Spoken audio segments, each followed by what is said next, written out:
Your name now, waiting. Agatha. Waiting. Put your voice. Put your voice for the Tory first. 30 seconds. I say Atiku should go and rest. What Dele Mamu do? Atiku should go and rest and leave Obi and Kwankwaso to carry the flag of AGC, and they will leave the party up. Okay. I bet waiting be your number, your last 4 number. 0197. Oh yeah, you know the number where you go send your number to so that I'll give you a recharge card. Yes. 07019339962. Send your number now. Okay, because I know be my own problem. So I wrote that say Port Harcourt say President Tinubu will still win reasons. INEC chairman and okay. You did. Okay. You see two of them together. Okay. Now Port Harcourt people is just for people that's many. They want to rig election. Small card. I say that's. But I don't want to national city level. Port Harcourt people, well done.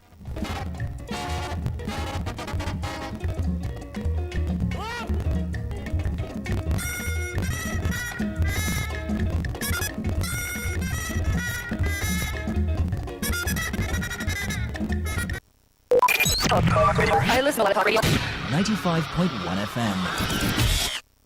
Whether it's happening in Port Harcourt, South, Nigeria, or around the world, we've got you covered. On air, online, delivering balanced news.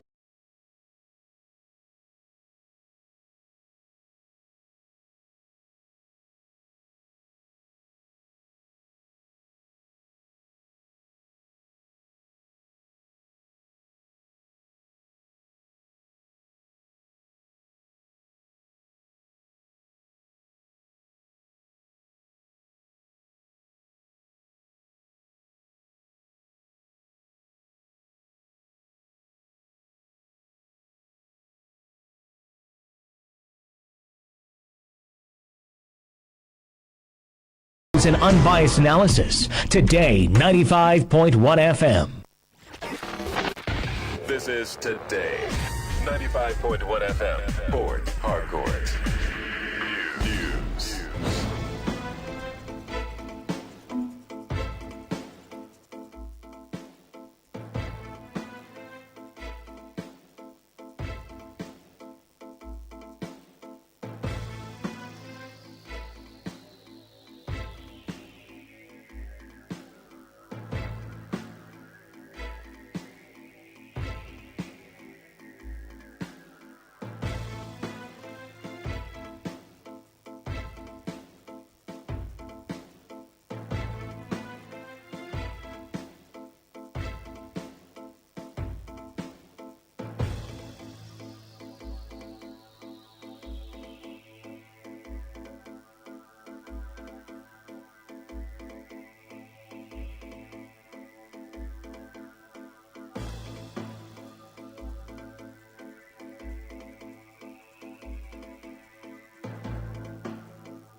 A very good evening to you. This is the World News in the Premium Talk Radio Today 95.1 FM Port Harcourt. I'm Rona Agbara. First the headlines.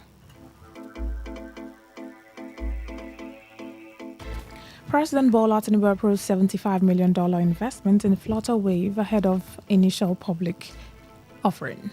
Federal High Court adjourned suit seeking to restrain Ireti Kingigbe from ADC activities to June 9. Founder of OPM, Apostle Chibuzo Chinyere, gives reason for suspension of marriage plans of adopted autistic daughter.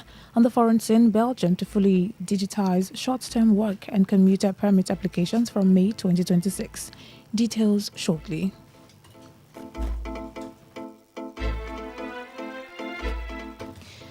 President Bola Tinubu has approved a $75 million federal government investment in Flutterwave as the company moves closer to completing its planned initial public offering IPO. The development was disclosed by presidential aide Dada Olusegun, who said the capital injection forms part of Flutterwave's broader efforts to raise $250 million. At the official exchange rate, the investment is valued at approximately 100.7 billion naira, representing about 0.15% of the 2026 national budget.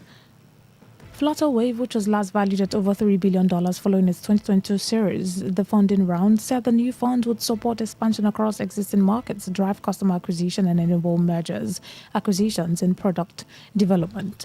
The fintech firm has also expressed interest in listing on the Nigerian exchange with government backing, seen as a strategic boost to investor confidence.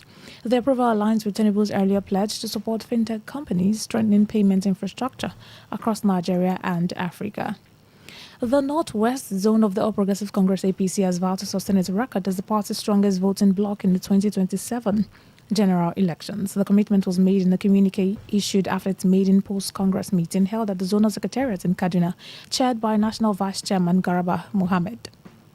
The meeting brought together newly elected and returning zonal officials who agreed to strengthen mobilization efforts across the region to secure victory for President Bola Tinubu, APC governors in the zone, and all party candidates. The leadership set to adopt a campaign of facts to promote the administration's renewed hope agenda, focusing on infrastructure, education, healthcare, and security projects.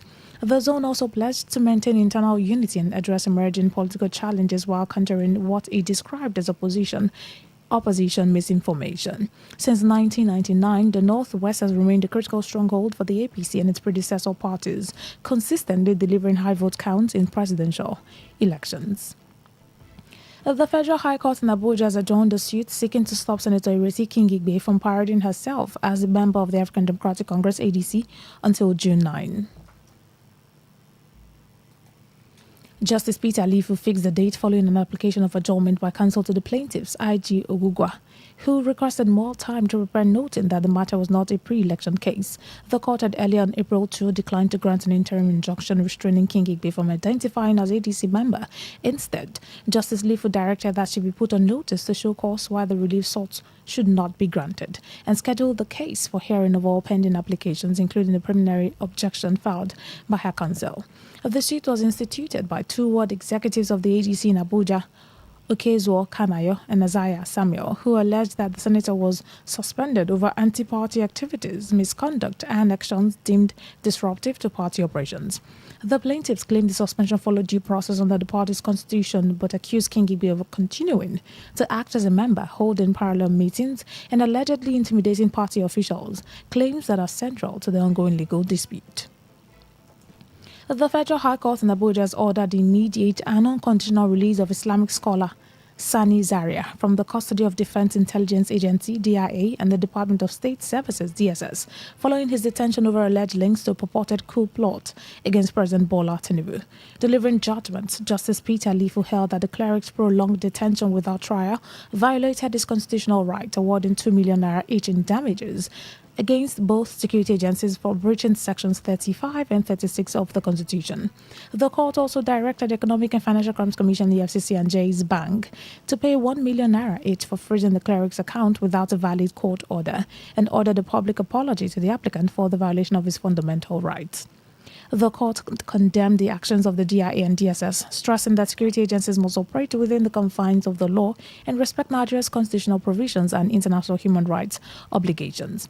Justice Lifu further directed the Attorney General of the Federation to ensure immediate compliance with the judgment, noting that the cleric had been held since December 2025 over alleged financial links to an investigation involving coup suspect, despite maintaining his innocence. Retired officers of the Nigerian Police Force under the Police Retired Officers Forum of Nigeria, PROF, have staged a protest at the presidential villa in Abuja, blocking one of its gates to demand removal from the Contributory Pension Scheme, CPS. The demonstrators described the scheme as fraudulent, illegal, inhumane, and obnoxious, insisting that it has left many retired officers struggling financially. The retirees are calling on President Bola Tinubu to sign the police exit bill recently passed by the National Assembly on December 4, 2025, and transmitted to the presidency in March 2026. According to the group, the proposed law would remove police personnel from the CPS, which they say has contributed to hardship and death among retired officers. Led by CSP Raphael Irowainu, national coordinator of PROF, the protesters argue that exiting the scheme would restore dignity to retirement benefits for police personnel. They urged swift presidential action, saying the reform is urgently needed to address long-standing grievances within the force. You're listening to the World News on Today 95.1 FM, Voice of the People. After the break, more news, foreign and sports stories. Please stay with us. Every day, every hour, when the big stories break, depend on our 24-hour news team to bring you the latest. Today, 95.1 FM.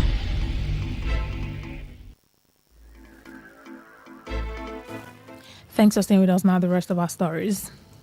The commandant of the National Defense College, Rear Admiral Abdullahi Ahmed, has described climate change as an emerging national security threat requiring urgent and concrete military preparedness. He made this known in Abuja while declaring open a roundtable on military responses to climate-driven energy security challenges, stressing that climate change now poses serious risks to national stability and human security.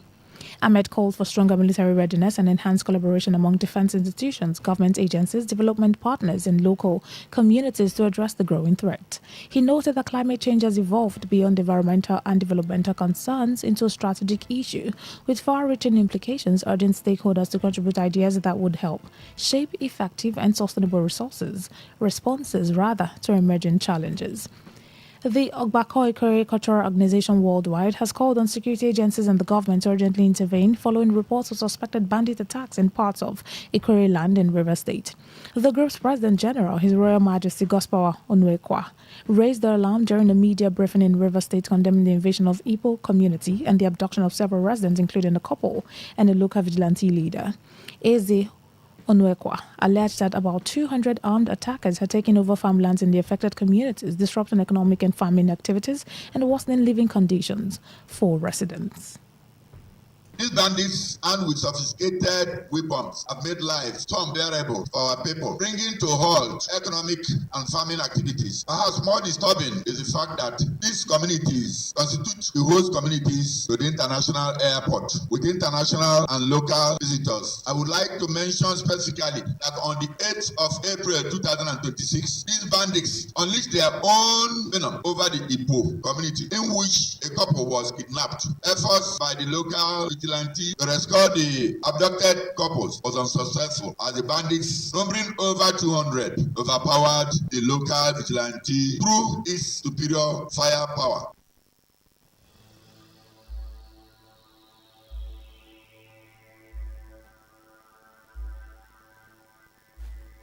His Royal Majesty Eze Gospawa Onwekwa, who also disclosed how the group's secretariat was invaded, security personnel overpowered and tied up, and properties looted, described the situation as a serious threat to the safety and stability of Ikore land and appealed for the immediate release of kidnapped victims and sustained security operations to restore order. Just last week Tuesday, the bandits jumped through our fence, tied down our security guard for 24 hours. And they even came into this building, to the roof this building. A block ran across them. They were able to quickly they succeeded in removing over 20 zinc at the newly completed Obakikwere security room, which we just completed. We'd also like to use this opportunity to call on our politicians and well-meaning Ikwere people to come to our aid, to assist us build a new Ikwere, assist us increase the number of, by 2 or 3 blocks, bringing barbed wire to secure our Ikwere. Also speaking, the traditional ruler of Igbo community, High Chief Precious Wuji, said the recent kidnappings were part of a wider pattern of insecurity in the area, noting that ransom had already been paid in a previous abduction involving a contractor.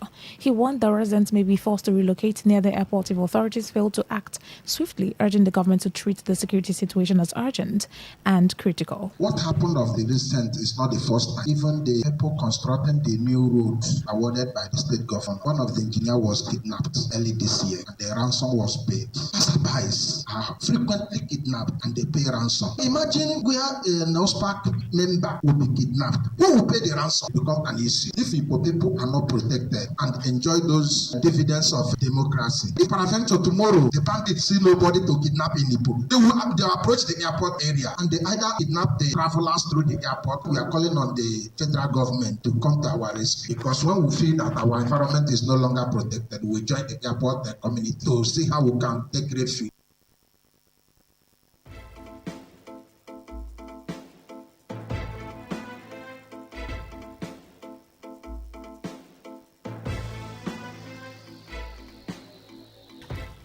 The founder of OPM, Omega Power Ministries, and traditional ruler, His Royal Highness Apostle Chibuzo Chinyere, has explained why he suspended the marriage plans of one of his adopted autistic daughters. Speaking in an interview to Today FM's Uchendu Jowo, Apostle Chinyere said the decision followed an overwhelming response from prospective suitors, which exceeded 1,000, raising concerns among stakeholders. The clergyman, who is also a traditional ruler in a community in Abia State, added that the criticism on social media further influenced his decision to halt the process, recalling similar challenges during the marriage of his autistic son, Elijah Chibuzo.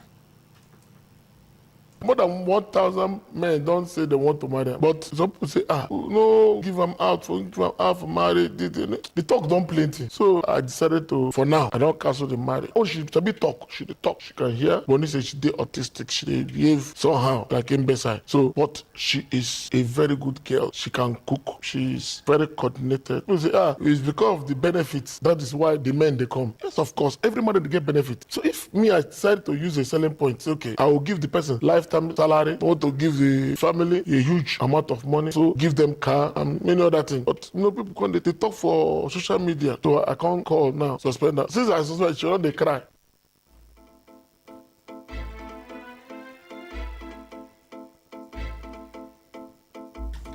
Responding to questions on measures to monitor the welfare of individuals he has supported into marriage, Apostle Chinyere disclosed that he currently cares for over 4 autistic children in his home, adding that a welfare monitoring team has been established to oversee their well-being across different households. I tied everything they get together. So you know if you sell house unless the consent of both parties. So you know if you do anything, everything they together, tied together. And we do a regular monitoring every week, 2 times a day. Every week, 2 times. Then do a background check on them. You see, this is not like something we don't know what to do. By the grace of God, I use tithe and offering from the church. I built 42 free schools where poor people they go school free of charge for more than 15 years now. And I built hospital with the offering and tithe. I don't get used to human beings, how they operate, how they think and everything.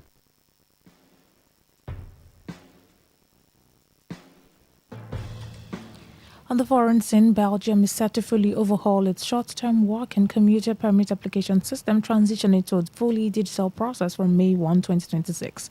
According to a joint communique from the Federal Immigration Office, employers and authorized representatives will be required to submit all applications exclusively through the government's official online portal, replacing the long-standing email-based system. The reform will apply mainly to short-term work permits for EU professionals engaged in assignments such as technical support, training, business visits, and equipment installation, typically lasting up to 90 days.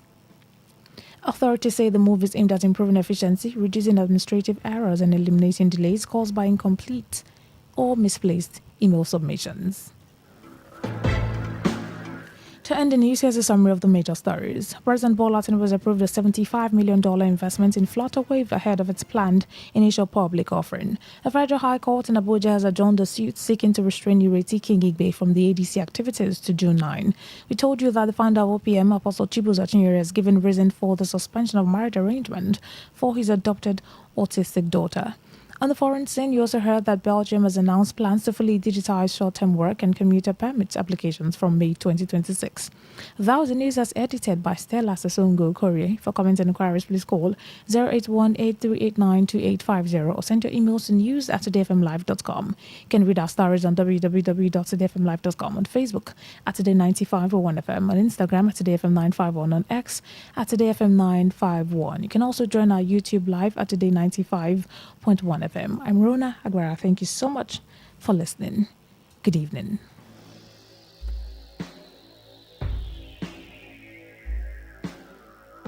Today Today's news, today's entertainment, today's sports, today's issues. Today on Today 95.1 FM, Port Harcourt. Unleash the power of the airwaves with the ultimate radio experience. Tune in to Today 95.1 FM, the voice of the people. Don't just listen, immerse yourself. That is 100% true.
Talk Radio. 95.1 FM.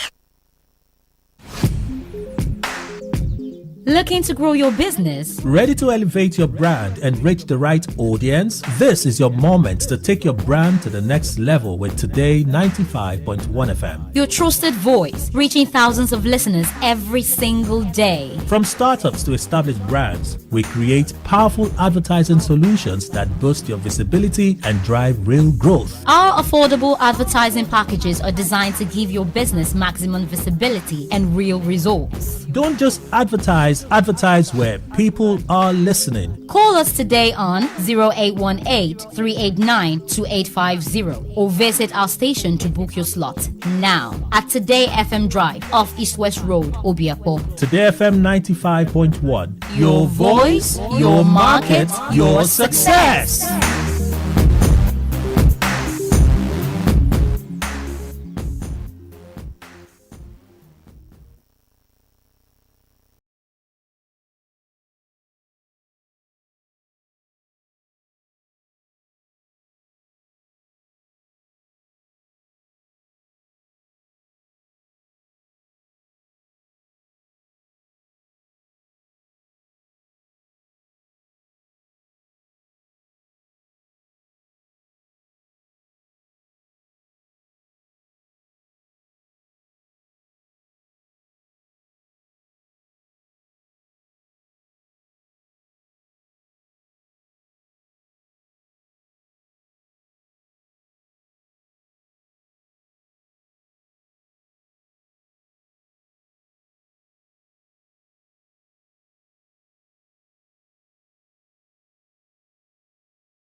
Hello, good evening. Hello, good evening. Yes, good evening. My name is Good News. I'm calling you from Romolu. All right, go on. Good news. What's on your mind this evening? Yes, throughout last week now, my mind has not been very. the Rivers State government recruitment exercise that they are doing. They send emails to some people, and most of us we have not got it. We just registered. So they send emails to some people, and they didn't send emails to some people. So we are worried. I am very deeply worried because we are not even reaching 10. Okay. And even I got it to some people that they will be writing exams this week from Wednesday, Thursday to Saturday. But most of us, majority of us, we have not gotten the day, and we don't know what is happening. No information. So the thing is worrying my mind seriously. I'm not really happy. Did you write the exam? No, we are not written exams. Okay. We just registered about last week. So they start giving 2 weeks ago. So they start giving the May last week. We are not written exams. Exam will start this week. Okay. From Wednesday. So I don't know what is holding. Maybe you supposed to try and see how you can follow it up and know what is happening. Because I think in the first stage like this, you will give everybody May. All right. Yeah. Write the exam. After writing the exam, you can now remove people. But we don't know what is happening. There's a little bit of silence going on right now, right? Yeah. And a lot of persons have gotten the text. Okay, some persons have gotten, some others have not gotten. Yeah. Just relax. They're probably trying to put things together. As long as the exam has not started, there's still, of course, you don't have to be. I know that there's a part where you're worried that what's going on and what's happening, how's it going to be. That's valid. Yeah. But as long as the exam has not started, you still have up until that time. And some persons have received already. And it's starting on Wednesday. That's 2 days from now. Yeah. And most of us have not even gotten the news. Very many of us. Let's see by tomorrow. Calling on eyewitness. I say eyewitness. What's on your mind to tell us if updates if you've gotten and so we'll know how to talk about it. All right. Thank you. Thank you. Okay. Thank you very much. All right. Thank you. 08109510951. What is on your mind this hour? What's on your mind this evening? What's on your mind today, the 20th day in the month of April 2026? We're halfway into the month. I think the month's ending in 2 weeks. Yeah, 2 weeks. Next week. Next week? Are you serious? I haven't much to end. Month ends for people who know, they know. When you say it's about to be month end, is it really next week? Oh yeah, that's true. Yes, next week. Today is 20th. Next week, Thursday. Yeah. The month is ending. Oh, okay. I like the way this year is fast. I beg. It should just be running so that for some persons now, they want the year to run fast and get into the election year. 2027. Some persons are anticipating 2024. There are personal reasons. For some persons, they want the year to end fast. Maybe they have something they are looking forward to start off from January to New Year. For some persons, this year has just been difficult. And managing, just been managing a lot this year. Beg. Maybe 2027 may just be my year. You know that thing. That kind of thing. Whatever reason that you want the year to run for. As long as it works for you, just do. Me, I have reasons why I want this year to be very fast and furious. I'm sure that Miracle has her own reasons that she's going to share, but no problem. Let's hear from you what's on your mind. Hello, good evening. Good evening. Good evening. Yes, please. Welcome. Thank you. How are you doing? I'm very well. Doing great. Thank you for asking. Okay. Triumphant Agava. I'm calling from River State. All right, go on. Triumphant. Yes, you see, what is on my mind actually troubling, but it is hinged on the policy of government, because everything that happens has a cost. Now, when I take time to observe what is happening on major streets of our country, especially here in the South and River State, if I should streamline it, I see that a lot of talented people are just jobless on the street, and they have tried their best, not as if they are so lazy, but there is no enabling environment to support, some of these talents that they have. As a matter of fact, I have encountered people, or should I say persons, who will approach you and seek for what you were not even expecting. Some of them, let me say that some of the people you think, hello? Yeah, very well, I can hear you. Go on. Yes. Even shockingly, some of the persons you think are mad on the streets, a lot of them are not mad, but just condition they are in. Yeah, so what I'm saying is that I am calling on government to implement policies that can better relate people. Policies that can make people, it's not as if people want to be the wealthy, but people-oriented policies that can at least alleviate the suffering that people are passing through. So, well, I wouldn't say much, but I believe All people who right. are close to Yeah, I government get your can say one or point. two and relate it to the Okay. government. Yeah. Thank you so much. Thank you. Thank you for sharing what's on your mind. I mean, it's important that you talk about the things that bothers you, because it's just important that sometimes you share things on your mind and let it off your chest, because thinking and overthinking things will not really, or may not really give you the solution that you need. Sometimes you need to speak out and speak up, and that's why we have what's on your mind, to have you talk and tell us what's on your mind. All right, 08109510951. What's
They are not thinking of how to build factories, industries.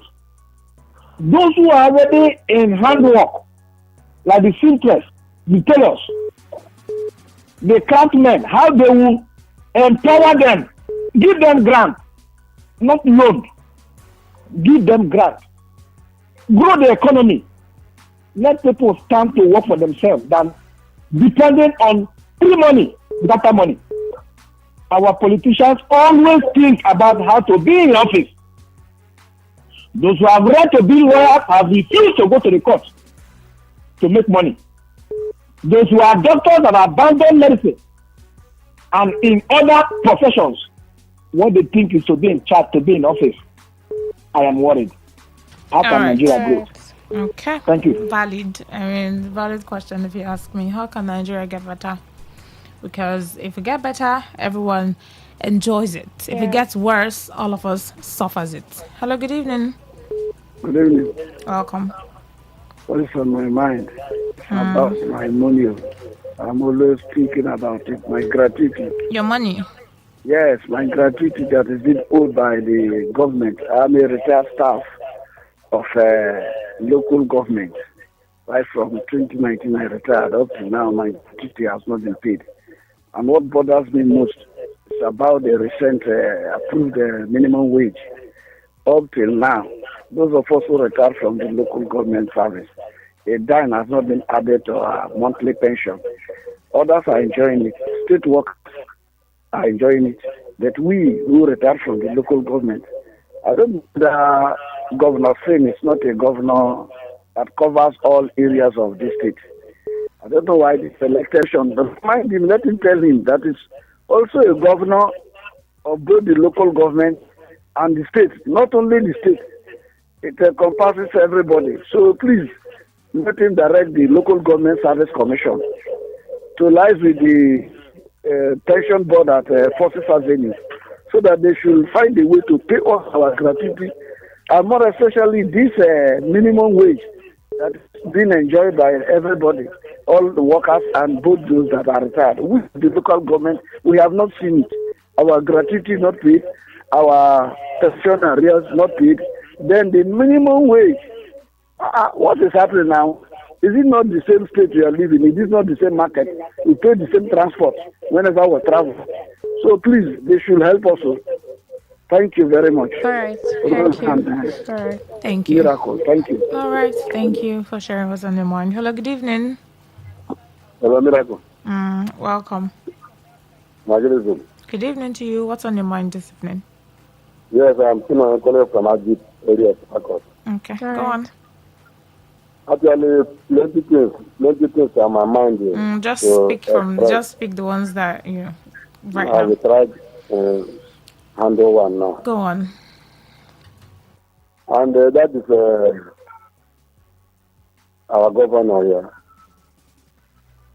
I don't know after that peace accord, what is the very last one, whether the thing is included of being silent, don't award any contract, don't attend to state issues, unless when there's national ceremony. No YAC people can come and greet you. Religious leaders can come to a government house, and that is all you will attend. I believe the essence of having a governor is for him to champion the development of the state and see that things move well and the state develops. So my sister, we are not seeing that in River State as of today. A house or a family where the father is not there, mother is not there, you know how children behave. Somebody will come to say, children, why are you behaving like this? It's because nobody is there to caution them. That's exactly what is happening in River State today. All right. We have no governance. It's quite unfortunate. Thank you and God bless you. Thank you. Hello, good evening. God bless you, my beloved sister. God bless you, my brother. Go on, please. My name is Serene Samson. I'm calling from the city of Abuja in the Mago Kubo clan. I hope you can hear me clear. Very well. Go on, please. God bless you. God bless you.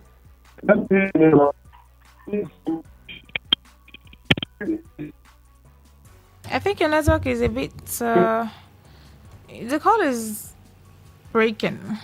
So maybe you can redial. It's disrupted. I can't even hear anything anymore. So just try to redial so that you can share what's on your mind, okay? All right. Hello, good evening. Miracle. Go on, please. Yes. I'm Tina from Victoria of Akot. All right. What's on your mind? Actually, what is in my mind is the way I am not against any tribe in Nigeria. I'm proud to be a Nigerian, and I love every tribe in Nigeria.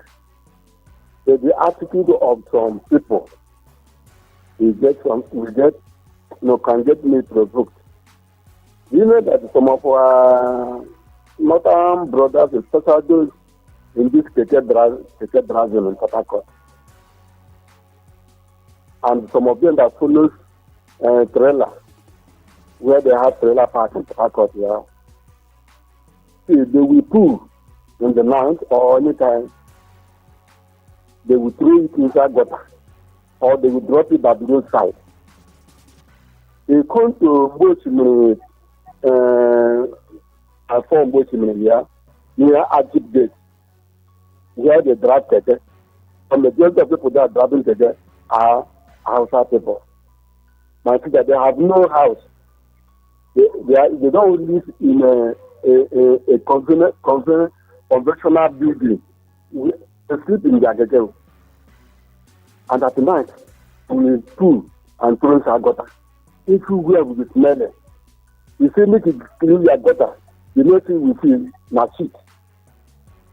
You go to this work, this where the park their trailer. You would just be walking on the road like this. You be seeing shit along the road. It's on waterproof. This kind of thing. Government is not seeing this thing.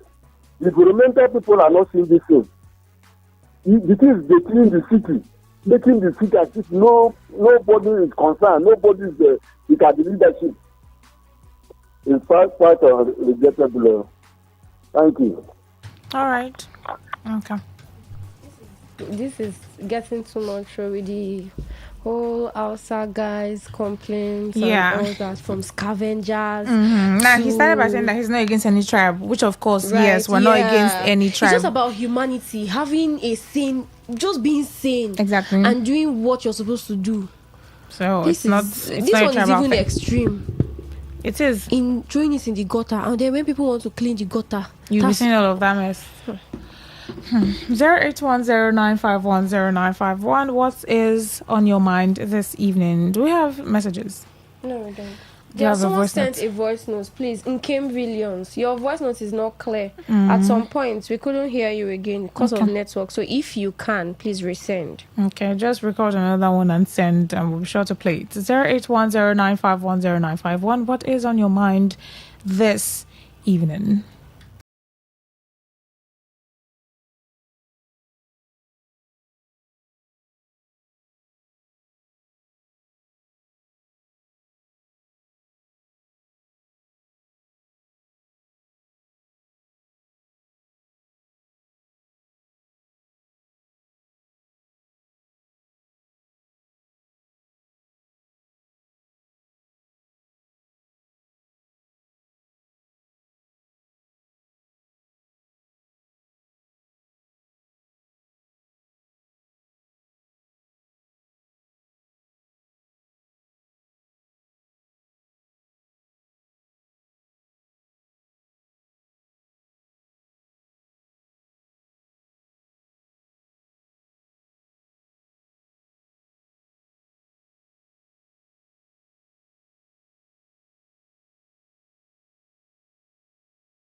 Yes. Welcome. Excuse me. Good evening. What's on your mind, please? I told you that I have a lot.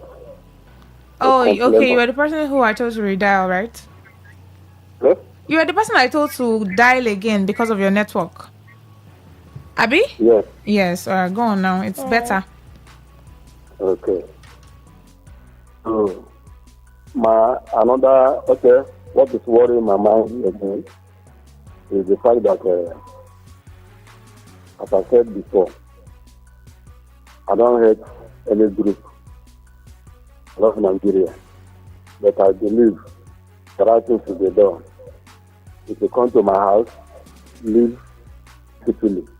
If I come to your place, I will also live peacefully. You see, what some of our northern brothers are doing in River State, I don't like it. The River State accommodate them peacefully.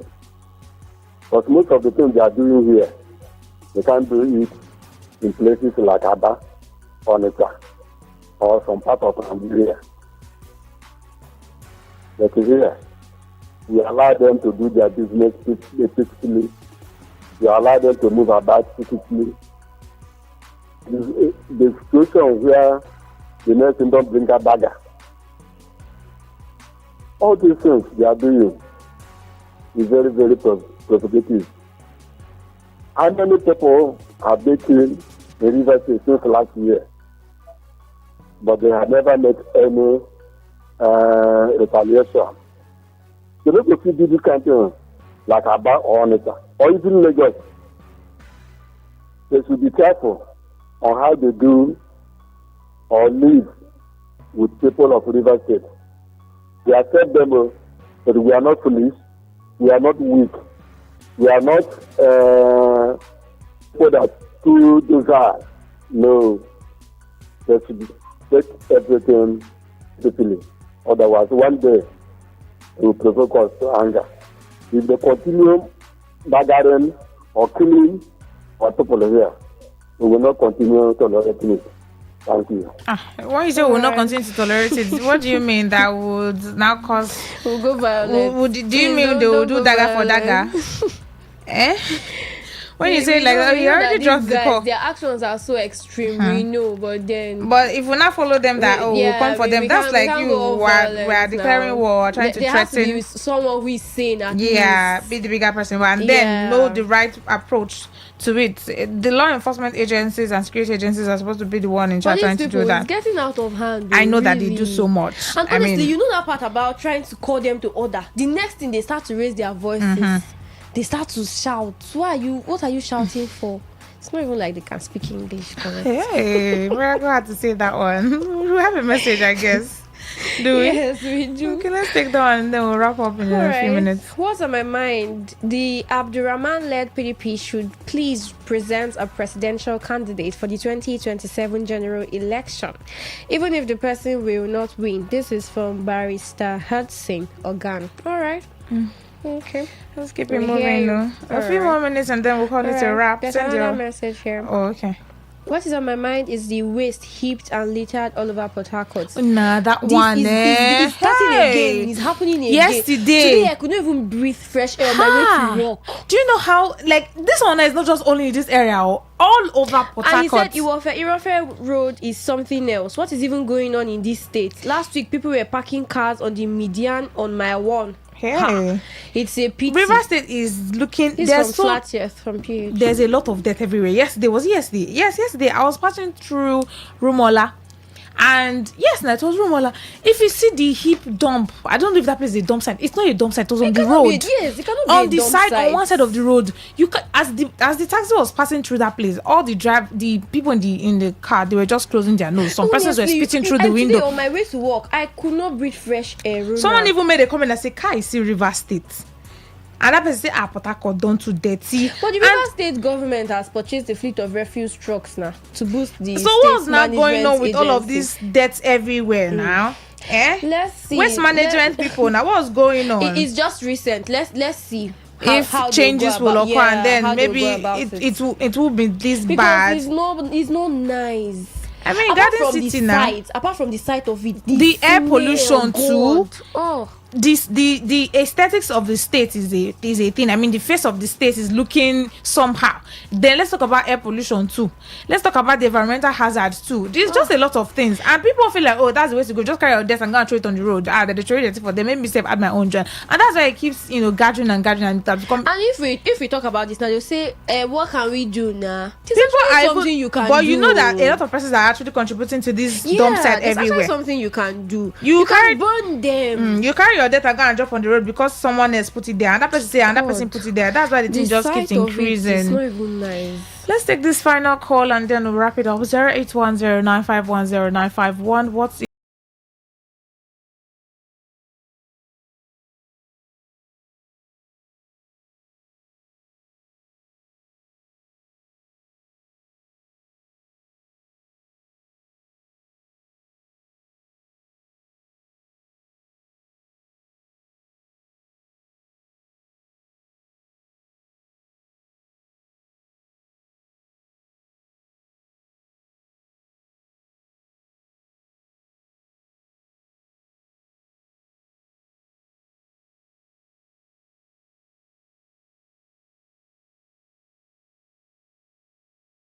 Hello, good evening. Yes, please.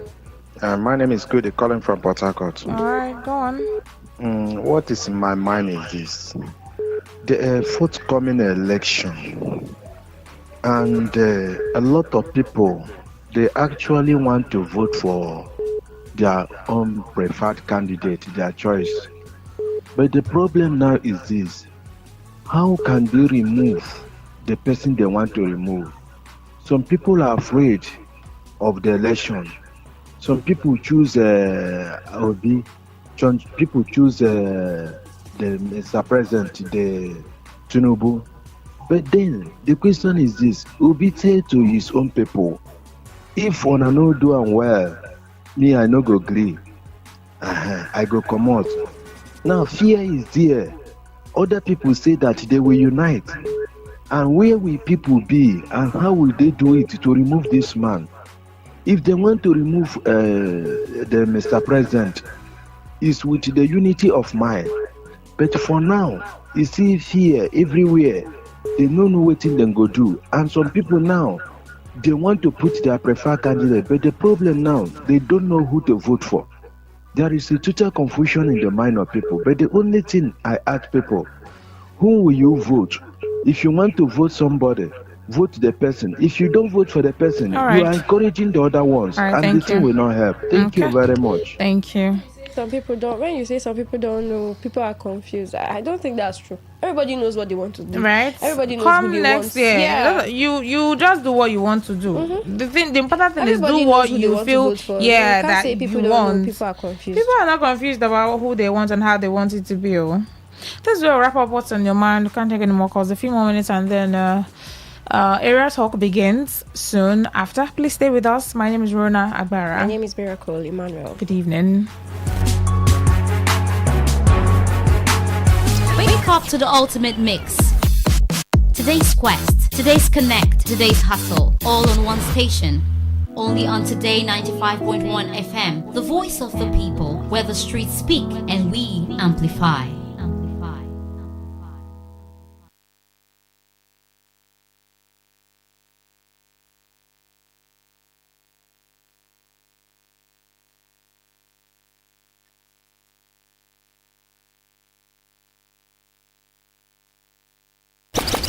Hit the road, fill your drive. Ignite the vibe, stay locked. Today 95.1 FM, radio on the go.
FM.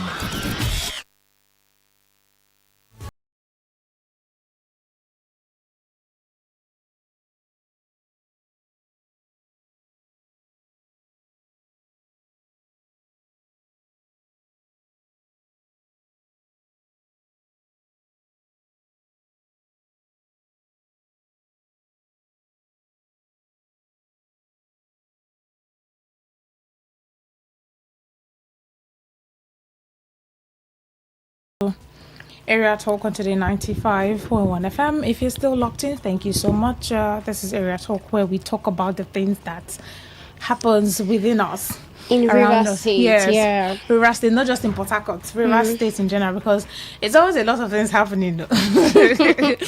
Just last week, we had how many stories that centered around security in River State? Right? The school And the week before. The week before. There's hardly a week that will go by in this state that there's not something that happened in one community, in one local government area. So we always have things to talk about. Yeah. And that's why we use Area Talk as the platform to highlight some of those issues happening around us. Yes, happening around us, and how we relate to it, and then also as for information and also for awareness, and also have you call in and join in on the show to talk about it from your perspective, the angle that you look at it from, your opinions on it and all of that. So today we're still here with another talk on the table, and Miracle, yes, will give us the details so we'll know how to analyze and give our opinions on the matter. Yeah, before I read our story for today, just last week we talked about the girl who was swayed by those people who were the job seeker girl, by those who were supposed, they disguised as the people who were supposed to offer her a job, and she met with them in person and discovered that it was not real. It wasn't what it was, and actually it was an online something. And she met with them all the way from, I haven't forgotten of that community. I think it was somewhere in Eche, right? Yes. In at Igruta, exactly. We Yeah. even had our security expert talk about that, and how that IGP was telling the people that we should be careful about things we see online, and how meeting up with people for the first time, ensure that you verify some things about the people and the place and the public place and all of that. So for our awareness as well, and for our safety and security, because social media sometimes it's so different from real life. It is completely different. It's not what it you may seems see to something be. online, but offline it's entirely, most times, even when you place an order, it's different from what you receive most times. Although there are exceptions, because we also did say that there are exceptions where people get jobs online and they are legitimate jobs, and the process is still legit, but just be careful. So let's get into what so today we are here with a good news, because police has nabbed 3 kidnappers in River State. All right, so 3 suspected kidnappers in River State have been arrested by the police. According to the police, the suspects lured unsuspecting victims from different parts of the country through social media platforms, using images of prominent personalities to gain trust. The spokesperson for the State Police Command, Blessing Agabe, disclosed this in a statement issued in Port Harcourt on Saturday. Agabe, an assistant superintendent of police, said the suspects allegedly abducted another victim whom they lured from Anambra State under the guise of offering an interior decoration job before operatives swooped on them. She said the arrested suspects confessed to various kidnapping operations, adding that efforts were ongoing to apprehend the leader of the criminal gang who fled during the operation. The statement read, following the kidnap of one Chukwudeku Emmanuel, a male, a resident of Lagos State, which occurred on February 17, 2026 at Eche local government area of River State, operatives of the command based at Emowa, leveraging the technology-driven strategies of the Inspector General of Police, Olatunji Disul, on April 14, 2026 at about 1 p.m. successfully apprehended 3 suspected kidnappers linked to the crime. They are Hinedu Okoro, aged 38, a native of Imo State; Okudiri Njoku, 32, aged 32, a native of Ozuzu, Eche local government area; and Onyema Sunday, 25, a native of Ika in Akwa Ibom State. Preliminary investigation reveals that the suspects specialize in luring and suspecting victims from different parts of the country through social media platforms such as WhatsApp, Facebook, and X, and Tinder, using images of reputable personalities to gain trust. According to the statement, the suspects were apprehended while attempting to kidnap another would-be victim, Chisom George, who was deceitfully invited from Anambra State under the pretext of an interior decoration job. Agabi said the suspects confessed to multiple kidnapping operations, including the abduction of Jennifer Naji, a female resident of Enugu, on March 1, 2026, and the abduction of one Lakon Ayodele, a resident of Lagos State. Exhibits recovered include one operational motorcycle with registration number AHD 758VT. Efforts are ongoing to apprehend the fleeing gang leader and other members of the syndicate. Meanwhile, the State Commissioner of Police, Olubenga Adepoju, has reassured residents of the state's commitment to ensuring the safety and security of lives and property. That was a long one there. Do you know that police have arrested 3 of them? Yeah. Amongst the menu. Yeah, but their gang leader fled. So that is still on the run. On to catch that one. So the question I'm asking first of, before we start analyzing this whole thing is, do you think that the police are working and making progress? Now, we're not saying 100%, but do you think, because there was one time we had the news on Area Talk where we also talked about that the police arrested, it was the job seeker girl, that the police arrested the person and, some of the friends who did that act, and he confessed to the crime. So, we've also heard of cases of something happened in the States and the police are, investigations are ongoing. Like the one that happened at that school. Yes, the school has been shut down. The River State government shut down the school. And then we've had different cases of issues happening.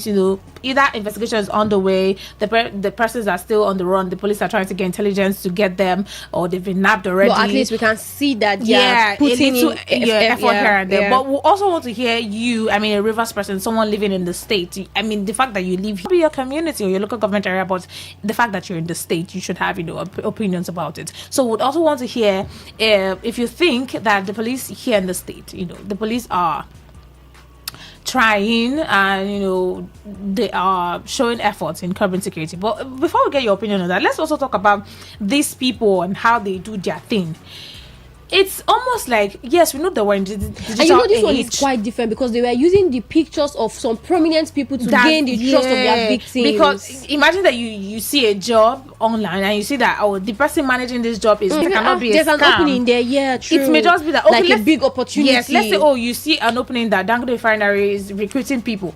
You would feel like Dangote is is a household name, well known. This site would be legit. Or you see that there's this very notable company that is hiring workers or factory workers or field workers or whatever role the job opening has.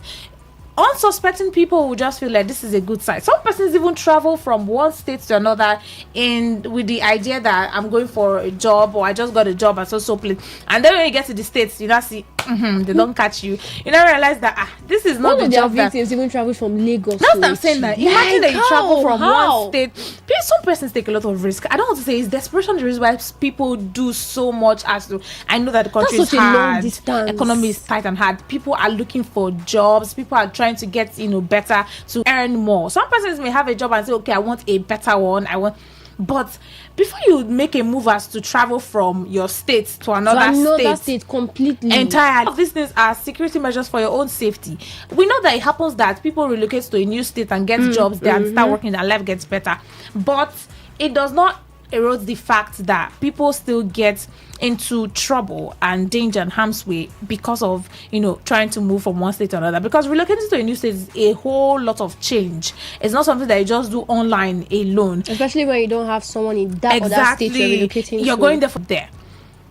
Thank God that the police, they already nabbed these persons and they've been caught. So there will be no more victims of their scam and all of that. But what about the other persons that are still on this kind of thing out there that they've not been caught yet? Because there's still people who are in this business. To them, it's business. Create a fake site, try to put job openings there, have people register, have people open the link. Sometimes they even hack people accounts through these things. True. I saw someone, was it last? Yes, it was last week. Somebody sent me a message. This is someone that I know.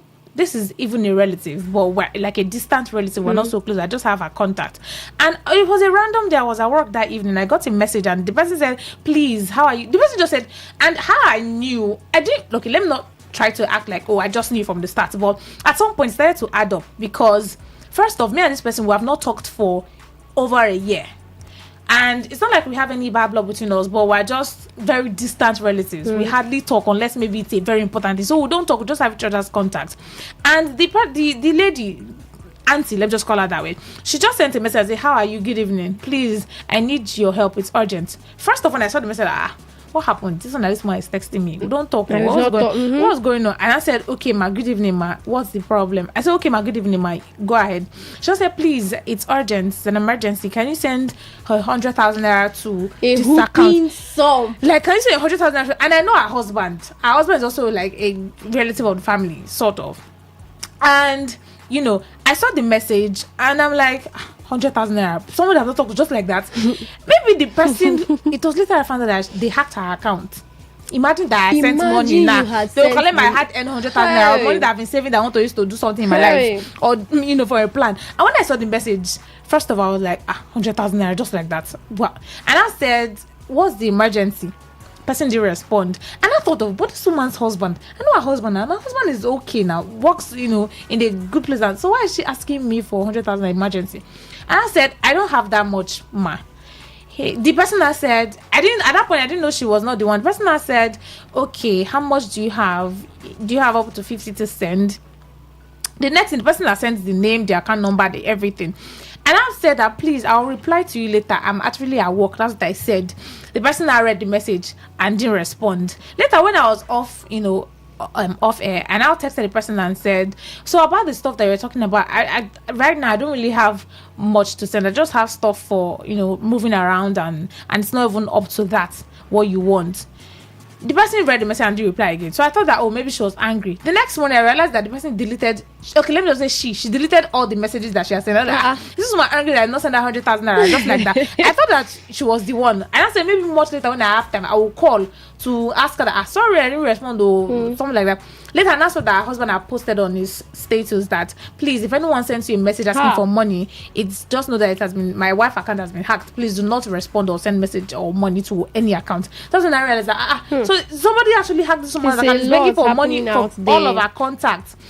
Some persons will fall victim because some persons might just especially those who are even close to her. Yes, they will say, maybe it's an emergency or she cannot make a call or something. They'll just send money to the account. That's how you will be billing everybody 100k. Maybe we'll gather 1 million at the end of that day before they realize that it has been hacked. He has gathered a lot of money. So social media has made it a little easy for people to fall victims to some of these scams. Some of them, they will tell you you've won so amount of money, send a certain amount of money to get the offer, or you've just gotten a bonus of it, this or that, send an account to this to open it. So all these criminal activities and criminal acts going on around the state and even in the country, the police are trying to make it a way or make the society a better one that they eradicate most of these people.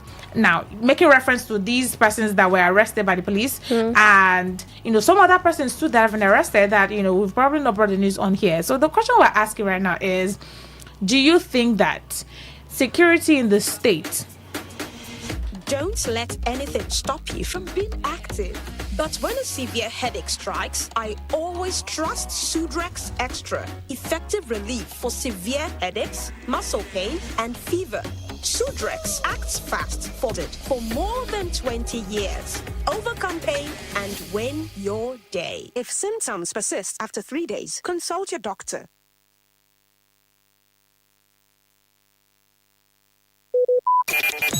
Talk radio. I listen to a lot of talk radio. 95.1 FM.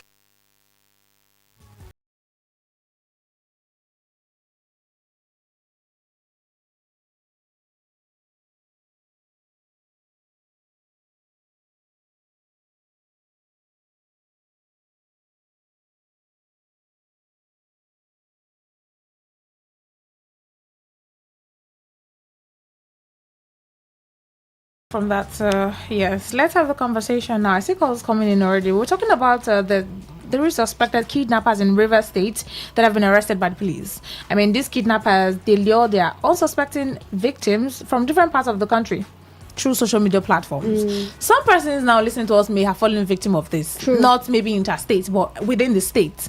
Sometimes it may not even be a job opening. Like this one now, that the suspect, okay, a victim of theirs, they offered the person the interior decoration job before they were caught. So imagine someone traveling from Anambra State that you got an outside job. I got a decoration job in River State. Or let me pack my bags and go to River State. You pack your bag and come to River State and realize that these people are kidnappers. I mean, they are still in contact with you, telling you where to stop, where the location to be, where they would get you, where you take you to the venue and all that. And you realize that you get there, they carry you and tie your hand. It's not funny, but it happens. Sometimes it might not even be maybe outside job like that. Sometimes they tell you pay a certain amount of money to get this job offer or this opening. Sometimes maybe they hack people's accounts and they start sending messages to their contact in custody. So the police are trying to ensure that they put all hands on deck to curb these criminal activities and crime in the state and security. So we're asking, like, do you think the police are, doing a good job? It can be better, but what do you think about it? Also, if you've ever fallen victim of any of this, I mean, be honest about it, right? If you don't want to share your personal experience, maybe you know someone who has experienced this, social media scam people, where they tell you things and it turns out to be different. Or sometimes some of them will tell you you want a certain amount of money, send your card details. Some people are falling victim of parents that are not even so smart about this and send your card details, your PIN or your bank. Sometimes you send you a message like your bank and say your bank has been frozen to open your account or something. There's a maintenance going on. Send your PIN and your digits. Some unsuspecting people will just send their PIN and then later realize send your PIN. Do you know that there are people that still do it though? Your BVN. That's because you are smart and now you are internet savvy. What's the word, right? That you know that if someone tells you to send personal details, your bank will not tell you to send personal details and so. But some persons will not know. Some parents, some older generations of people that are not so informed about technology and social media can fall victim of things that say, my bank called me, their customer care said I should send my card. I snap my card and send it to them. I called the digits for them. And when you're seeing that your account has been boom, boom, boom, boom, boom. Money that you now withdraw from your account is leaving your account and you start shouting, hey. So all these things, there are different methods that these people use. So if you know anyone that's fallen victim of it, you could share an experience, or someone that, or you could, I discovered early enough, so I did not, fall victim of it. And we also want to know if the police are actually doing a good job, are trying or they need that to aspect. do better. Yeah. Like, do you think that they're trying now, so it can get better, but we're seeing that efforts are being done or made, right? 0810-951-0951. That's the number to call to join in on the conversation. What do you think about it? The police, their actions in River State and all of these criminal issues. Hello, good evening. Hello, good evening. Yes, welcome. My name is Godi, calling from Port Harcourt. Okay, go on, please. I think I've seen these things several times. Okay. Somebody from Bayelsa, the other one is from Imo State, the other one is from Akwa Ibom. The first one was from Akwa Ibom. He deals with phone accessories and he sells phone. And somebody called him from Akwa Ibom. Are you Mr. This? He said yes. You sell phone? He said yes. It's okay. One honorable at Olakwa want to get all this phone and he want to distribute it as a palliative to give to people for empowerment. And this boy thought that it was truth. He asked them some questions. They say yes. Bring some expensive one and other ones. Mix them. Come with it. And he said that the wife said, "Daddy, this place you are going is not my mind." No.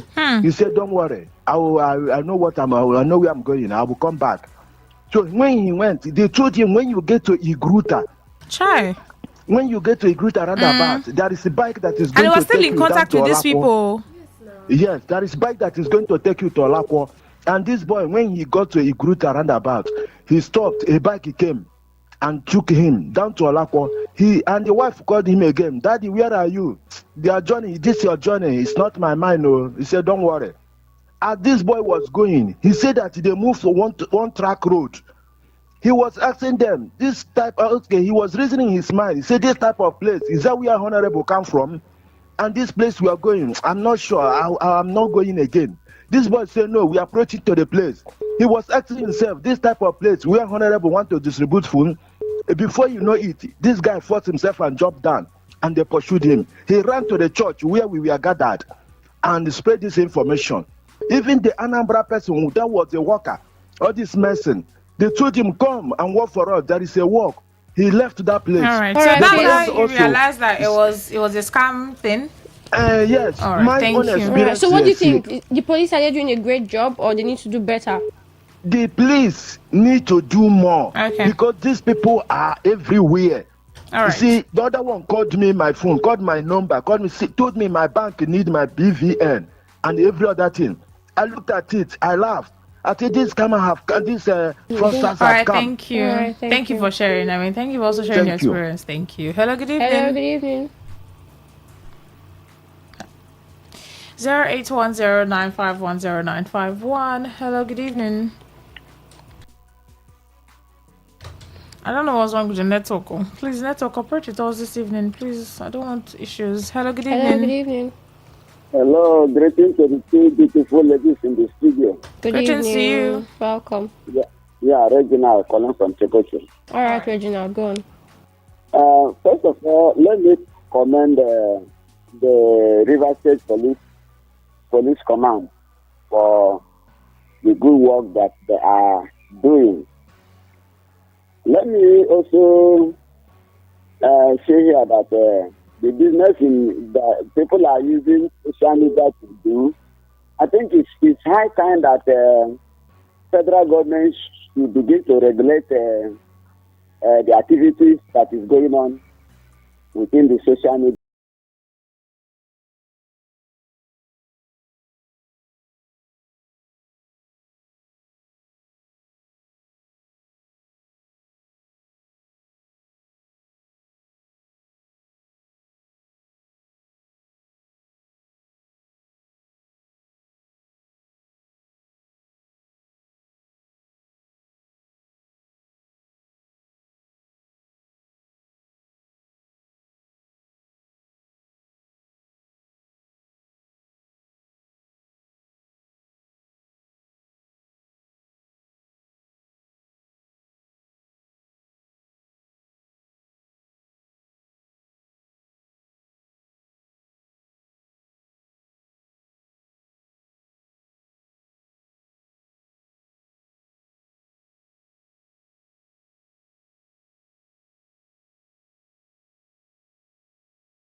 All right, welcome back. This is Area Talk. If you just joined in, welcome. We're talking about how that police arrested in River State here 3 suspected kidnappers who use social media platforms to lure their victims to the states for under the guise of job opportunities and any other thing you can think of. We also made reference of how that people use this internet these days to scam people of their money, to deceive people to move. Some persons travel from other states to River State because they have the hope that there's a job opening there. I saw online, I registered, and so I'm in contact with the people, and they come here and realize that these people are kidnappers. The police arrested them, and amongst all others, and we're asking the question of if you think that the police are doing good in the area of curbing security, in the state. And you could also share an experience if you had any or know someone who've had any. Hello, good evening. Good evening.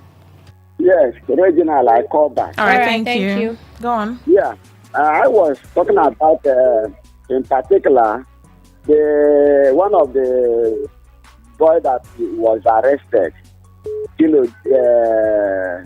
Okudre Njoko from Ozuzu HQ. I know that on Monday, the people was looking for him because he is an Okada rider at a greater.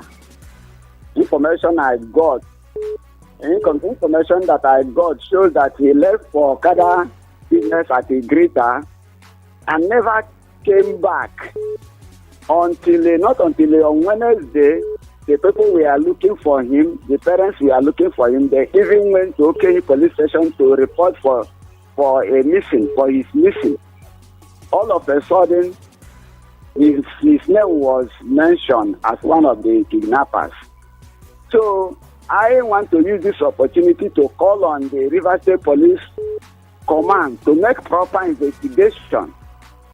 Let us ascertain whether is he one of the kidnapper, or is it that he was on his Okada business, and because of the people he was carrying, that led them to arrest all of them. So I want to call on the police command to do proper investigation. Let us know, in as much as we does not encourage crime, but I feel that the right people should be arrested, and then proper investigation should be done. Because as I'm talking to you now, the people still believe that he was missing, not until his name was mentioned as one of the kidnappers. Thank you. All right. Thank you. But that's what's on the news, right? His name is part of those who mentioned. Yeah, who were mentioned. So 08109510951. What's your take on the matter? Hello, good evening. Good evening. Yes, good please. Evening. Yeah, this is Ono from Aneka. All right, go on. I want to commend the Nigerian police for at least now they have started sending their job into social media and all the rest. I also still want to urge them to start checking very well all these radio stations, all these people that are advertising fake lies on radio station too.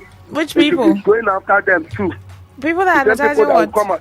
People that will come to radio station and start telling people different things, different things that they are doing all together.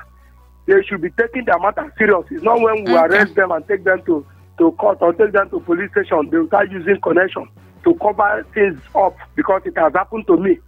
Somebody that advertised a traveling matter at the end of the day. You did business with them and realized that they were fake?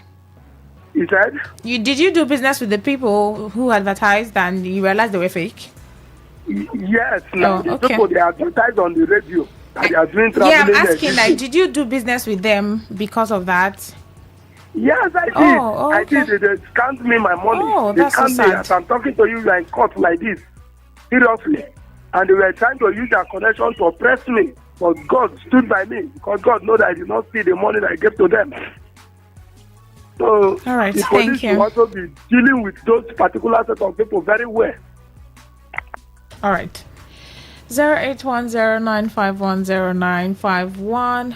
What's your take on the matter about the police arresting these people who are suspected kidnappers, luring their victims to the state in the guise of, job opportunities, outside job, and using the faces of notable people to lure them so that these victims will not suspect that, it's a scam site or there's no job anywhere. They are kidnappers. They bring you in and then they carry you and try to now get ransom on your head. But thank God that these persons were arrested. Yeah. And, we're hoping that, more of these people will be arrested so that we can rid criminality to a reasonable extent out of the state. What's your take on the matter? And some persons are falling victims of this, though, not just jobs. Sometimes, like the experience I explained of how someone sent you a message and said, please, it's an emergency, can you send me some money? And you realize that it wasn't the person who really sent that message. Their account was hacked, maybe Facebook, WhatsApp, or whatever social media account that they use. And they start sending messages to all of their contacts and start begging for money. And if you don't know, or maybe you didn't try to confirm that it was the person asking for money and you send money, that's how your money will go. And when you now call the person that, you called me, I sent you 100K. Person say, me? I never did such a thing. I'll ask you for money. I realized that, I've been scammed at this point, though. 08109510951. The question we're asking is, do you think the police are trying to an extent to curb security, insecurity you can also in the send state? a text message Of course, to 0701-9339-962. I see a text here already. Okay. Good evening, OAPs. I was helped by my friend. If not, a lady called me to send my details and PIN, saying that I had won 1 million naira. That I was saying that they will entice you. Once you hear 1 million, he said saying that he had won 1 million. What naira. did you do to Once 1 you million? hear 1 million, So you see a message that you won 1 million. you not don't ask waste yourself, time. But wait though, if I see that someone send me a message that Rona, congratulations, I just want yourself 1 million, I'll feel what thing that they apply for any grant or loan or especially lottery. Now, I know that I need money now, but just take away so my logic will just train of disappear. Exactly. And then nothing to say my pin. Your pin. You want to send me the 1 million? And you want my pin. So you that say I want 1 million, send it to my account now. Just ask for account number alone. Is that not enough? Do you need my pin and details? And some persons will just say, okay, let me send the pin now. Maybe the money will reflect. I said he my was even account. helped by a friend. So if not for that friend, he would have exactly. And they would have cleared your account. The last urgent 2K you have saved. They will collect it and you start crying. Or maybe that's your savings account. They will wipe all the money off them. Let's even look at another angle of these scam people. Some of them, they go and buy something and do fake alerts. I don't even know how they do those things. Come on, they'll go to a boutique. Someone did that or to my a mom salon. recently. Really? Yeah. And they'll send you the money and you will see the alert but it will not reflect in your balance. They've progressed to that stage where they will do it, and sometimes if you don't know, you just allow them go. Then later you come and you check your account, say, transaction history does not match with my balance. Where did that money enter? You realize that you have just been scammed. And it's not even a funny thing. Hello, good evening. Hello, good evening. Yes, Good please. evening. Yeah, my name is Kazim, calling from Port Harcourt. All right, go on. All right, mine was, I think that was, last 2 years. Now, my phone was actually stolen, not maybe like fake. The phone was stolen. Okay. Now, the SIM card in my phone was removed. Then they created an OP account with my own, with my SIM. Then sent my OP account to my family contact because some contacts were saved inside the phone. Now, what they did now was that start calling people that I had issues, they should send money to me using my own account. So when they see the account. Yeah, so when they saw the name, it's actually my name, it's not the account. But the person he called was like, it's not Kazim. Like, Kazim cannot just call me to send him money that he needs money just like that. So the person had to call a friend, like, am I okay? That someone just called him that I send money. So immediately I have to call the person back that is not me. So like, I feel these people, they're actually getting very smart, very, very smart. So I think they just be careful. Because believe me, they can do on. So do you think the police is doing a great job at curbing crimes? Or they need to do better? No, they are not at all. Or maybe that's not your best, but the people are not well informed. Maybe they should have something like maybe a general section where they teach people more about security.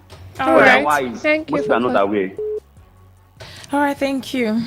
Imagine they use his own name to create their account with his number. Imagine. People will never suspect. Good evening, Rona. Yes, good evening. Welcome. Good evening. Yeah, I'm Sam calling from Port Harcourt. All right, Sam, go on. Well, I feel if Nigerian police want to really do their job, they do perfect job. But that's if they want to work. That's it.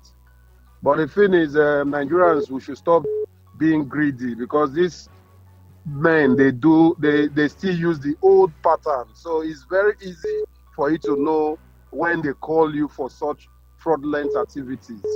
It's because they hardly change pattern. It's the same pattern they are using. So, but some persons out of greed, they fall for them easily. You know, how can someone call you that you've won lottery when you know you didn't even play any lottery? And you just go and now use your money and you feel and you're happy. Before you know it, they will defraud you. So people should be very careful. Let's try to be careful as Nigerians. All right, thank you. That's a very valid point. Yeah, that's because true. greed will drive you. You know, you did not apply for any lottery or play that. Some and then versus someone tells you that, nice. But at least even as you're expecting a miracle, still use your logic and your brain to be sure that it's really a miracle and it's not, greed, so that greed doesn't drive you push it. God, even the small thing that you have, your audience they will collect it. Hello, good evening. Hello, good evening. Go on, please. All right. I was at a greeter. Somebody came there. There was a girl. It's no matter of greedy. Sometimes it's not greedy. A girl who says at this market roundabout there, some group of boys came to her and they lured her out, took her out, stripped her of everything she had, all her valuables, both the money and the handset. They took the handset. My sister, all of a sudden, I was at my place in my village. Her phone rang. My phone rang. I saw her number. I say, any problem? He said, I beg, please help me. With the voice of a woman. She was crying. She had major operation. And the doctor needed 150,000 naira. And I have given her, within 5 minutes, if she don't do that, she will die. I say, what type of emergency is that? Is the husband not there? She said that the husband have only 50,000. They have deposited, the doctor refused. So they even have women doing this thing with them? You said? They even have women that do these things with them? My dear, seriously, so the woman was crying. I say, wow. I say, really sympathize with her. I say, see, this girl is calling me when I don't even have the money. But one man was saying, are you sure that is this girl? I called her again. I say, where are you? She said that she's at the hospital. All of a sudden, somebody who pretended to be the doctor took the phone. I said, please, this time around, we just need an urgent. If not, within this time, after this time, she will go. And I was surprised. Do you know what happened? At the end of everything, I told my family, I said, this is wonderful. I didn't have the money. I would have given to this girl. But then later, when I came to Igruta, I saw her. She just jumped up. After some days, she jumped up and hugged me. I was surprised. I said, are you spirit or are you there? She said, I should not mind those people. They took her phone and was calling everybody they know to make sure that they will deposit money. You see, I was surprised. That you didn't fall victim of that now, did you? No, I didn't. Imagine that you were, rushing and you the could way have gone to borrow. You would have even gone to borrow money to send. My dear, I run. In fact, I escaped from that because the way that the girl was crying.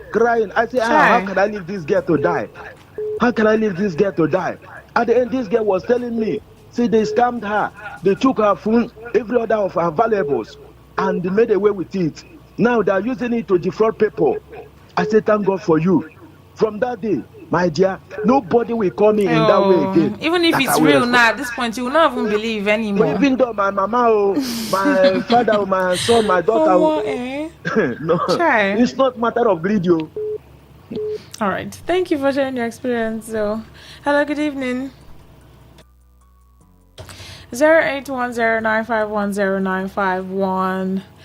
These people, they are getting smarter by the day. They just look for any tactics. And we have to beat them. We have to beat them at their game. Yes. Once they realize that people are so aware of this strategy, they've come up with another strategy that will be new and it's just a lot. Hello, good evening. Good evening. Sheila calling from Obogro. All right, go on, please.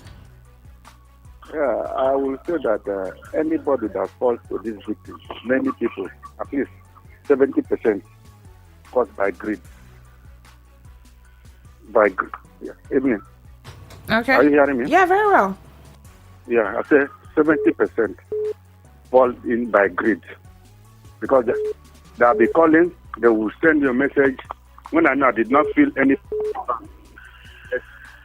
2 million or 5 million, and the bank sent me text message, 20 million, I want this. I will delete up this message. Somebody called me at the wedding.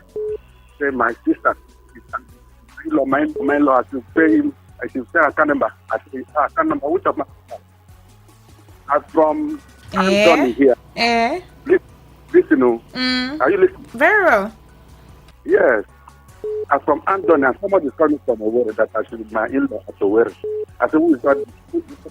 I mean, she been called, she came and that this. I said, okay, I'm going to send me the account number. As she sent me the account number, I called her back. I said, don't see him. I called him back. I said, you don't see the money. He said, never see the money. Because I said, yes, you have the phone. So if you are not greed, let me just end it there. If you are not greed, from now, you cannot call it. Okay. All right, thank you.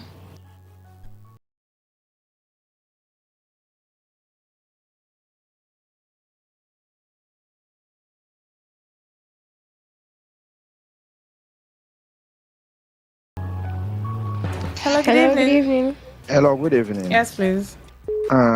There was one woman who stayed somewhere and her phone rang. This phone that rang, they said that the road safety, that the sister had an accident, that the doctor need some money, just emergency, they need 100,000 naira.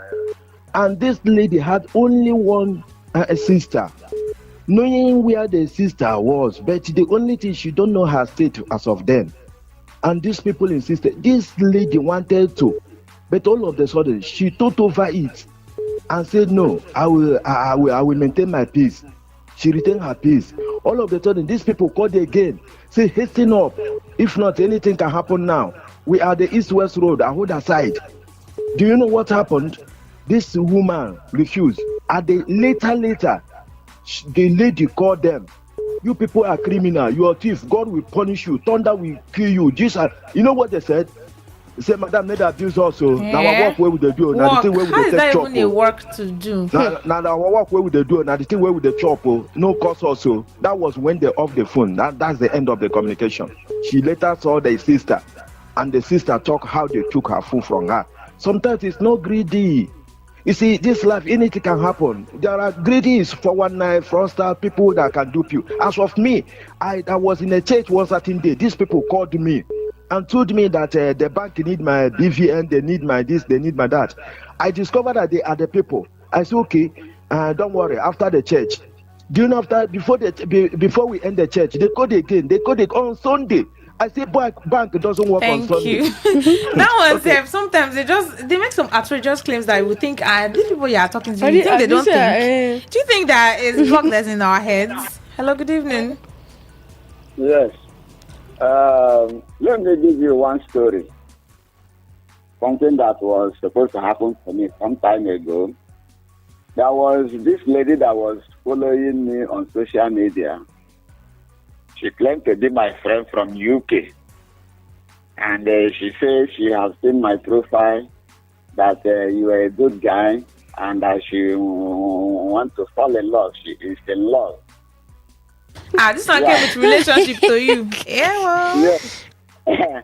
All this while, we are discussing, we are chatting on WhatsApp. So, you know what she said? That he has a parcel to send for me.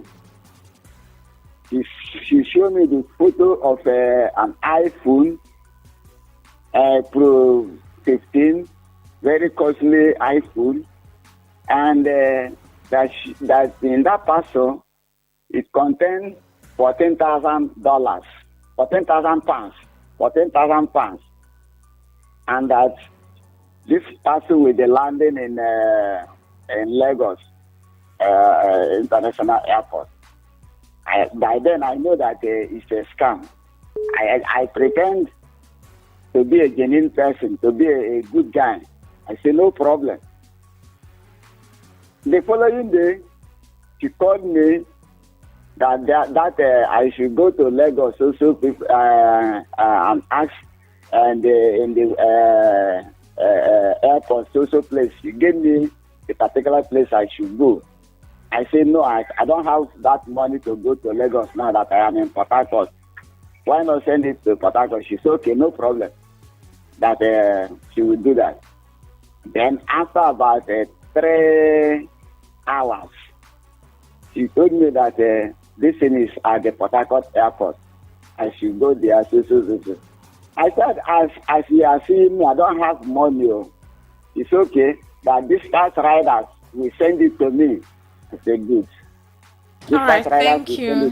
Thank you for sharing your experience.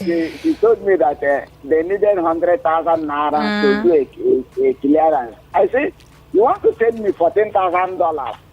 And they are telling you to send money to do clearance. So that's how you got it now. That's how you caught them that they're trying to.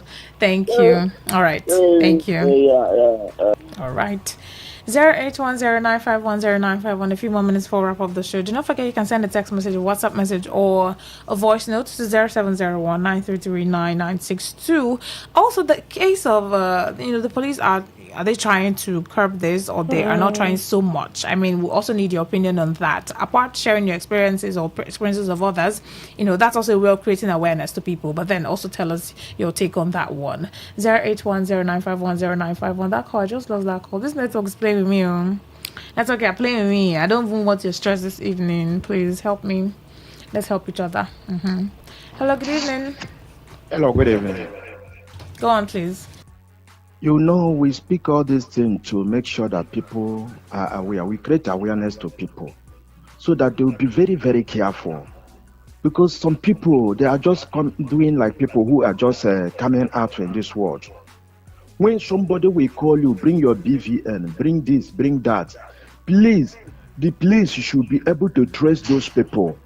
Because most of the times they call me, I tell them, the other one was asking me, what do you work? I say, I'm a Jeep staff. They say, how much do you earn? I say, I earn 21 million naira. Oh boy, they heard the mad. Yes, so you say you had 21 million. I tell him, say, how many accounts? I said, the other one, diamond, the other one, he said, the other one, how much? I said, that one, 44 million.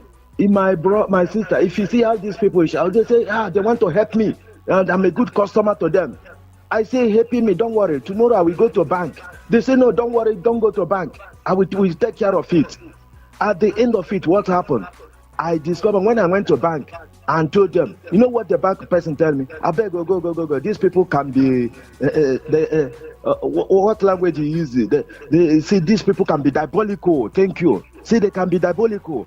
I say, is that why you cannot? You say, no, I should forget about it. I came back. I said, so guy, you are a fraudster that you said that so that I shouldn't fall into the fraudsters. So you're a fraudster. He off the phone. I called him. All right. So do you think the police are doing a great job at trying to? Police, if they are working up now, they should work more. They should be able to create awareness. Give people the number that we call them to track those people.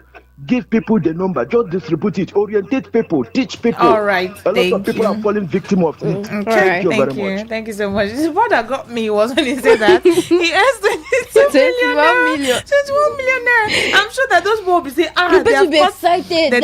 How will somebody in his resident of mind tell you how much he earns? Openly like that, just tell you the straight amount. Even people don't disclose their salary. And I'm sure that scammer will just feel like, we have seen a Magal 21 million. We're going to get like at least they've already started budgeting what they will do with the money. Get a house, get a car for money that you did not work for. I beg, people should be serious, please. 08109510951. This is the last call that we'll take, and if there are any messages, we'll just take them. Hello. Hello. Yeah, please move away from your listening device. Hello. We can hear you. Okay, amigo Sunday. Go on, please.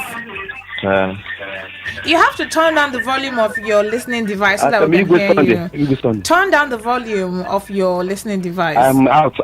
Okay, that's better. Go on. Okay, I'm telling you what happened to me too. All right, please about try that, and people make it brief. Doing money, maybe when you bring their NIM, or they ask you the number, also 6 number. When they ask you how many number that remain for your account number, when you mention the number, immediately they mention the number, they will fraud you. With immediate effect. So when that kind can happen to me, so I have learned lesson. So next while they call me again, so they say that you must send my NIM number and my account number, all those things. So after that, I tell them that you people have fraud me. So if you don't return my money, so I will deal with you. So what they did that they will tell their baba, they tell their baba because they get baba.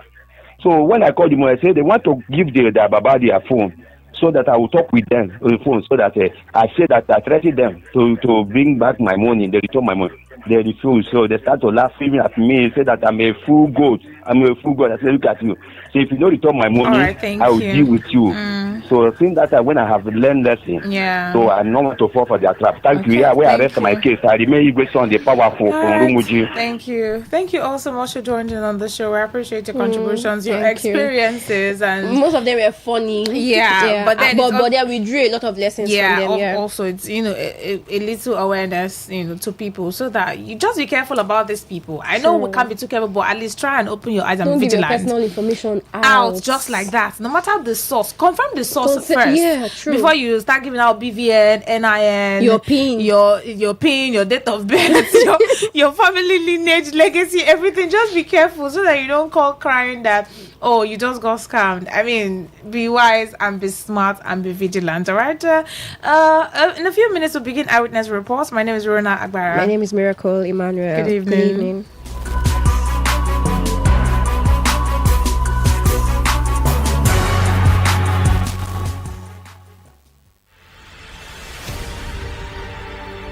Want to know what's happening? Get latest information in sports, politics, lifestyle, you name it. The frequency of choice. Today, 95.1 FM. Today, 95.1 FM.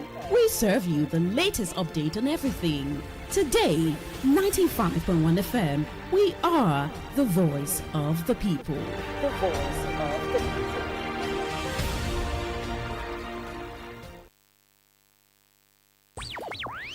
Tune in for a journey beyond the ordinary. Fasten your seatbelt. We are not just a station, we are the station. Today, 95.1 FM, the voice of the people.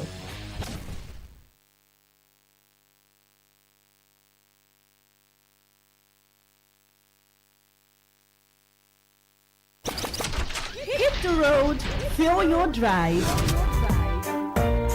Ignite the vibe, stay locked. Today 95.1 FM, radio on the go.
Education never ends, and we believe it starts even way earlier than most of us think.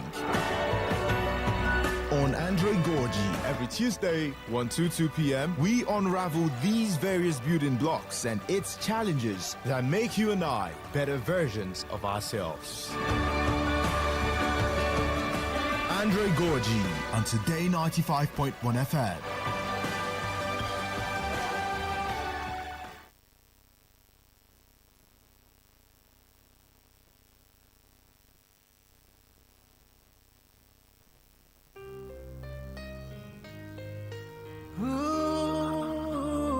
Music at NigerContent.com. Bring it on.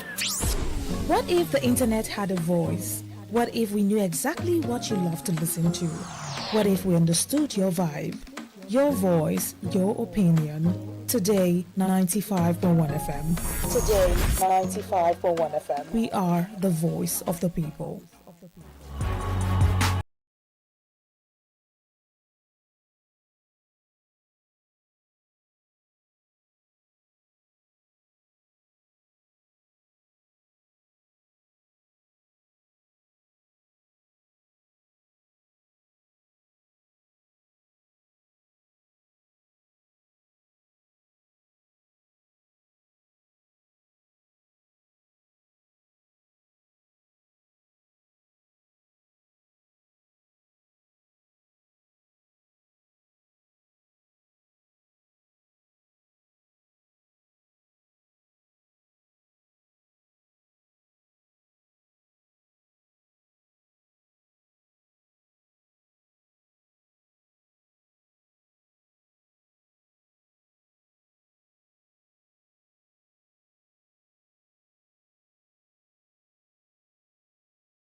All right, we're back, and this is Eyewitness Report. It's time for you to tell us everything that is going on in your area.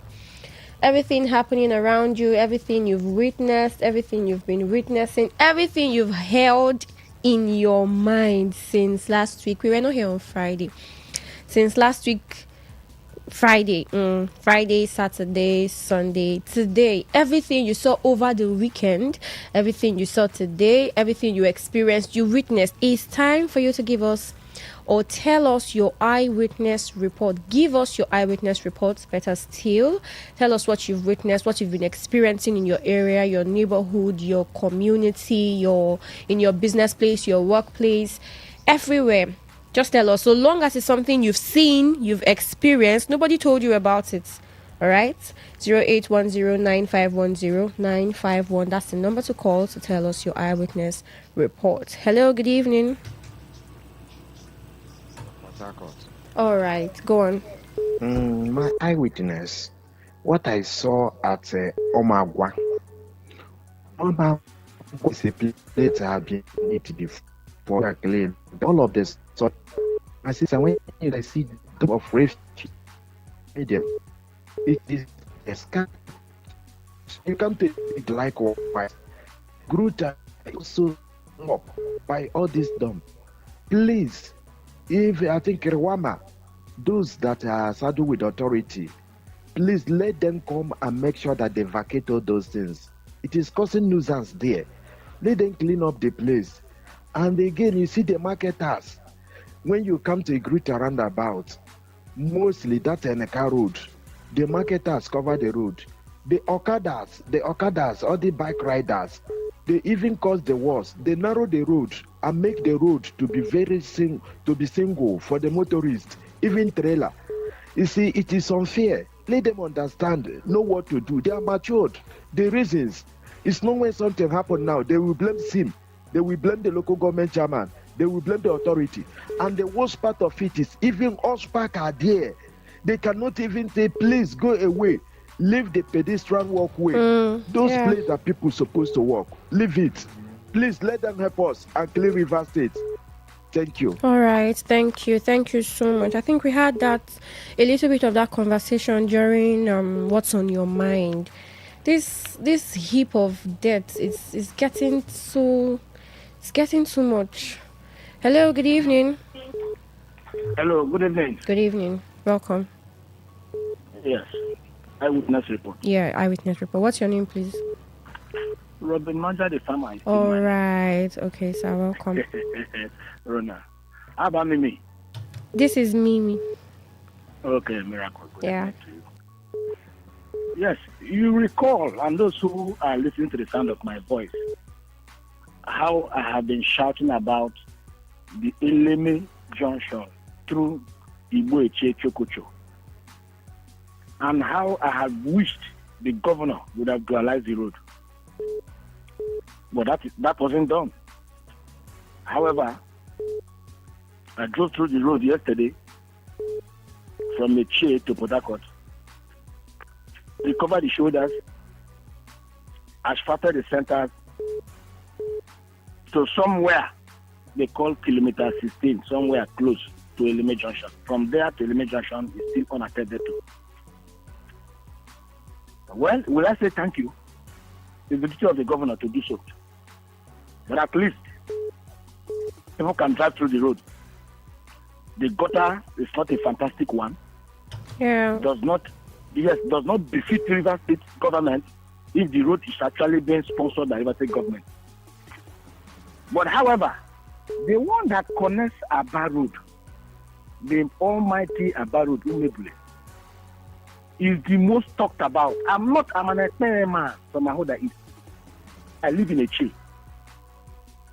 If the government can take it in consideration to open up that road from that Igbo junction linking to Oyibo Express, the economic activities of the area will boom. River State gets 13% derivation as a result of oil and gas activities from the federation account. Umebule has over 50 oil wells. How can a people be treated in that manner? Just road.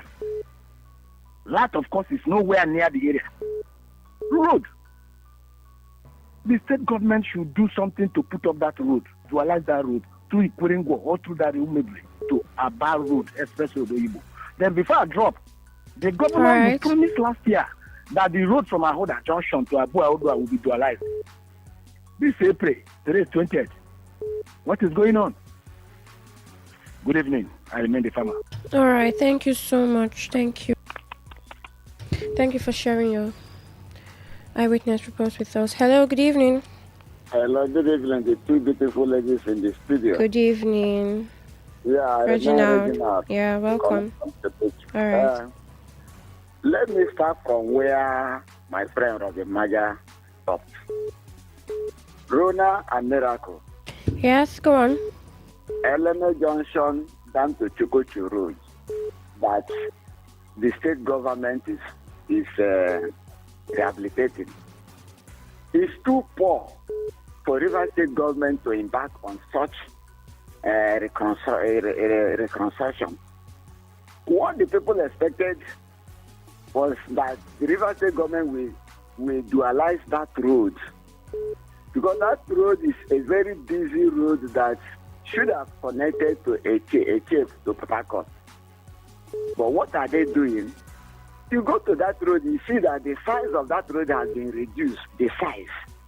I'm not even talking about the drainage. The drainage is something else that I don't know why they should consider such as drainage in that same road. The size of that road has been reduced. The asphalt thickness of that road is reduced.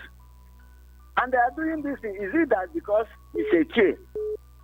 Is it that can Governor Obra control such roads? All right. In Opopo, where he come from? I think the people of Eti have to speak out now. All right. Allow me. Let me see him. I have to take calls from other callers, please. No. Considering the volume of money that is coming from Eti, the oil wells and all the rest, the people of Eti doesn't deserve. And finally, my Chokocho Umekem pipeline road that I have been crying is still like that. The primary schools in Eti, I don't know how other places within River State look like. Commissioner for Education, Commissioner Dr. Peters, you have come and you promise we don't want you to begin to make statements. All right, thank you so much. We want to see action taken regarding this state of these primary schools in River State, more especially in Eti, where I come from. Dr. Peter Mago, please don't be making statements for us. We need action. All right, thank you. Hello, good evening. Good evening, my sister. All right. Ejike calling from Port Harcourt. All right, go on. Please, I think you guys are doing eyewitness reports. Yeah, this is eyewitness reports. All right. Please, my own eyewitness go this way. Please, it goes on certain things that when I feel like this, I wonder, like, this government or this our government, are they playing or are they serious? Are they fighting for insecurity? Because it gets on certain things where I normally see like this. For example, you will see these bandits, it will show him money that kidnappers they pay from ransom. But for example, as I'm talking to you now, mistakenly now, if I call President Tinubu, maybe insult him or just say any bad word against him, post it online. Even though I left inside my toilet, they will come and catch me. If I say something against this our leaders, even though I stay my mother's womb, they will come and arrest me. But this thing will be going on. These people will seeing it. That won't happen. I don't know what is going on in this country. I don't know. It's like as people are dying, some people are happy about it. It's wrong. See, the other way I'm seeing big money, huge amount of money. They are showing in social media. Everybody is seeing it. But mistakenly now, cause any politician say any wrong word now, they will come and they will even though you bury yourself, make that video Instagram, they will come out there and dig you out. So I want to know whether to insult them is it important that when they are killing people, kidnapping people. God will bless Nnamdi Kanu. This country, I don't know. None is good. God will bless Nnamdi Kanu. None is okay. I will not say anything. Thank you. Thank you. Using abusive words is not going to make anything better. Okay. Hello, good evening. My sister in the radio hall, good evening. Good evening, welcome. Yes, my name is Chigozi from Odohobake clan. All right, go on. My eyewitness is this. I am using this medium to beg women in Nigeria that is going to Calabari in daily basis.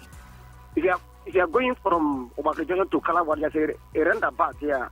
So many motorists don't used to obey the traffic rule of that roundabout. So I'm even thinking to appeal to whosoever that applying that road.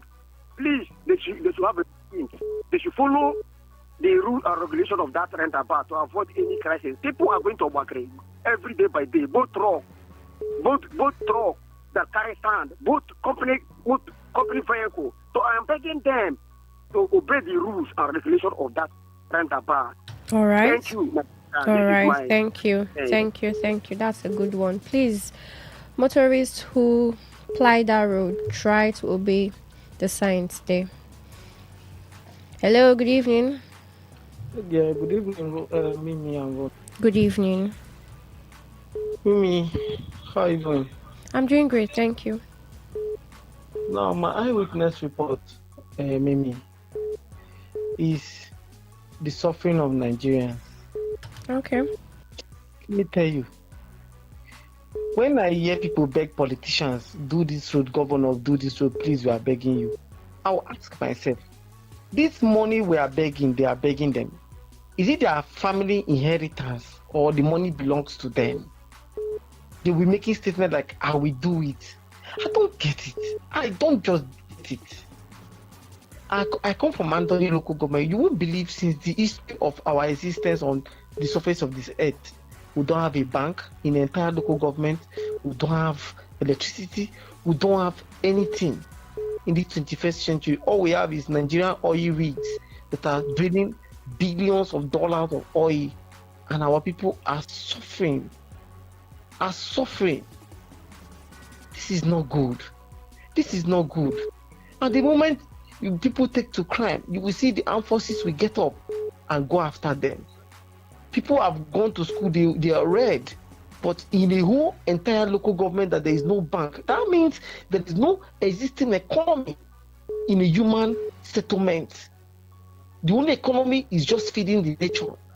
That is so bad. Listen, I want to send a message to the government. If they like, they should care. If they don't like, they should not care. They are doing this thing to Nigerians, and people are, and Nigerian men, including me, we are all cowards. We are allowing our fellow men use us. Okay, so what are you supposed to do? In order not to be a coward, what are you supposed to do? My dear, if I tell you what I'm supposed to not to be a coward there, if I tell you that I will... You cannot use that word. You can't say that you and several other men are cowards because you cannot do anything about the government. We are cowards because what we are supposed to do, we are supposed to go into a full-blown revolution. That's your own solution. What do you want to do? If I tell you I will kill them now, you will cut off this call. But you can't even say that. You can't say that on radio, please. Hey, that is it. But they are killing us now. Are the government not killing us? All right. Thank you. Okay. You're angry and that's valid, but thank you. NBC will regulate you fine. But here we are suffering and dying. Our youths are not getting married. Our ladies are not getting married. The government is to blame for ladies not getting married too. The economy is not doing well, for crying out loud, lady. The economy is not doing well. All right, thank you. People are living in one square room. People are living in one square room in 21st century. Our housing is bad. Our agricultural sector is bad. The banking is not working. Even though you have a business idea, you can't walk into a bank and get a loan. Do you know the essence of a bank? Thank you. Thank you for calling in. Nothing Thank you. Working. All right. Thank you. Hello. Good evening. Rona, how are you? This is Miracle. Miracle, how are you? Good evening. Good evening. This is Chief Solomon calling from Obogoro community. All right. Go on. You know, my eyewitness report about this drug abuse. You know, most of this crime we are witnessing today is because of drug abuse. But I thank God for the drug people. They came to Bogoro on a Saturday, this past Saturday, to educate us, to sensitize us of drug abuse. So I'm encouraging our youths, even the adults, they should stop drug. Drug can push you to kidnap, can push you to any kind of crime. Can also injure your health. You see, drug and drunkenness. We have drug abuse. We also have drunk. Those that drink, you drink. That is how you will drink. You lose your integrity.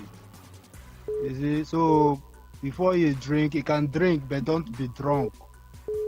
You see, so most of challenges we are facing today, even our uniform men, most of the drivers, they drink. If you see those drivers driving rubbish, even all this keke, is because of drunkenness and drugs they took. Okay, thank you. You see, so my eyewitness report, we should control our health. All right, thank you. Thank you.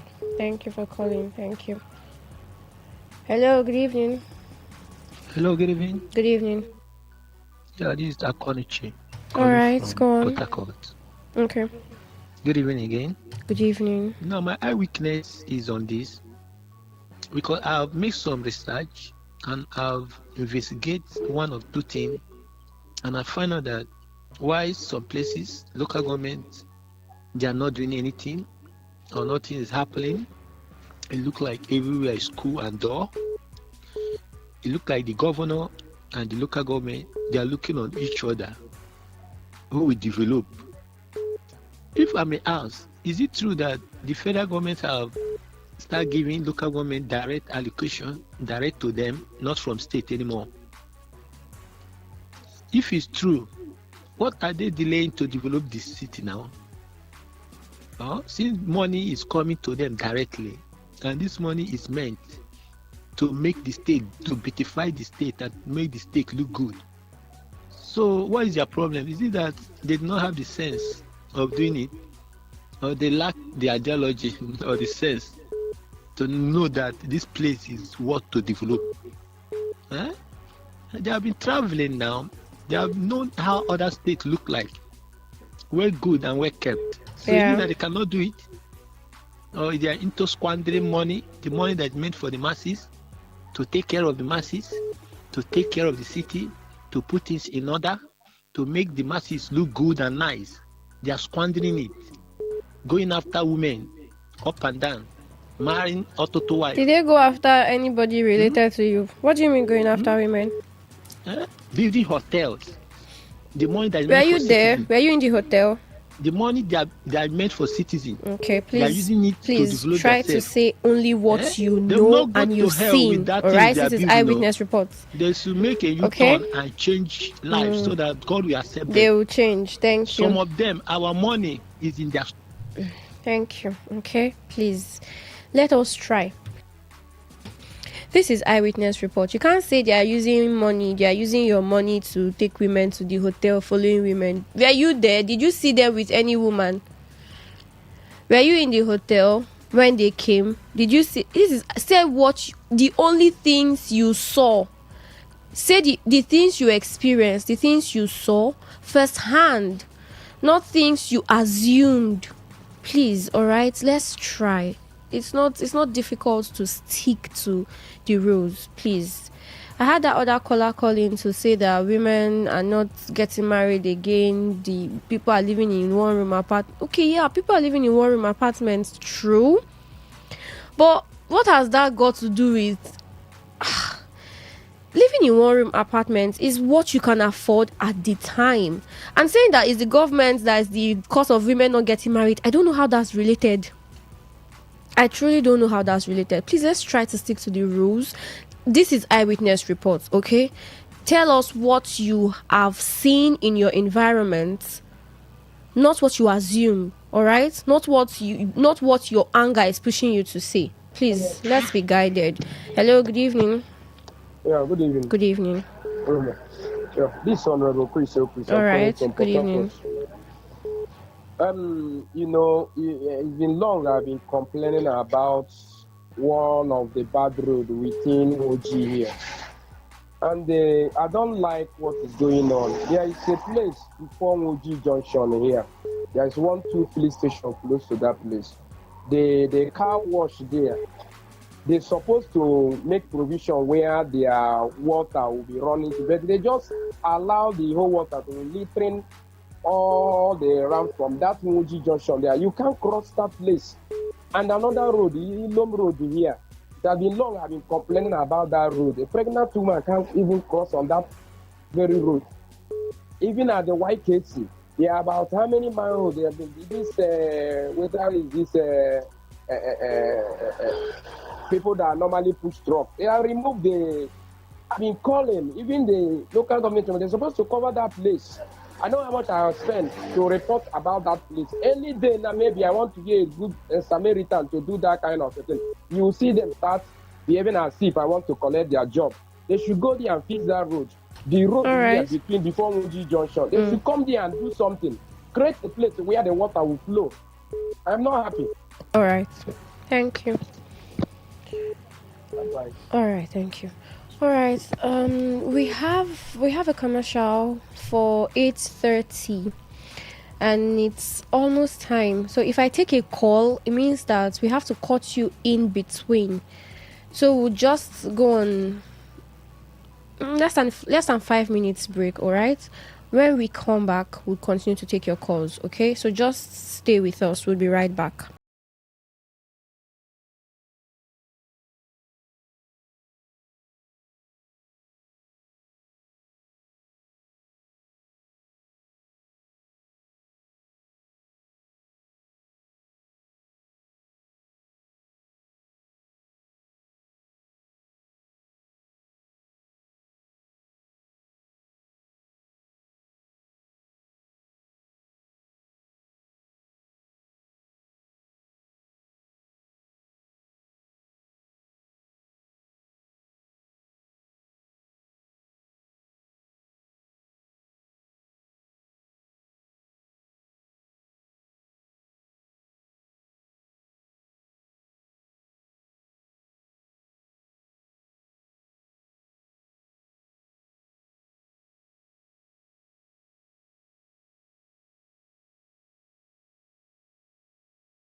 The people, you can see everybody is just the eyewitness report. You're not even getting what actually reflects eyewitness report. Yeah, reason being that.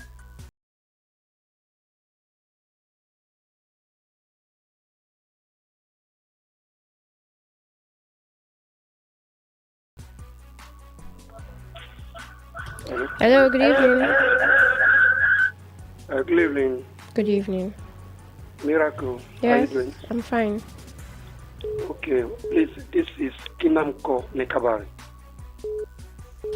All right. My eyewitness is concerning Boris Sakpewa Road. It has been a long time that I passed on that road. So I just recently passed on that road. Miracle. This road that we were comparing to paradise because of how governments walk the road in a very good standard that everyone was appreciating the road. But if you pass there now, Miracle, no single one pole, street light, no single one. Street light were there from Sakbewa to Bori and even up to corner waterside. But I don't from Sakbewa up to Yege, no one street pole light. And I don't even know what happened to it. Not that maybe something happened and maybe they fall. No. It's like they just uproot it and take it away. And that road is linking to about 5 local governments. Tai, Gokana, Kana, Opopo, and Andoni. And this thing is happening on that road, and nobody is taking action about it. What happened to those lights, those street lights? And my second I report is I've been asking River State government, especially our governor, Sasimina Yefubara, that my secondary school is in coma. Let him go and revamp that secondary school for Christ's sake. That is the only government president that we have in Sogo community, in Kana local government. And we also calling on the chairman of Kana local government. What Sogo people has done, we voted for him now. Let him come and visit Sogo and do something about that school. Okay. What is happening? What have we done? Let them say this now. We are contributing to the progress of this state. And let them come and do something about this that school. Or do they want us to take law into our hands? You can't take laws into your hands, please. Let them do something. Taking laws into your hands will add more problems. Because it's not going to end well. When you put somebody against the wall, what do you expect the person to do? Let that school be fixed now. No classroom. Students are learning inside bush. If you look at it, it looks like a forest. Okay. What is happening? You. All right. I'm not happy. I'm not happy. I know. Thank you.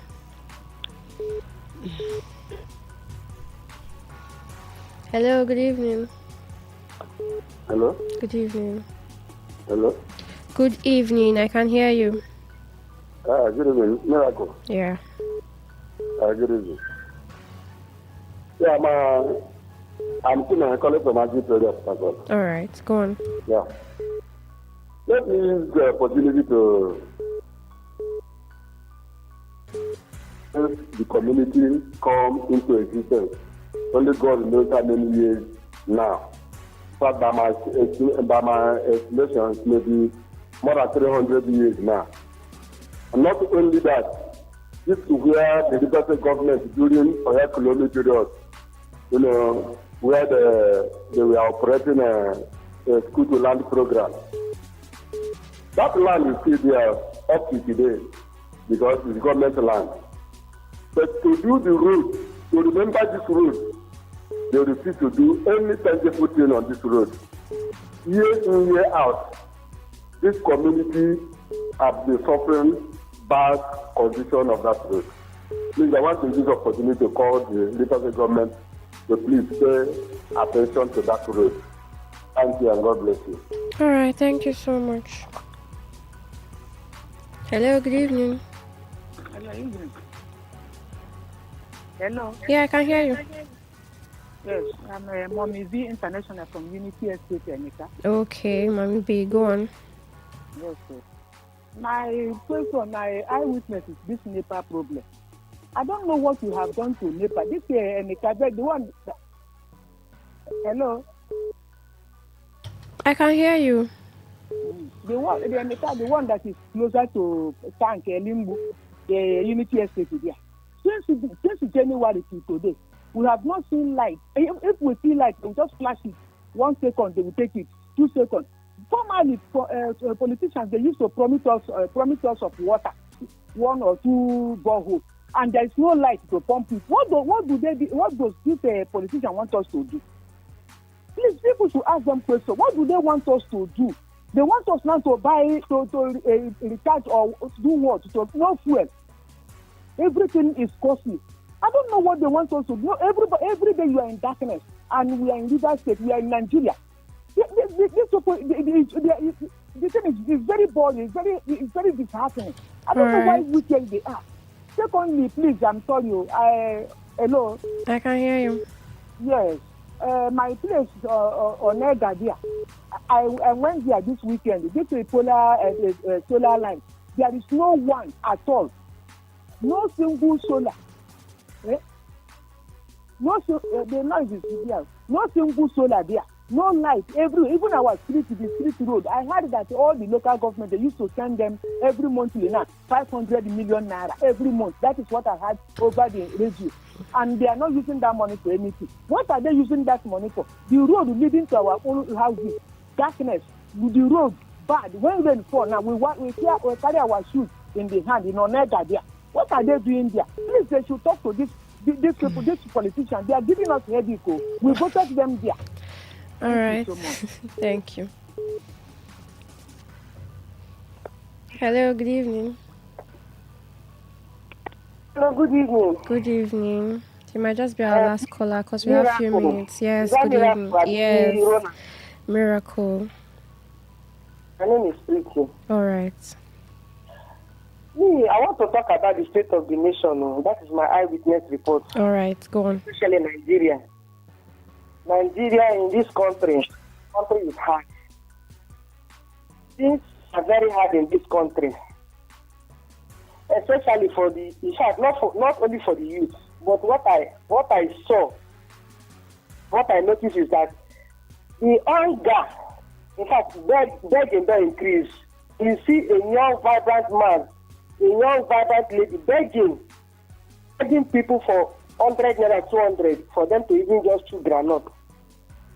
My dear, the hunger in this land is too much. Now look at how the cost of fuel. Look at everything is just turning upside down in this Nigeria, in this country. Now like this way, where person go save money, man or woman go save money, and the person won't go marry. You are asking, that boy was telling you, one guy was telling you that because of all this hardship, a man cannot marry, and you are asking him how. Now let me explain to you, since you don't understand. Not the whole country good. You have just few minutes. We don't have the time, please. Are you hearing me, Miracle? You have few minutes. The country is good that a man will work and get money and go and pay for a woman bride price. If money not there, I go tell you, maybe two of them go to a beach and they are fornicating against God. Not when money the person go come out from one room, go enter 1 bedroom flat. Money no there, the person won't take come out from there.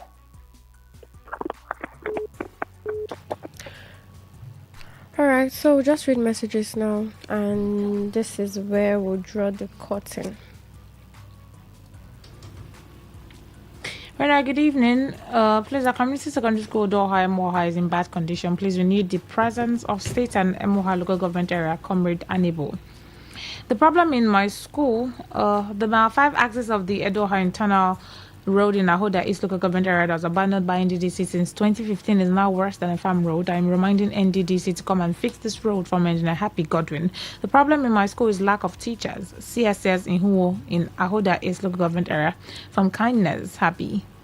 Today FM baby. You know. Right. My beautiful sisters in the studio, how would they find my witnesses on KK drivers? If I say state government should ban KK drivers on the road, Oh, keke drivers on our road. Maybe they go say I no like their progress. Make una help me take keke drivers to behave well on the road. These keke drivers are driving nonsense on the road. The majority of them are not trained to drive keke on the road. I nearly jammed one of them this evening because of his restless driving. Reckless, you mean? If they want to overtake you, they don't care if vehicles coming at their front. I'm calling the Ministry of Transport to call these keke drivers to order from Thank God at BDT at Igbo. Okay, this is where we will wrap it up. Yeah, Thank you all wrap so up much here. who joined on the show. Do not forget the thrill comes up by 9. All right, stay with us. Good evening.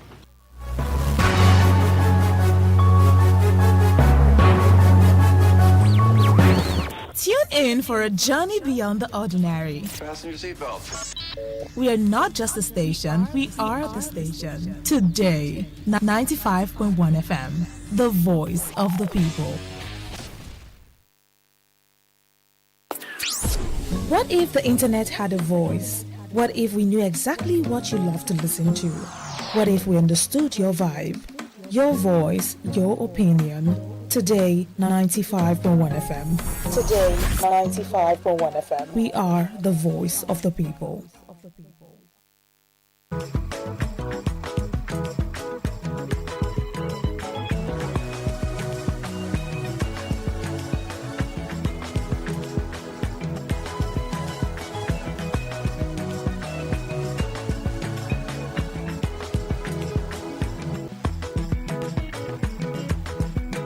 So soon, a new champion will emerge in the Nigerian Premier Football League. Take a good look at the table. 3 more games to go.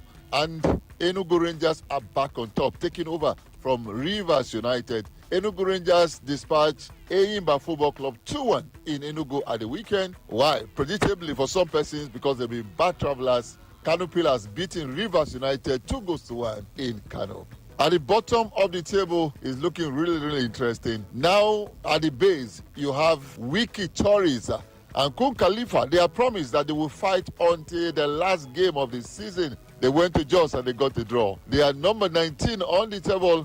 Hey, but Remo Stars are out of relegation, in quotes. That's only if they win their remaining games. Where is Eyimba? They are still living dangerously, still in the relegation dogfight. And of course, the Nigerian National League has produced 3 teams that will be replacing them from the lower division. As we speak, from the northern part of Nigeria, Doma United are back in the Premier League. Same as Sporting Lagos of Lagos, back in the Premier League. Inter Lagos, the new boys, are in the Premier League. 1 more to go, coming from the northern part of Nigeria. That is the picture of the Nigerian National League and, of course, the Nigerian Premier Football League. On this edition of Global Sports Update, we'll be explaining what happened at the weekend, what the table looks like, and, of course, who is likely going down and those that will be staying up. My name is Godwin Enakina. Waiting to talk to you is Ibitoye Toye. You call him Toye Ibitoye. Yes, he's a man who follows the Nigerian League, Nigerian football so passionately. When we come back from this break.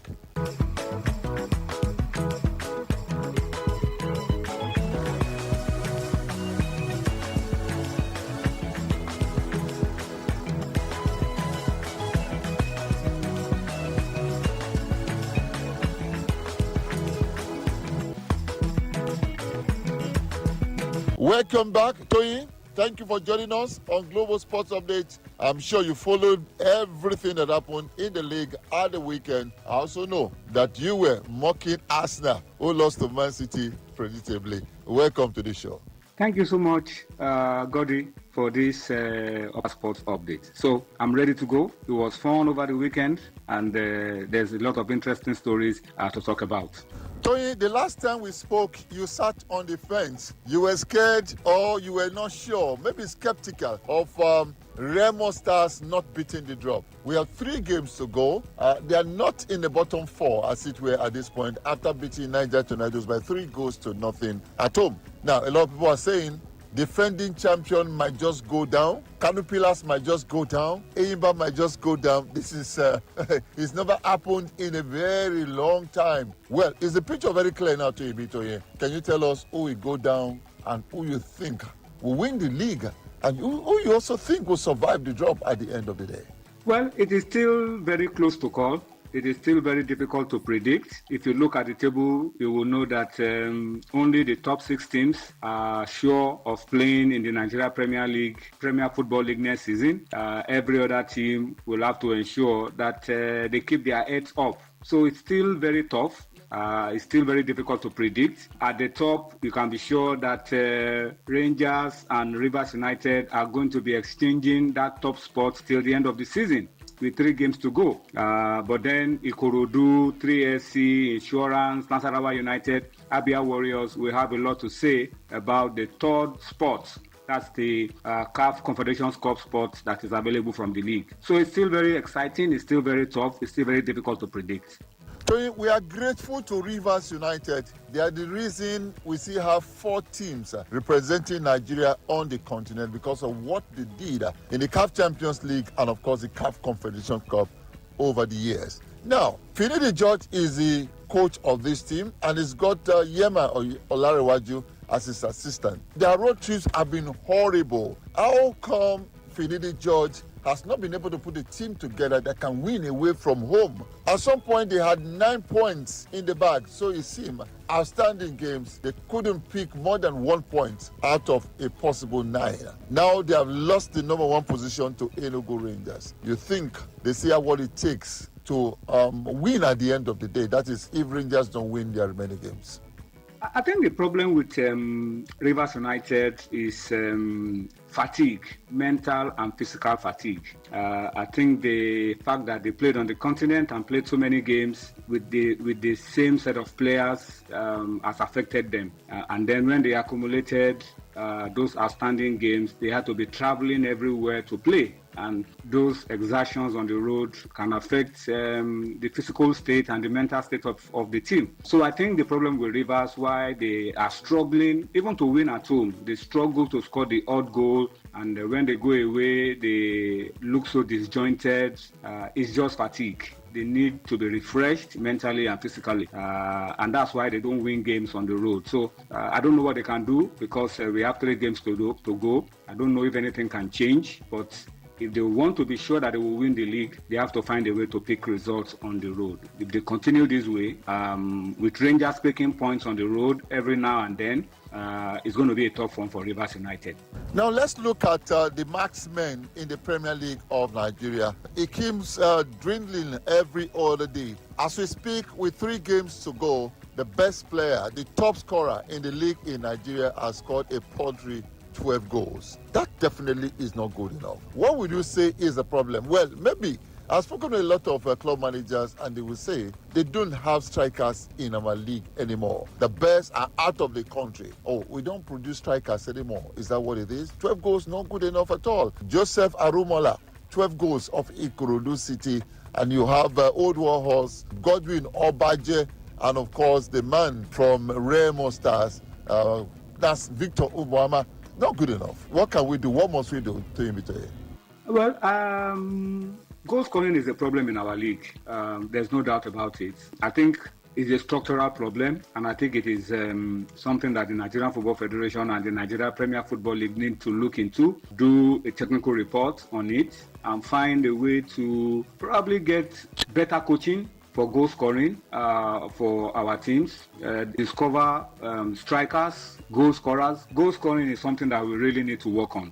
We know that our league is hugely defensive. Our teams just play to get a draw when they travel and all of that. But things are changing, things are improving. We see teams play good football at home and even away. And we have seen away victories, record number of away victories this season. So things are changing. But then we really have to do a lot of work to brush up our strikers on the act of goal scoring. Goal scoring is an act. That's something that we have to do. While we commend the likes of Joseph Arumala, Jonathan Meriga, Collins of Katsina United, Godwin Obaje, and Obioma of Abia Warriors for what they've done so far in terms of goals, which, as you said, I agree with you that it is low. 12 goals, 13 goals in 35 games is a low return, but then it's something that we can work on and build on for the future. Let's go back to the league as if we are talking about the clubs. Kanu Nwankwo is the chairman of Enyimba Football Club. In all honesty, tell me, why do you think Enyimba have found themselves where they are at the bottom of the table and might just get relegated? Please tell me. Some are saying that Kanu Nwankwo does not know anything about managing a club. Playing football, being the very best African footballer of the year, playing for some of the best teams in the world, Inter Milan, Ajax, of course, Arsenal Football Club, West Brom. That's not good enough for you to be able to manage a club side.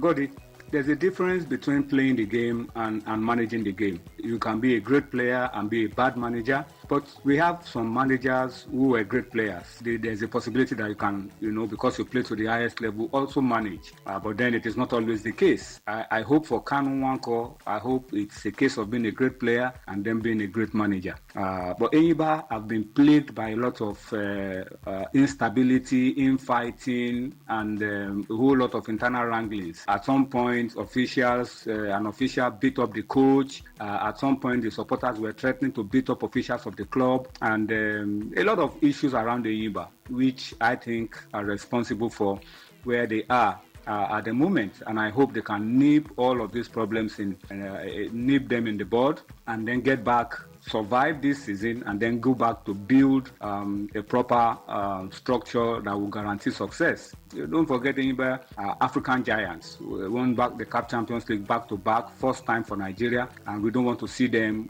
go down and become a relic of what they used to be, a story of what used to be a success.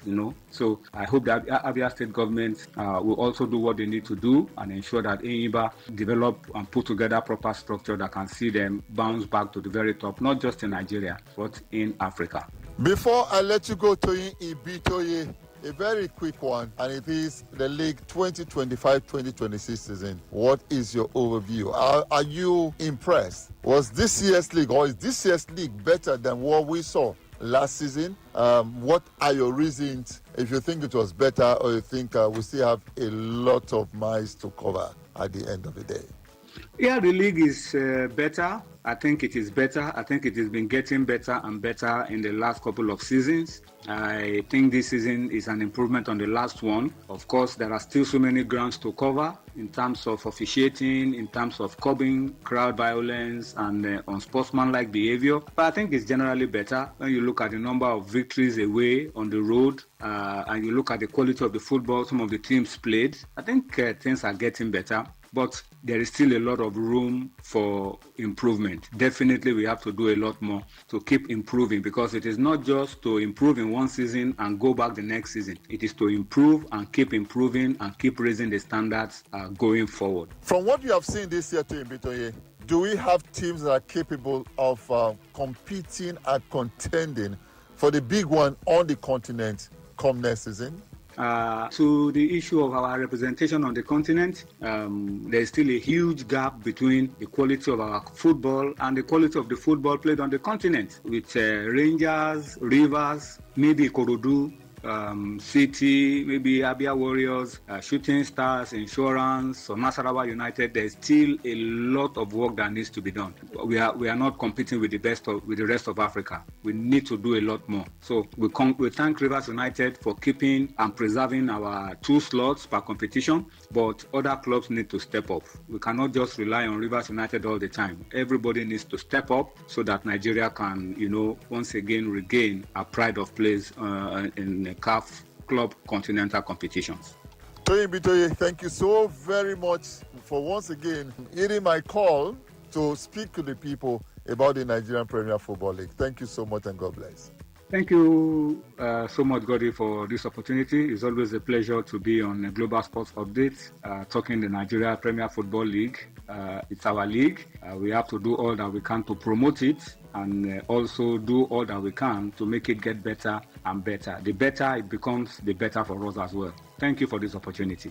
The voice of Toyin Ibitoye talking to us on Global Sports Update. Of course, like I said, 3 more games to go in the Premier League in Nigeria. Who will go down, who will stay on top? Toyin has given you is expert knowledge about all of that. And of course, I also let you know that the teams that will be coming to the Premier League this season from the NNL, 3 are known already.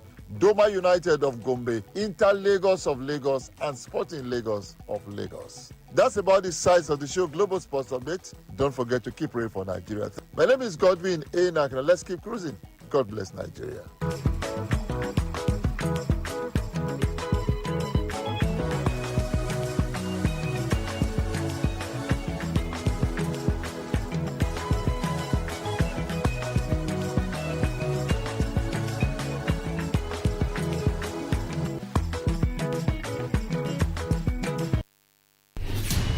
Stay informed, stay ahead.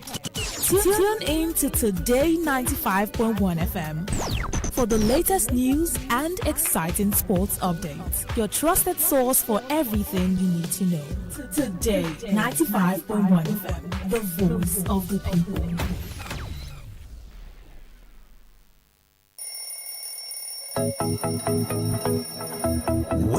Wake up to today's quest, where breakfast on the radio is full course. We start with some motivation to ignite the spark in you for a great day. Then a full interactive sports show on Sport Attack 6:30 a.m. Unbeatable and concise news reports on the world news at 7 a.m. And our newspaper review segment now 7:30 a.m. Oh yes, 7:30 a.m. The scoops and the commentaries from my esteemed panelists. Today's quest, 6 a.m. to 11 a.m.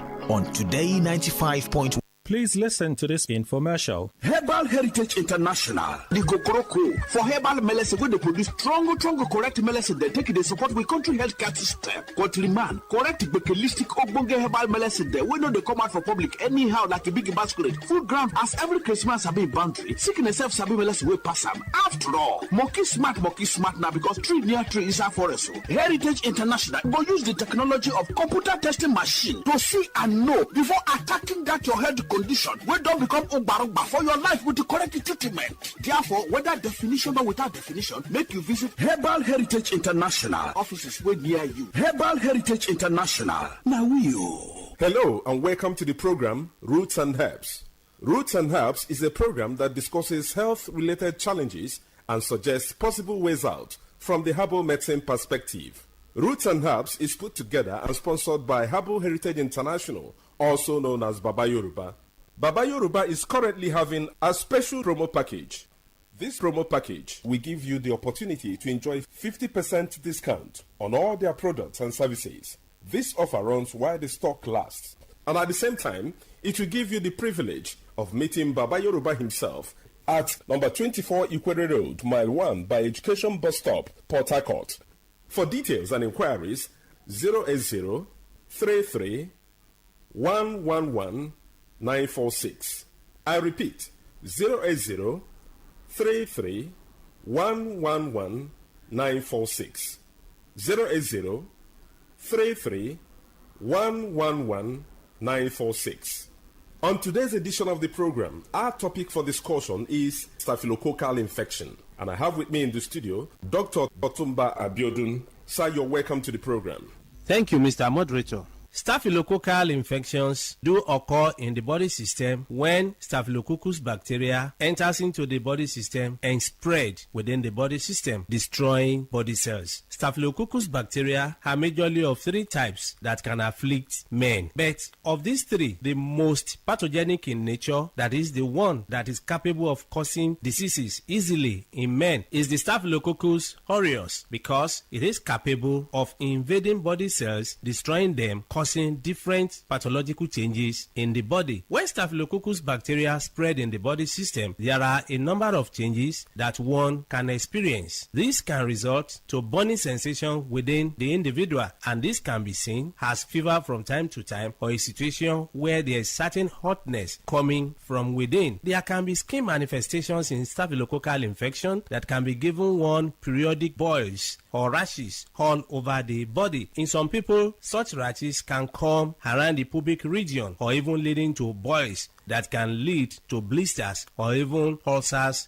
on the skin. It is possible for one to experience persistent headache in staphylococcal infection because the body fluid is already contaminated. Staphylococcus, as we know, is a form of bacteria. Any bacteria that is capable of spreading in the body system can lead to reactions in the body that can further damage body tissues. And when this occurs, it is possible for one to experience joint pains in form of infective arthritis. Part of this bacteria can spread deep into the tissues of the heart, affecting the valves of the heart. And when this occurs, you discover that there can be palpitation that some will start witnessing as if they have panic attack. When this is allowed to continue in the body system, it is possible for one to start getting tired easily. There are many people, by walking from one pole to another, they get tired, or by doing just something that is not supposed to be that tasking in terms of energy consumption, they discover that it's as if they don't have enough hair where they are located. All this can be as a result of weakness of the heart resulting from infection or spread of this bacteria we're talking about. When this bacteria is able to pollute the body fluid, it is possible for one to witness mouth odor. Mouth odor is a form of changes that is called halitosis, where people will start coming up with breath coming from within that is already polluted. There is no amount of time such people wash their mouth, you discover that the breath coming out is very offensive. All this can be as a result of pollution of the body system. It is possible, if any bacteria is able to dwell so long in the body system, to contaminate the whole body fluid and even damage nerves. When nerves are damaged, there can be tiredness. Not only this, it is possible for men to suffer a lot because this can degenerate to a situation where a man is unable to stand like a real man. When a man is unable to stand like a real man, it is seen as a serious challenge because the whole family can be affected. Part of the joy of the relationship can be stolen, and this can cause different rancors in the family. A man that is unable to stand as he should can find it difficult to get arousal. The desire for opposite sex can disappear, and once that arousal is not there, that is the ignition point. It means such a man will not be able to stand like a real man. In some people, the arousal can be there, but you discover that because nerves have been damaged, the transmission from the upper center down to the power point of man, that is in between his two thighs, can be weakened. When such occurs, you discover that such a man can even get arousal or is able to stand, but the type of standing that he has is not strong enough to help him to even get into the act. In some people, they make effort to get into the act, but you discover that they are unable to spend more than a minute or more before they are exhausted. Mind you, before a man can be called a real man, such a man must be able to have the arousal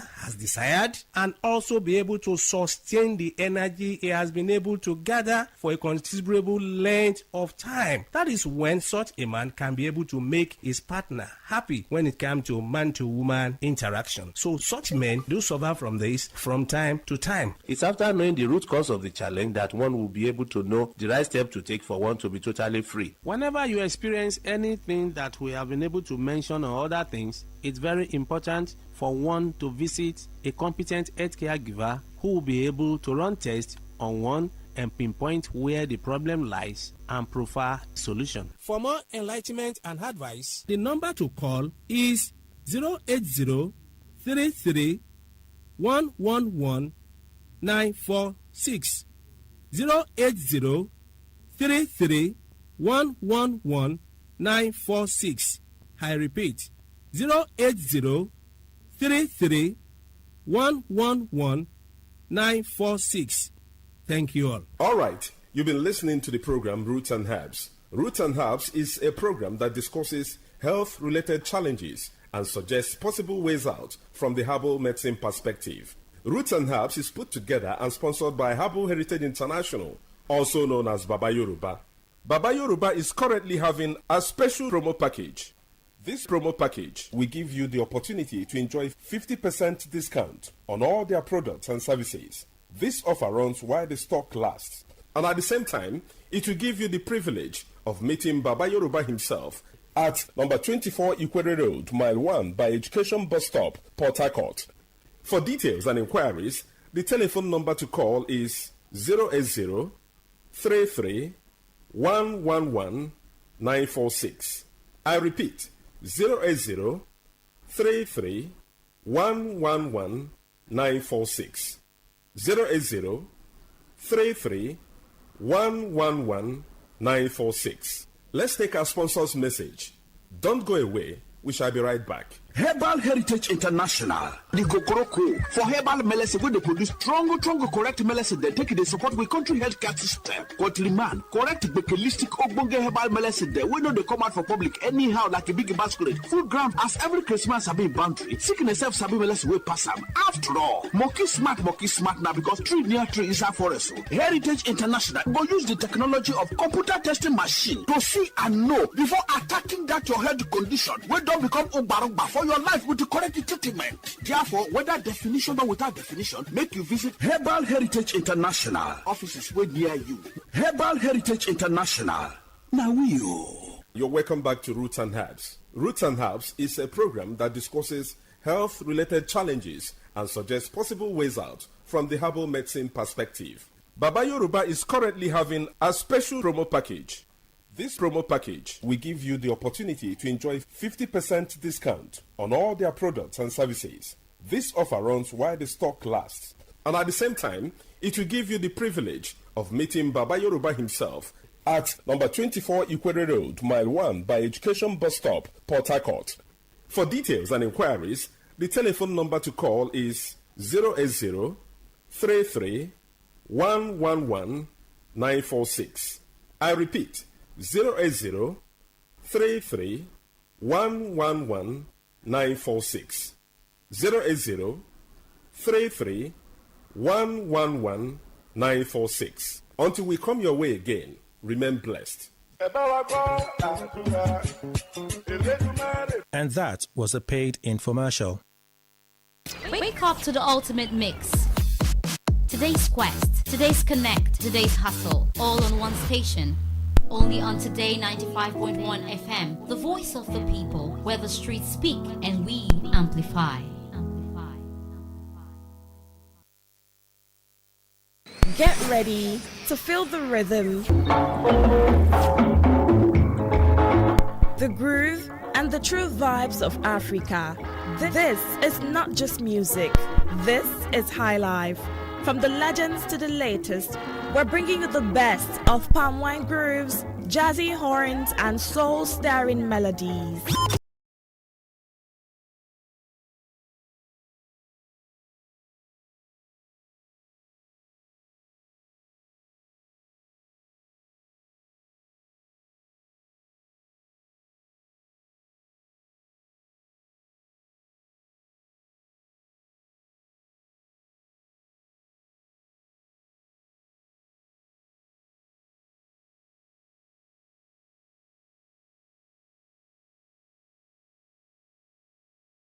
Here.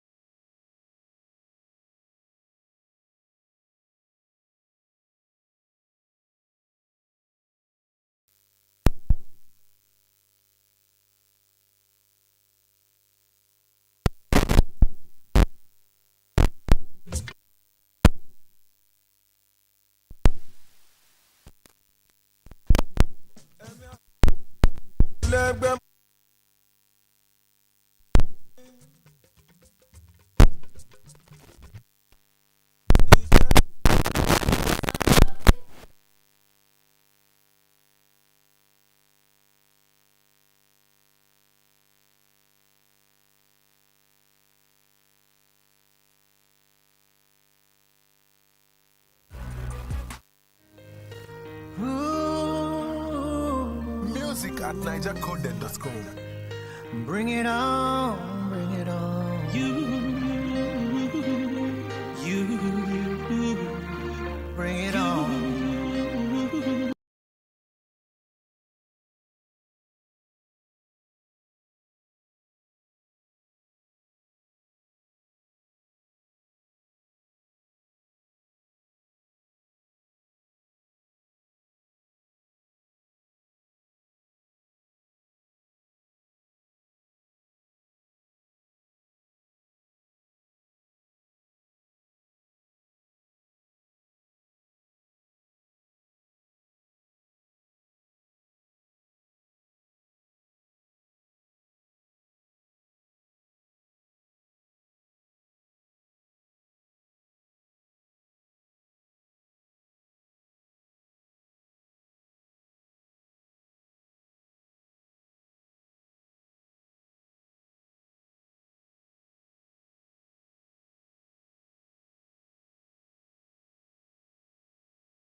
416 captives. So they captured 416 people, and they are issuing a 72-hour ultimatum to the government. Boko Haram has released the video daring the Nigerian government to attempt a forceful rescue of the 416 abducted victims in Borno State. So these people are daring the government that let's see if you can come and forcefully take these people out of our hands or out of our grip. Mind you, Nigerians, right? You people, people of the nation. Boko Haram is daring the government that they should attempt to forcefully rescue the 416 abducted victims in Borno State that they captured. This is as a warned. It was warned that if their demands are not met, so they are making demands. They abducted 416 victims from Borno State.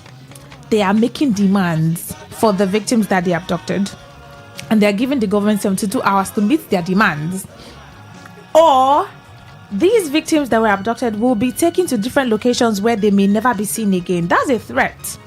I mean, that's a threat to the government.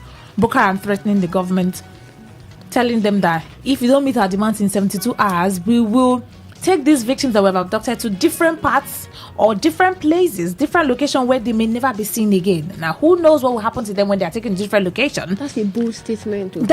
That's why I'm saying that people in the wrong are now having audacity to even talk to the people that they're supposed to talk to. Like, how did we even get here? And before someone will be making such instructions or issuing such demands, or you probably should have somebody or a backup, because if you don't have backup and you're issuing demands and they come for you, what would you do? Imagine me that I don't have, maybe I'm not in.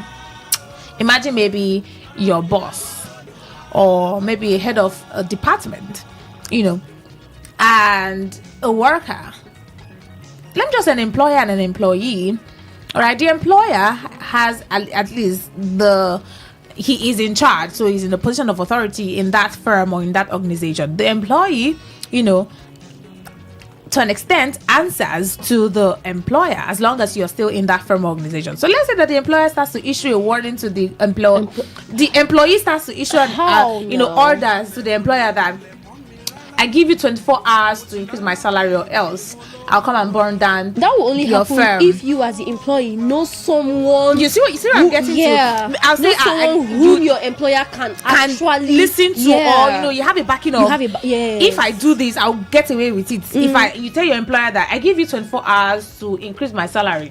If you don't increase my salary in 24 hours, I'll come and burn down this firm that I'm working. Or you probably know something that no one else knows about your employer that you want to use. So before I will not make a statement and issue 24 hours ultimatum to my employer, I probably should have the backing of maybe a higher person in authority that if I come and burn down that place, I'll get away with it and I will not face the consequences.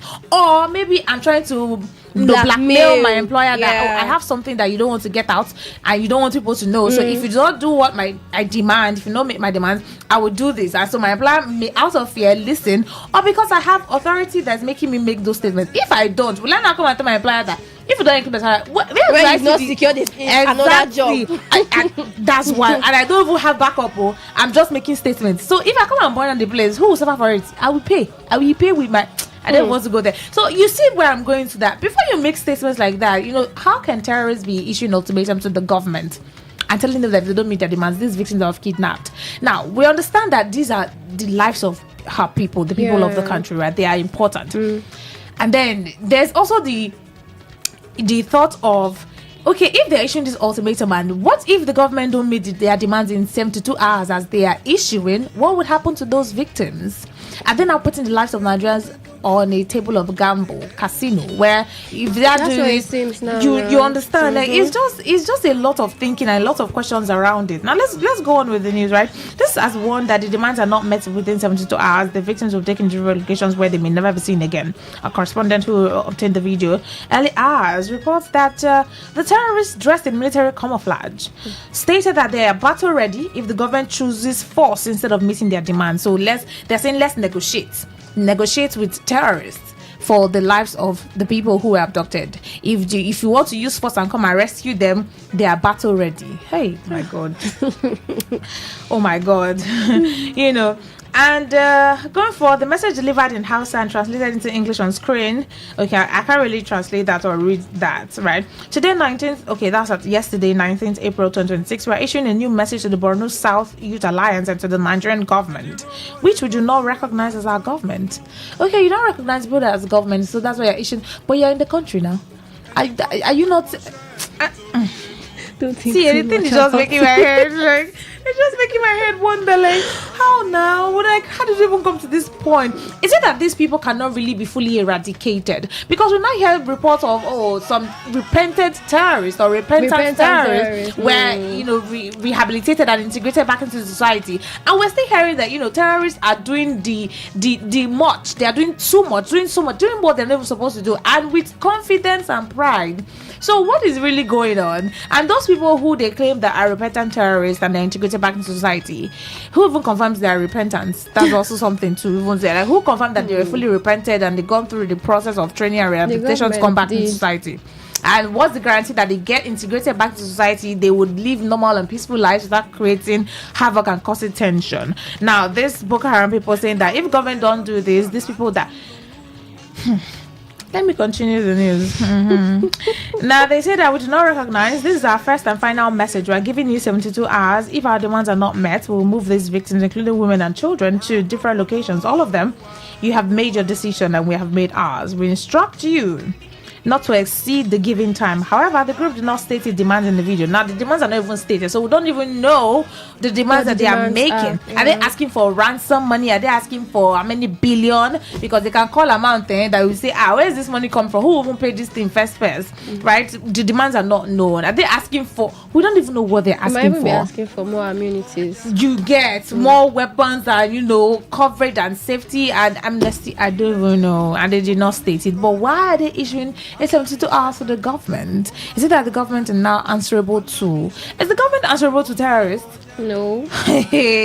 Or the government now have to negotiate to rescue her victims? The government cannot, is it that the government cannot rescue her victims without having banters with these terrorist groups and, doing their bidding to get the lives of her citizens out of danger and out of harm's way? Now, take a look at them before we do so, before you may never see them again. If the government believes it can rescue them by force, you are free to try. That's a dare. It's almost like truth or dare. I dare you to do this. Meaning, it's almost like behind the ultimatum, there's a threat. There's a threat behind this. And before you even dare somebody to do something, it's either that this person, this thing I'm there, you can't do it. I dare you. Let me say you're having an altercation with someone. Say, I dare you to slap me.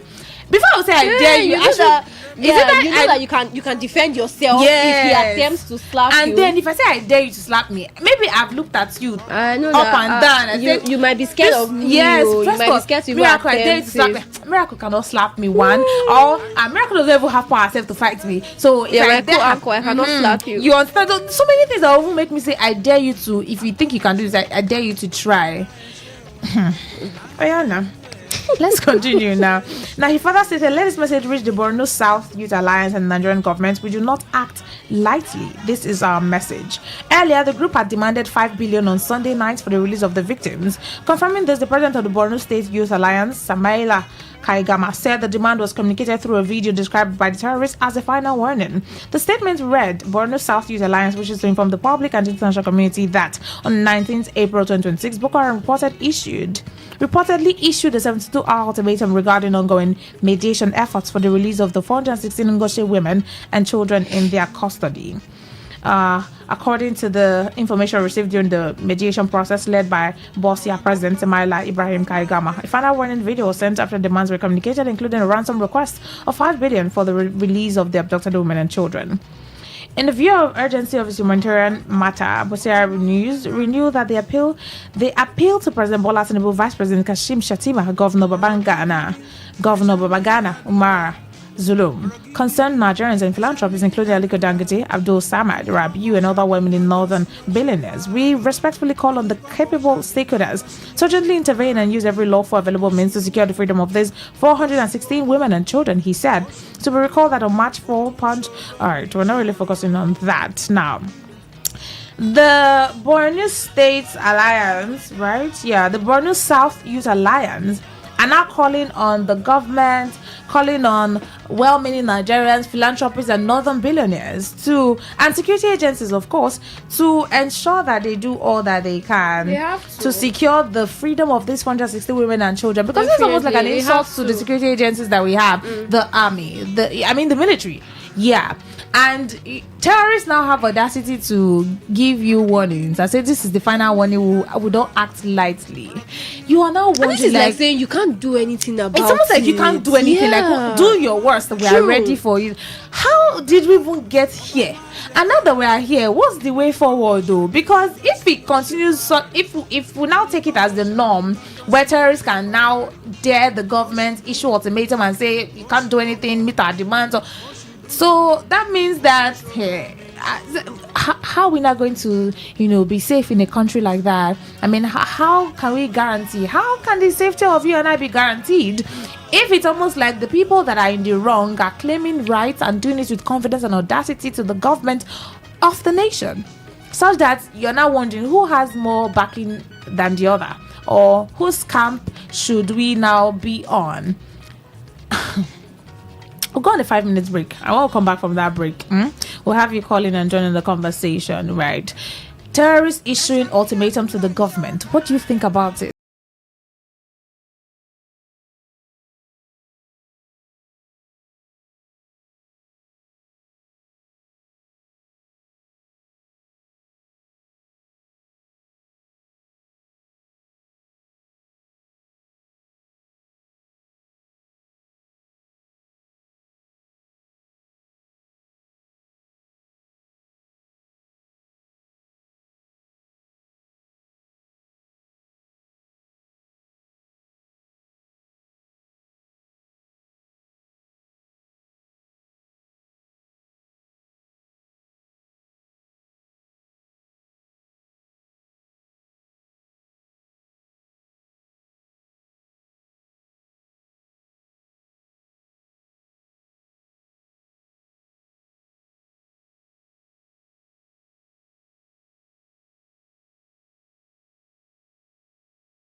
months, what will happen to these people? Would the Boko Haram people really make do their threats? Yes, of taking people to different locations where they may never be seen again, move them to another state, even within the state, move them to maybe another country entirely or wherever they will take them to, and they will never be seen again. These people include women and children. It's just a very sad one that I've gotten to that point where they now boast with so much authority and effrontery. Hello, good evening. Hello, good evening. Yes, please, welcome. Good evening, welcome. Yeah, this is Rino, man. Okay, go on. Yeah, okay, go on, please. The issue is that government is involved on it. Because if the government don't have anything on it, such thing will not exist. If the government don't have harm on it, such thing will not exist. Because the power of government is supersedes every power. Yeah. The power of government supersedes every power. So whatever the government wants to do, government will do it. So definitely, government is earning tax indirectly on it, and they are aware. So that is why this as a political aspect. How can bandit give federal government ultimately? Who is bandit? Contact the government. Yeah. All right. Thank you. Okay. Thank you. Hello. Good evening. Good evening, Rona and Miracle. Yes, please. Yeah, Rona. You know, one thing about life is it's not good for we, an individual. Let me just put it that way, to start something we cannot make. Our government, people on top and people who are struggling to end now, they are the one who initiated all these things. So where are they going to now? Many see, they want to win an election. They want to beat it. They want to beat that. So they start grooming them, sponsoring them, giving them everything. The one that is bringing this problem now is the thing that Tinubu is planning to do concerning September. If Tinubu dare remove September as a advice to bring another person, Nigeria will see the works. Mark it right, all right today. Okay. Thank you very much. Thank you. We should enjoy it. 0810-951-0951. That's the number to call to be a part of the conversation. I want to know your thoughts. Where do you think, has it gotten to a point where terrorists are issuing ultimatums to the government? What do you think of that? Do you think that they have some sort of backing and authority for them to be issuing such threats about the people of the country and saying that they dare the government to come and forcefully rescue them from their grip? 0810-951-0951. That's the number to call to join the conversation. 0701-933-9962. That's the number to call to. That's the number rather to send a message or voice note or SMS. regular text messages.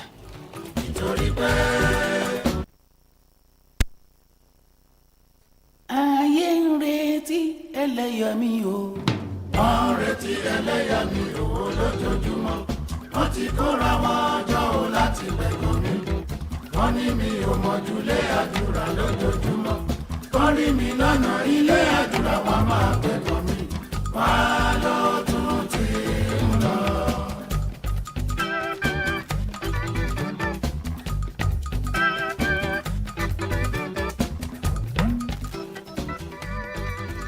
Hello, good evening. Yes, please. Good evening, all. Good evening to good you. Evening. I'm Yadi Beradile calling from Aglabe in Abayaba. Go on, please. I want to ask. I myself, I am an ardent listener of radio for for up to 20 years now. It's just like a hobby to me. I've never heard that a local government chairman in the north was kidnapped or killed. I've never heard that a councillor or a House of Assembly member was kidnapped or killed. I've never heard that the Boko Haram entered into Abuja. This year, you people should try and bring some of the senior police officers that have worked in the north and ask them in your studio certain questions. And even the politicians themselves, because there's no way this kind of thing will be happening and the politicians themselves will not be falling victim. It's not possible. It is completely impossible. So I don't need to say much. Anybody that really listening to me should know what I'm talking about. But nothing is impossible in terms of security. It's just that maybe our government is using a style which is not being used in other countries. Go to, okay, like Iran. Iran have deadly people who can be terrorists against government. Of course, there was one that even killed up to 3,000 members of the current party in Iran. So, in summary, you mean that... Hello? Yes, in summary, yeah. In summary, all those countries that are hardened, go to what there, look at what they do to terrorists. They sever their head from their bodies. They don't have mercy on them. So it's just like somebody signing to die. You help that person to die. That's how the world is. It is not sin. It's just about you saw the constitution and you decided to ignore it or disobey it. All right. Okay. Thank you very much. Thank you. 08109510951. Do we have messages? Yeah, we do. Okay. This person said, Queen and this is Miracle and Rona. How did we get here and the way out? Simple way out is the renewed hope ambassadors and city boys movement and more defections to APC and more focus to 2027. With all these, the kidnapped innocents would be released. This is from Kanu. Okay. We have another. We hear you. All right. Let's take this call. Hello, good evening. Yeah, good evening. Yes, please. Yeah, good evening. Yeah, this is Honorable Chris Rupert. Go on. To whom it may concern, who cares to hear? Let me say this. Under Buhari and the line Mohammed, he told us that these boys are Gaddafi boys. Can you recall how I call them bandits or touts are giving warning to a whole federal government that if they try to do anything funny, that they are going to honor life or the government will get it hot from them. Touts are warning our I don't even really know why this kind of thing is happening. I remember when I was small, we normally go and watch how they tie some criminals on drone or Milina. They shoot them. So why is it that Nigerian government are pampering these bandits and the terrorists? Somebody that will kill, like I told you people, my junior brother, Ziana in Bronu, you don't even know if they will give up the dead body to come and bury. Somebody that have been unalive citizen of this country, you are pampering them, releasing them. I have said it too. I'm not against you releasing them, but if you are coming to my own village, stay quiet too. I am telling you, we don't like to take blood, but don't come and do anyhow in my own village because of maybe government have pardoned you. Any of them that the government give pardon, I'm telling you, they will slap you and nothing will happen. After all, they are presidential pardon. Okay, thank you. They pardon terrorists. Can you just take one more message and then we'll wrap it up from here? All right. We don't have any more messages. All right. Oh, wait, one just came in. Okay. Okay, so this is from Alex. He said... All right, Alex Barber asked a simple question. If you don't have the right to breathe, what right do you have? Honestly, public safety in Nigeria is not guaranteed. Good evening. All right. That's really something to worry about, though, because God help us all. So that's what we say. God help us all. God help us all. Really. Yeah. We'll be back here tomorrow to have conversations right from the hour 6. We'll be here for Area Talk, Eyewitness Report, The Thrill, and the news. The news is coming up right after this. Please stay with us and have a very good evening. My name is Rona Hagbara. My name is Miracle Emmanuel.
This is Today 95.1 FM, Port Harcourt.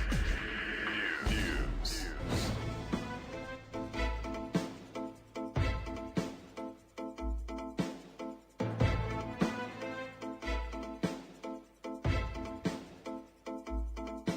A very good evening to you. This is the World News and Premium Talk Radio Today 95.1 FM Port Harcourt. I'm Rona Agbara. First the headlines.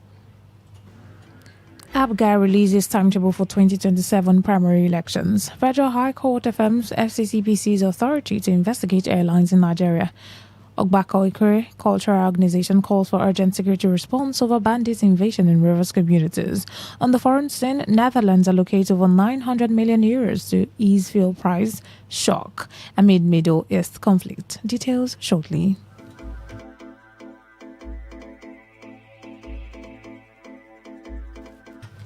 The All Progressives Grand Alliance, APGA, has unveiled its provisional timetable for primary elections ahead of the 2027 general elections. In a statement, the party's National Publicity Secretary, Ejimofor Opara, said the schedule was approved by the National Working Committee NWC in line with the timetable of the Independent National Electoral Commission, INEC, and the provisions of the Electoral Act 2026.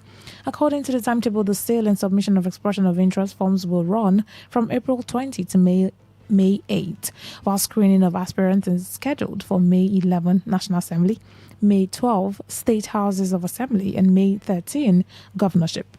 Nomination forms will be available between May 14 and May 21, with primary elections set for May 23 across wards using the option A4 voting system, while appeals arising from the primaries will be handled on May 28. Opara also detailed the cost of forms, stating that the expression of interest form is priced at 25 million naira for the presidency, 6 million naira for the Senate, 4 million naira for the House of Representatives, 10 million naira for governorship, and 2 million naira for state assembly seats. The African Democratic Congress ADC has dismissed reports suggesting it is in discussions with the People's Redemption Party PRP, describing the claims as false and misleading. In a statement by the National Publicity Secretary Bolaji Abdullahi, the party clarified that its coalition leadership is not currently engaged in any negotiations with other political parties. The ADC said it had become aware of the circulating reports alleging that it was exploring talks with the PRP ahead of an anticipated court judgment, but insisted this was untrue. It stressed that the focus remains on challenging what it described as illegal action affecting its leadership structure, which it believes was influenced by the Independent National Electoral Commission, INEC, and other political actors. According to the party, it remains committed to reversing the situation through legal means and safeguarding Nigeria's multi-party democracy. While it acknowledged being open to broader opposition collaboration in the future, the ADC emphasized that no such discussions are currently taking place and warned against speculation suggesting otherwise. President Bola Tinubu has approved a $75 million federal government investment in Flutterwave as the company moves forward and closer to completing its planned initial public offering IPO. The development was disclosed by presidential aide Dada Olusegun, who said the capital injection forms part of the Flutterwave's broader effort to raise $250 million. At official exchange rate, the investment is valued at approximately 100.7 billion naira, representing about 0.15% of the 2026 national budget. Flutterwave, which was last valued at over $3 billion following its 2022 series defunding round, said the new funds would support expansion across existing markets, drive customer acquisition, and enable mergers, acquisitions, and product development. The fintech firm has also expressed interest in listing on the London exchange with government backing, seen as a strategic boost to investor confidence. The approval aligns with Tinubu's earlier pledge to support fintech companies, strengthening payment infrastructure across Nigeria and Africa. The Federal High Court in Abuja has adjourned a suit seeking to stop Senator Ireti King-Igbe from parading herself as a member of the African Democratic Congress ADC until June 9. Justice Peter Alifu fixed the date following an application for adjournment by the counsel to the plaintiffs, IG Ogugwa, who was requested more time to prepare, noting that the matter was not a pre-election case. The court had earlier on April 2 declined to grant an interim injunction restraining King-Igbe from identifying as ADC member. Instead, Justice Lifu directed that she be put on notice to show cause why the relief sought should not be granted, and scheduled the case for hearing of all pending applications, including preliminary objection filed by her counsel. The suit was instituted by two ward executives of the ADC in Abuja, Okezwo Kanayo and Azaya Samuel, who alleged that the senator was suspended over anti-party activities, misconduct, and actions deemed disruptive to party operations. The plaintiffs claim the suspension followed due process under the party's constitution, but accused King Igbe of continuing to act as a member, holding parallel meetings and allegedly intimidating party officials, claims that are central to the ongoing legal dispute. A federal high court in Abuja has dismissed a suit filed by Airpeace Limited seeking to stop the Federal Competition and Consumer Protection Commission (FCCPC) from issuing summons over complaints relating to unrefunded ticket fares and cancelled flights. Delivering judgment, Justice James Omotosho held that the case lacked merit and described the airline's action as an attempt to use the courts to shield itself from a lawful regulatory investigation. The court affirmed that the FCCPC has clear statutory powers under the Federal Competition and Consumer Protection Act 2018 to receive and investigate consumer complaints, issue notices and direct enforcement actions where necessary. Justice Omotosho ruled that a proper interpretation of Section 148 of the Act empowers the Commission to independently initiate or investigate complaints without necessarily relying on external referrals, adding that the airline's legal objections had no basis. The judge also dismissed the claims of denial of fair hearing, noting that Airpeace failed to comply with multiple summons issued by the Commission. He therefore struck out the suit in its entirety, effectively upholding the FCCPC's authority to probe consumer complaints and enforce compliance within the aviation sector and other regulated industries. You're listening to the World News on Today 95.1 FM, Voice of the People. After the break, more news, foreign and sports stories. Please stay with us. Every day, every hour, when the big stories break, depend on our 24-hour news team to bring you the latest. Today, 95.1 FM. Thanks for staying with us. Now the rest of our stories. The Ogbako, a cultural organization worldwide, has called on security agencies and the government to urgently intervene following reports of suspected bandit attacks in parts of Ikore land in River State. The group's President General, His Royal Majesty Gospawa Onuekwa, raised their alarm during a media briefing in River State, condemning the evasion of Igbo community and the abduction of several residents, including a couple and a local vigilante leader. Eze Onukwa alleged that about 200 armed attackers had taken over farmlands in the affected communities, disrupting economic and farming activities and worsening living conditions for residents.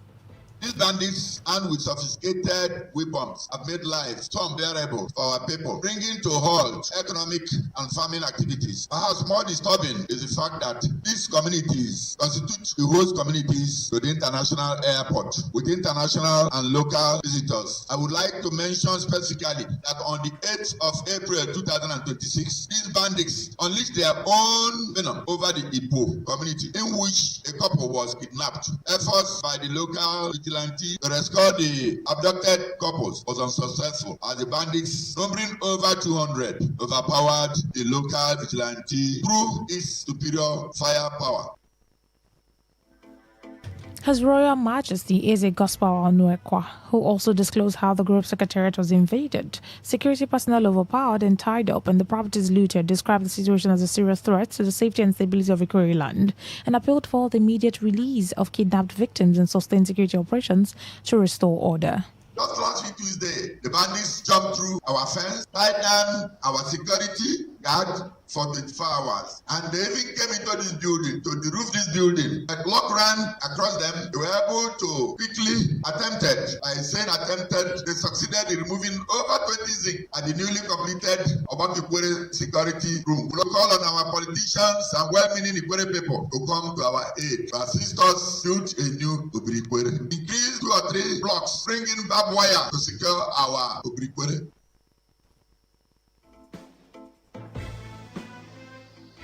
Also speaking, the traditional ruler of Igbo community, High Chief Precious Woji, said the recent kidnappings were part of a wider pattern of insecurity in the area, noting that some ransom had already been paid in a previous abduction involving a contractor.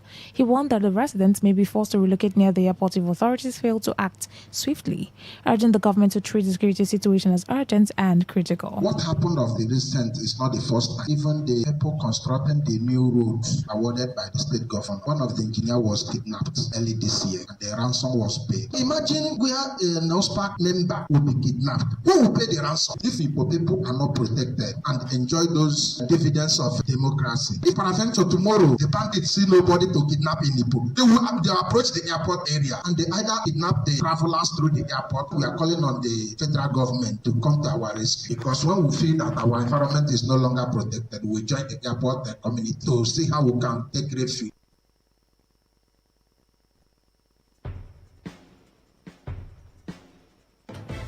The Orashi National Congress (ONC) has issued an urgent call for proactive measures in response to the federal government's recent flood prediction for 2026, warning that the Orashi region cannot afford to be caught unprepared. The appeal was made by the group's leader, Emeni Ibe, in an interview to the FM Solawale Sanusi addressing the recent briefing by the Minister for Water and Sanitation, Professor Joseph Utsev. Recall that the minister had warned that 33 states and 266 local government areas spanning 14,000 118 communities nationwide will be impacted by flooding. Ibe expressed deep concern for the Orashi people, which consist of Aboadua, Ahoda East, Ahoda West, and Ogba Egbamandan local government area, emphasizing that while last year's flood was relatively mild, the current forecast demands immediate action. About 32 states and 366 local government areas cutting across 3,000 communities are going to be affected by flood. And we are worried about this prediction, and we therefore want to urge for proactive measures by the River State government and Orashi region, especially the local government chairman, to take urgent and proactive measures to mitigate the effect of the 2026 flood warning issued nationwide. Because last year flood was not severe, but from this prediction, we don't want to be taken unaware. Ibe, while specifically calling for the immediate commencement of clearing drainage systems, canals, and all major waterways in the region, urged government and community stakeholders to collaborate with government efforts, noting it's a critical period for collective action. The River State government, the local government authorities, the sitting of waterways, clearing of waterways, carrying out preventive measures is now. Communities need to also come up, organizations, CDC, traditional rulers, our people, because these local government areas they have mentioned, 266 in Nigeria. 4 local government areas of Russia are involved, and we are calling on government and relevant agents to wake up from slumber and do the need. There's no need for reactive response. It should be proactive.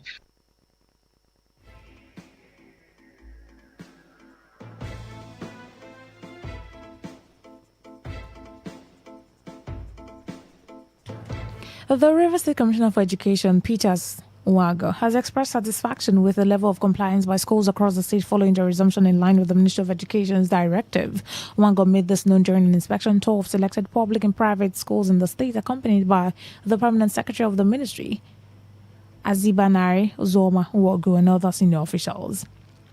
During visits to Government Girls Secondary School Rumuemi, Comprehensive Secondary School Mboshimini, and Model Secondary School GRA, the Commissioner urged students and staff to remain committed to academic excellence. He also encouraged students to respect their parents and teachers, noting that government investments in education, particularly the payment of WAEC and NECO examination fees for JS3 and SS3 students, should serve as motivation for greater dedication. Now that you have returned back to school, you need to take your academics very serious. Read your books, attend classes, don't absent yourself from school. That's the only way you can be a better person. Ensure you copy your notes, do your assignment so that you'll be a better person. Respect your parents at home and respect your teachers in school. Don't be a disobedient child. And I hope that in doing this, God will help you to achieve your dream.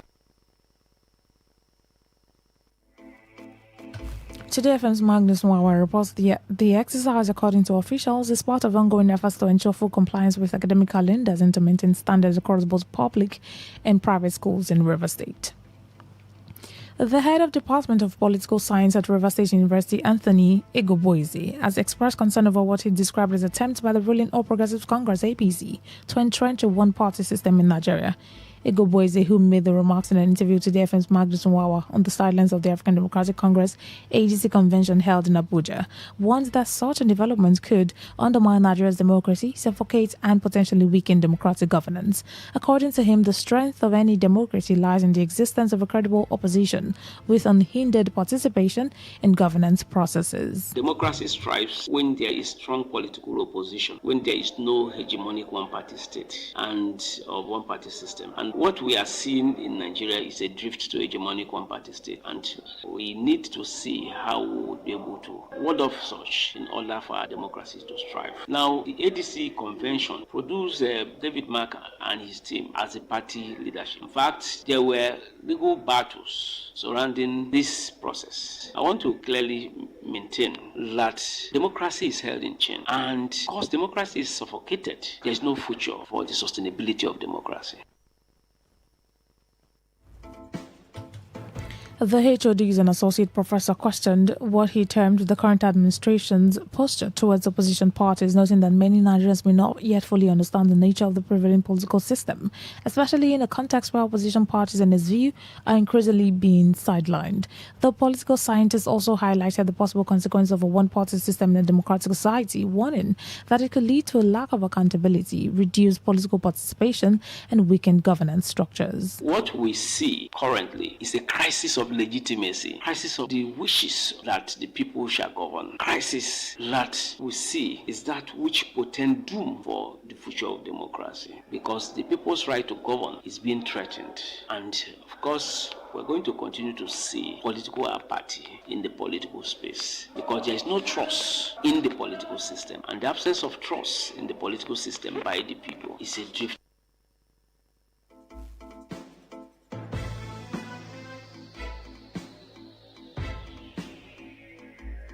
The founder of Omega Power Ministries (OPM) and traditional ruler, His Royal Highness Apostle Chibuzo Chinyere, has explained why he suspended the marriage plans of one of his adopted autistic daughters. Speaking in an interview to the FM's Uchendu Jowo, Apostle Chinyere said the decision followed an overwhelming response from prospective suitors, which exceeded 1,000, raising concerns among stakeholders. The clergyman, who is also a traditional ruler in the community in Abia State, added that criticism on social media further influenced his decision to halt the process, recalling similar challenges during the marriage of his autistic son, Elijah Chibuzo. More than 1,000 men don't say they want to marry, but some people say, no, give them out for marriage. The talk don't plenty. So I decided to, for now, I don't cancel the marriage. Oh, she be talk. She talk. She can hear. Bonnie says she did autistic. She behave somehow like imbecile. So, but she is a very good girl. She can cook. She's very coordinated. People say, it's because of the benefits. That is why the men they come. Yes, of course, every man they get benefit. So if me, I decide to use a selling point, say, okay, I will give the person lifetime salary. I want to give the family a huge amount of money. So give them car and many other things. But people come, they talk for social media. So I can't call now, suspend that. Since I suspend, she don't they cry.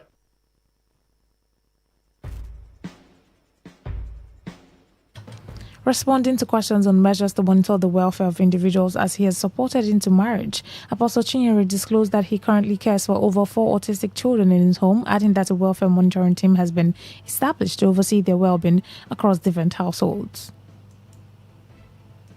I tied everything they get with together. So you know if you sell house unless the consent of both parties. So you know if you do anything, everything they together, tied together. And we do a regular monitoring every week, 2 times a day. Every week, 2 times. Then do a background check on them. You see, this is not like something we don't know what to do. By the grace of God, I use tithe and offering from the church. I built 42 free schools where poor people they go school free of charge for more than 15 years now. And I built hospital with the offering and tithe. I don't get used to human being, how they operate, how they think and everything.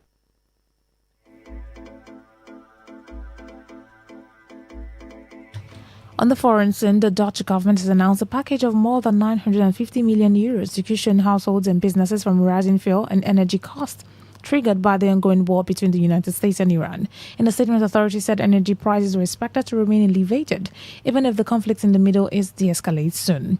Of the total package, 627 million euros will go directly towards supporting households and businesses already affected by the surge in cost, while a further 340 million euros will be generated through reduced business charges. offset by higher taxes on items such as alcohol. The government also activated the first phase of its national crisis plan for potential fuel shortages as disruptions in the Strait of Hormuz continue to affect global oil and gas supplies. To end the news, here's a summary of the major stories. ABGA has released its timetable for the 2027 primary elections. The Federal High Court in Abuja has affirmed FCCPC's authority to investigate airlines in the country. We told you that Ogbako Inquiry Cultural Organization has called for urgent security response over bandit invasion in rivers communities. On the foreign scene, you also heard that the Netherlands has allocated over 900 million euros to ease fuel shortages and price shock amid Middle East conflict. That was the news as edited by Stella Sasongo Kori. For comments and inquiries, please call 081-8389-2850. Send your emails to news@todayfmlive.com. You can read our stories on www.todayfmlive.com. On Facebook at Today95.1fm. On Instagram at TodayFM951. On X at TodayFM951. You can also join our YouTube live at Today95.1fm. I'm Rona Agbara. Thank you so much for listening. Good evening. Today's news, today's entertainment, today's sports, today's issues. Today on Today 95.1 FM, Port Harcourt.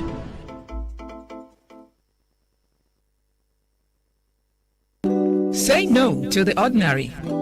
Embrace the extraordinary, because we are the voice of the people. Today 95.1 FM. Today 95.1 FM.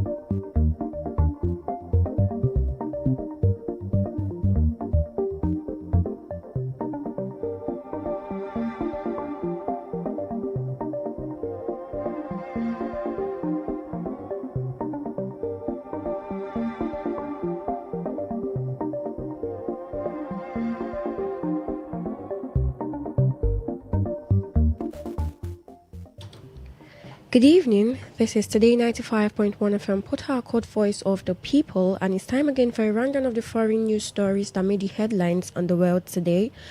I am Miracle Emmanuel.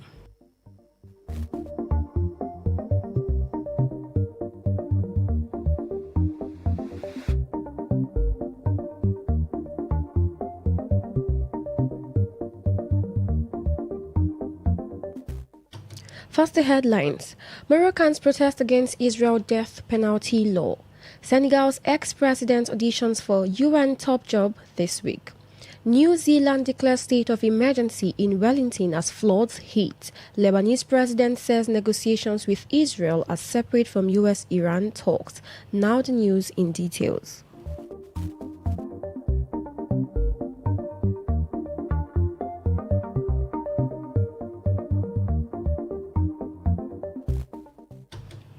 Over 5,000 people have gathered waving Palestinian and Moroccan flags and chanting slogans against the death penalty and Israel's military actions in Gaza. The march was organized by the National Action Group for Palestine, a coalition bringing together Islamist and left-wing groups, including members linked to the Justice and Development Party.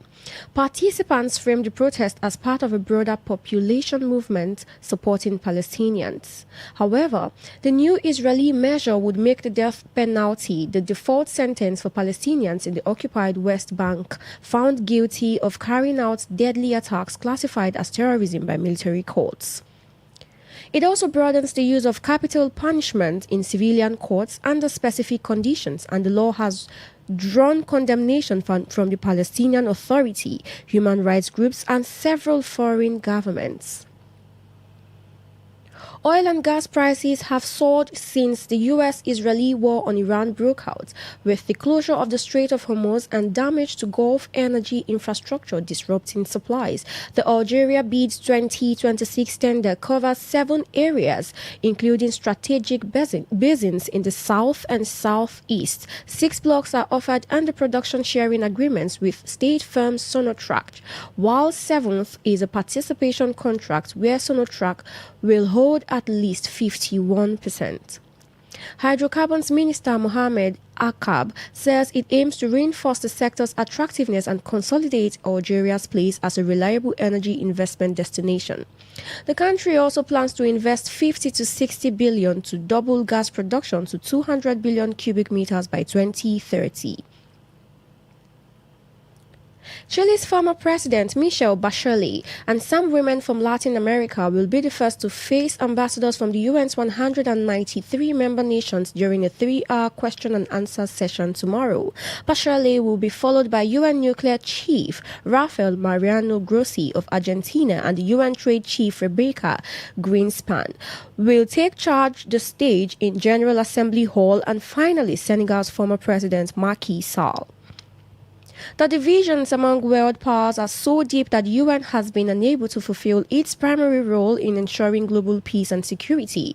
The once powerful Security Council has been blocked from acting to halt wars in Ukraine, Gaza, and Iran, among other conflicts, leaving the UN on the sidelines of major global crises. The International Crisis Group's Richard Gowon, a UN watcher and program director, said the current geopolitical scene has affected the race to succeed Guterres, whose second 5-year term ends on December 31.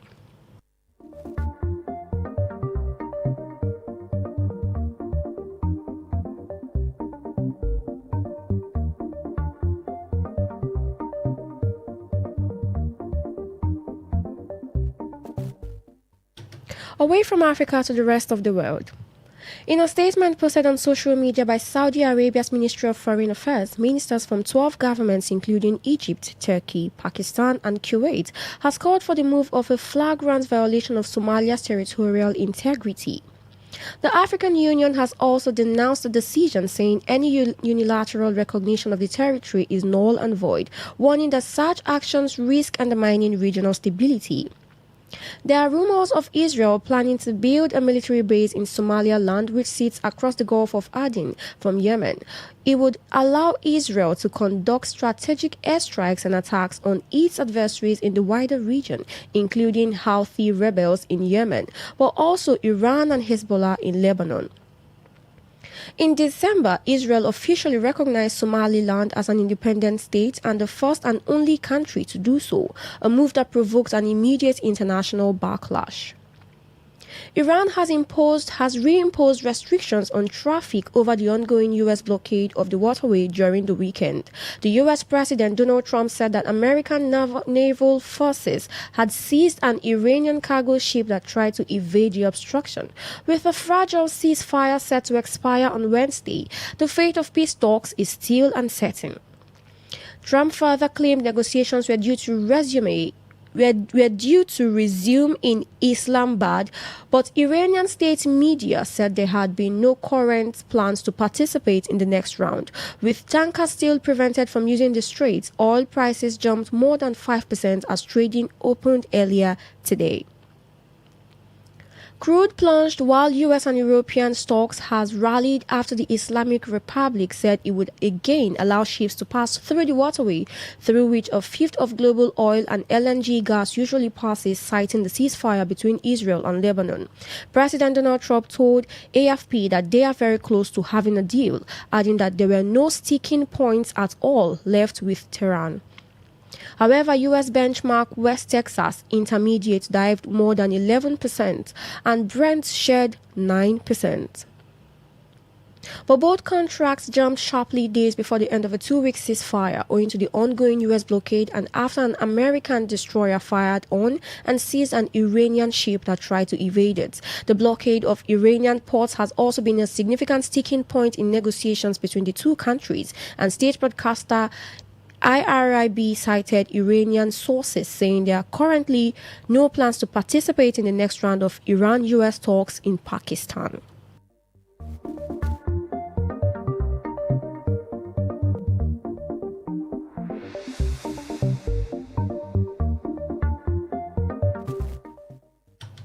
New Zealand has declared a state of emergency in its capital city, Wellington, as torrential rain and flash flooding drenched the country's North Island.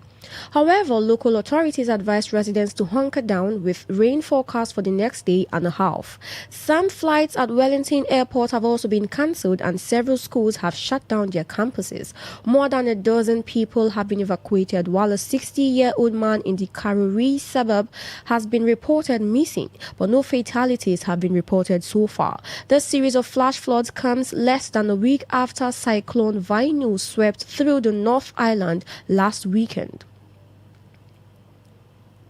A powerful 7.4 magnitude earthquake has struck off the coast of northern Japan, prompting authorities to issue a tsunami warning for waves of up to 3 meters. According to the Japan Meteorological Agency, the quake hit in the Pacific waters near Iwate Prefecture, with tremors strong enough to sway buildings as far as Tokyo. Officials warned that the first tsunami waves could reach coastal areas within minutes and urged residents in affected zones to evacuate immediately to higher ground or designated shelter.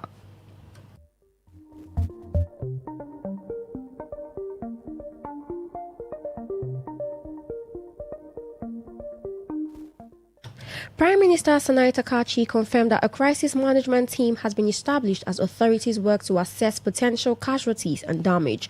Japan, located along the seismically volatile Pacific Ring of Fire, experiences frequent earthquakes due to its position atop multiple tectonic plates. Russia's Federal Security Service FSB, has claimed it arrested a German woman in the southern city of Piotrowsk over an alleged plot to attack a security service facility.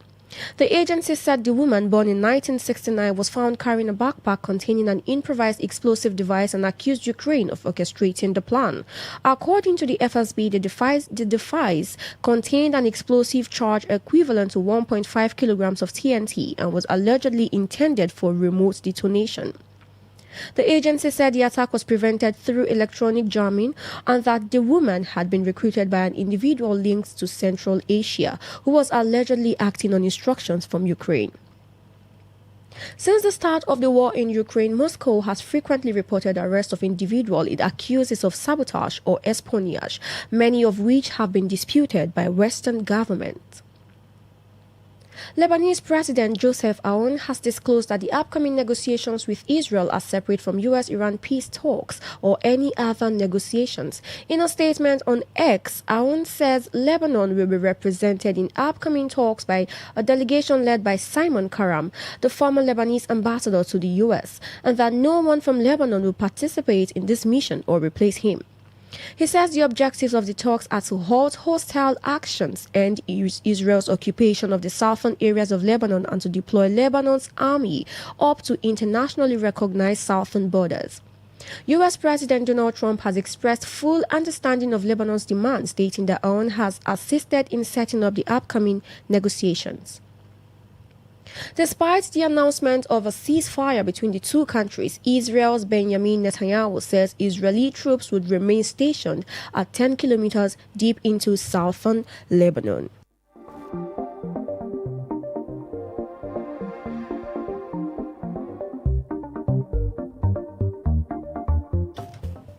That story from Lebanon concludes tonight's edition of The World Today, as produced by Uloma Nwosu of the news department. But before we go, here's a summary of the stories that made the headlines. Moroccans have protested against Israel death penalty law. We told you that Senegal's ex-president is set to audition for UN top job this week. You heard that New Zealand has declared a state of emergency as flood hits. And finally, Lebanese president has disclosed that the negotiations with Israel are separate from US-Iran talks. Till same time tomorrow, to have a lovely evening. My name is Miracle Emmanuel. Thank you for listening.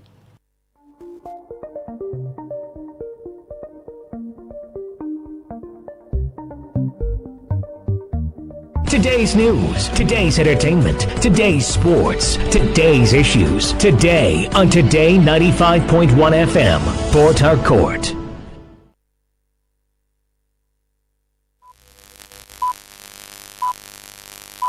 BBC World Service. I'm Nkechi Obonna in Nairobi with Focus on Africa. A BBC investigation follows a groundbreaking project which uses commercial DNA databases to identify cases of children fathered by British soldiers in Kenya. How they've managed to raise these children single-handedly in circumstances which are incredibly difficult. Some of them have tried all sorts of businesses and trying to survive so many different jobs on their own. And how the work of one conservationist to protect endangered bat species in Nigeria has now been recognized with the 2026 Goldman Environmental Prize. So essentially, this recognition means in addition to the work that we get in Nigeria, we get to do in Nigeria, we can now scale all this work across the globe. That's all on the BBC Tonight in Focus. First, the news. BBC News with Danielle Yawowiecka. President Trump has said the US negotiating team is on its way to the Pakistani capital Islamabad for a new round of talks with Iran. The New York Post quotes Mr. Trump as saying he assumes that at this point nobody's playing games. The current ceasefire between the US and Iran is due to end on Wednesday. Tehran has continued to give mixed signals on whether it will attend the talks. Esmail Baghai is spokesman for Iran's foreign ministry. So far, we have no plans for the next round of negotiations, and no decision has been made in this regard. After that, an understanding was reached on Lebanon. We were faced with their actions in the Strait of Hormuz, including what they have termed a naval blockade. In just the past hours, you witnessed that an attack was carried out on an Iranian commercial vessel. All of these are considered clear violations of the ceasefire.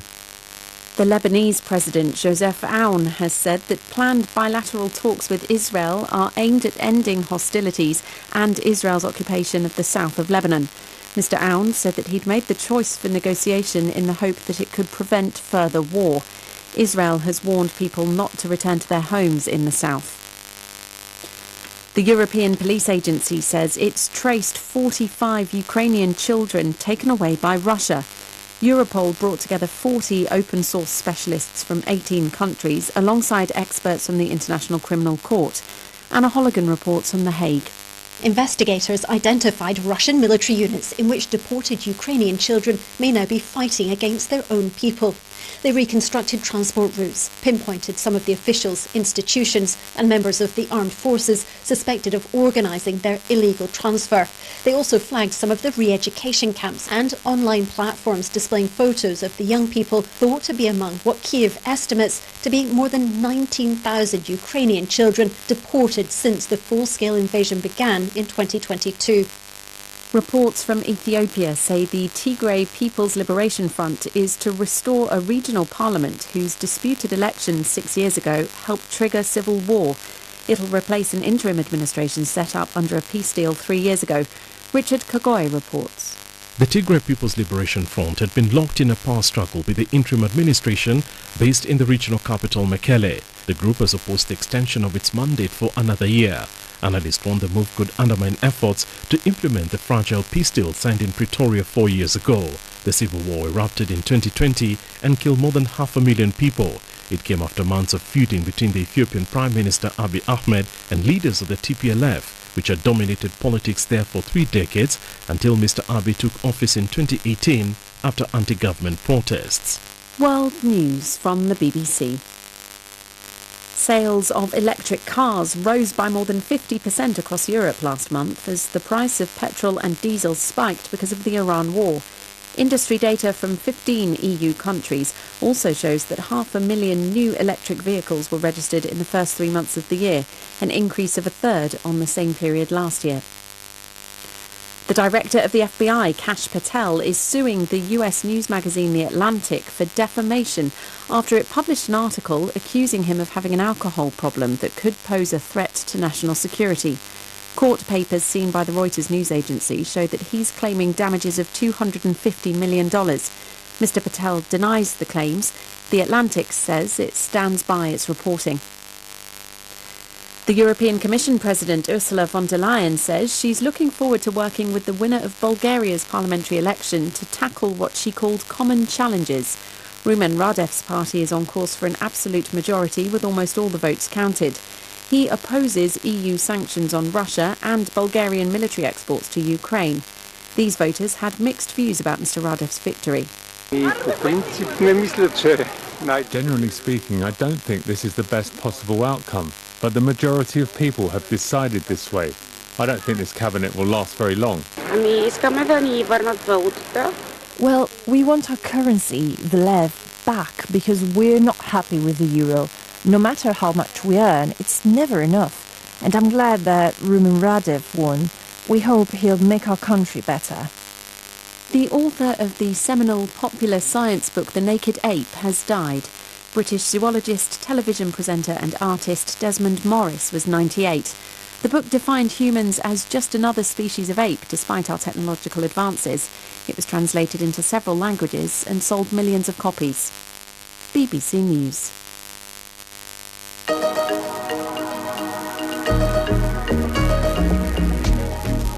A BBC investigation follows a groundbreaking project which uses commercial DNA databases to identify cases of children fathered by British soldiers stationed at an army base in Kenya. You can feel the love in the letters, you can feel the love in the story that she's giving. So when I heard about this, I was like, then why isn't he here right now? I need to know why he's not here. She told me that she also doesn't know, and we just left it alone from there.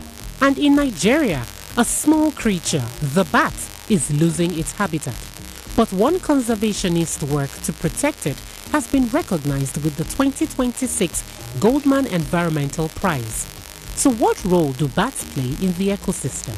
Bats plant forests. Bats will manage insect populations just naturally. Because of all these ecosystem services, you would have a reduction in populations of mosquitoes, for example, because bats eat insects.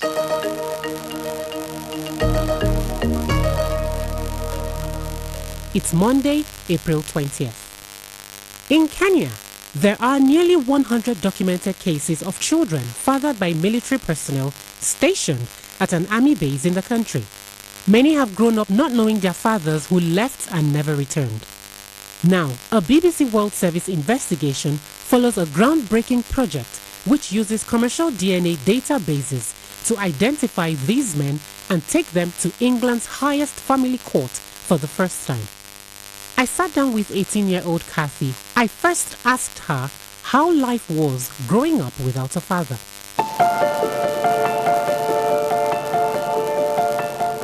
Without my dad, it was really, really difficult. I went through a lot of problems like bullying. I seriously don't know myself right now. I don't understand. If you were to ask me who's Kathy, I will not tell you who Kathy is because I myself don't know who Kathy is. It was a bit traumatizing as well because of the bullying and mostly challenges because you see the tone of my skin is really different from the Kenyans. Yeah, you're lighter obviously. Yeah, so when I either go to purchase something or to, let's say, just to get something, I'll get charged maybe, let's say 1,500, that's the normal price. I will get it at maybe 3,000.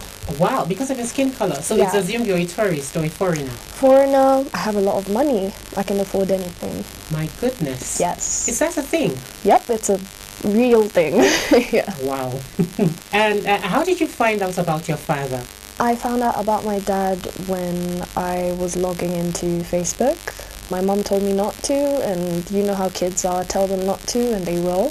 So I was scrolling on Facebook and I found his profile and I was wondering, who's this with my surname? Because I've never heard it anywhere else before. I confront my mother, ask her, who's this man? And she's like, I need you to sit down because I need to tell you something that might blow your mind away. And I was like, oh, okay. I sit down and she's like, that's your father. I'm like, I thought you said he died in the war. I wasn't in a very good place either, because I just come back from a really nasty part of my life. Been homeless. And it was getting too much for me, so I had to go down to the mental health clinic. Wasn't sleeping at all. I was just trying to survive at the time. I'll never make up for the amount of time that I've lost with her, but all I can do is to do the best that I can. I was gonna go look for him in the future, but I got a little assistance now, which makes me really happy. Yeah. And how did you feel when she told you a backstory that you were not aware of initially? I was literally blown away, because the story that she has with my dad is really, really Disney-like. You know what I mean? It's something you can see in the movies. You can feel the love in the letters. You can feel the love in the story that she's giving. So when I heard about this, I was like, then why isn't he here right now? I need to know why he's not here. She told me that she also doesn't know, and we just left it alone from there. What was it like sending those messages and getting no reply? Because you did try to contact him, right? I did multiple times, and he never responded back. I still did until the case was brought forth, but apart from that, never replied to, and it made me feel so bad. Very terrible, very unwanted. I was also going through some depression at that time, so it was a bit too much. Have you finally got in touch with him? Yeah, I talk to him almost every day now, which is really, we're so much alike, me and him. He can say the funniest things, and I'm just there like, where were you this whole time? Because I really needed this, just this, that's all. Nothing more, nothing less, just you. Yeah. Yeah. And did he say why he didn't reply initially? He mostly said that he lost contact due to not having our physical address.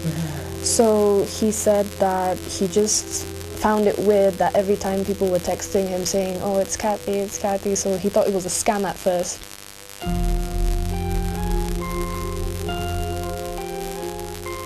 And when the DNA confirmed who he was, talk me through that moment. How did you feel? I got to the offices, the lawyer's office, and they told me, we found him, he's agreed. And what I felt was a mix of emotions. I was happy, I was angry, I was sad, I was joyful, like so many things at once. Because it's something I've been waiting for, and now that it's happened, I don't know how to feel about it. Yeah. You're all smiles. You look very excited, probably reliving the moment. And does knowing who he is change how you see yourself?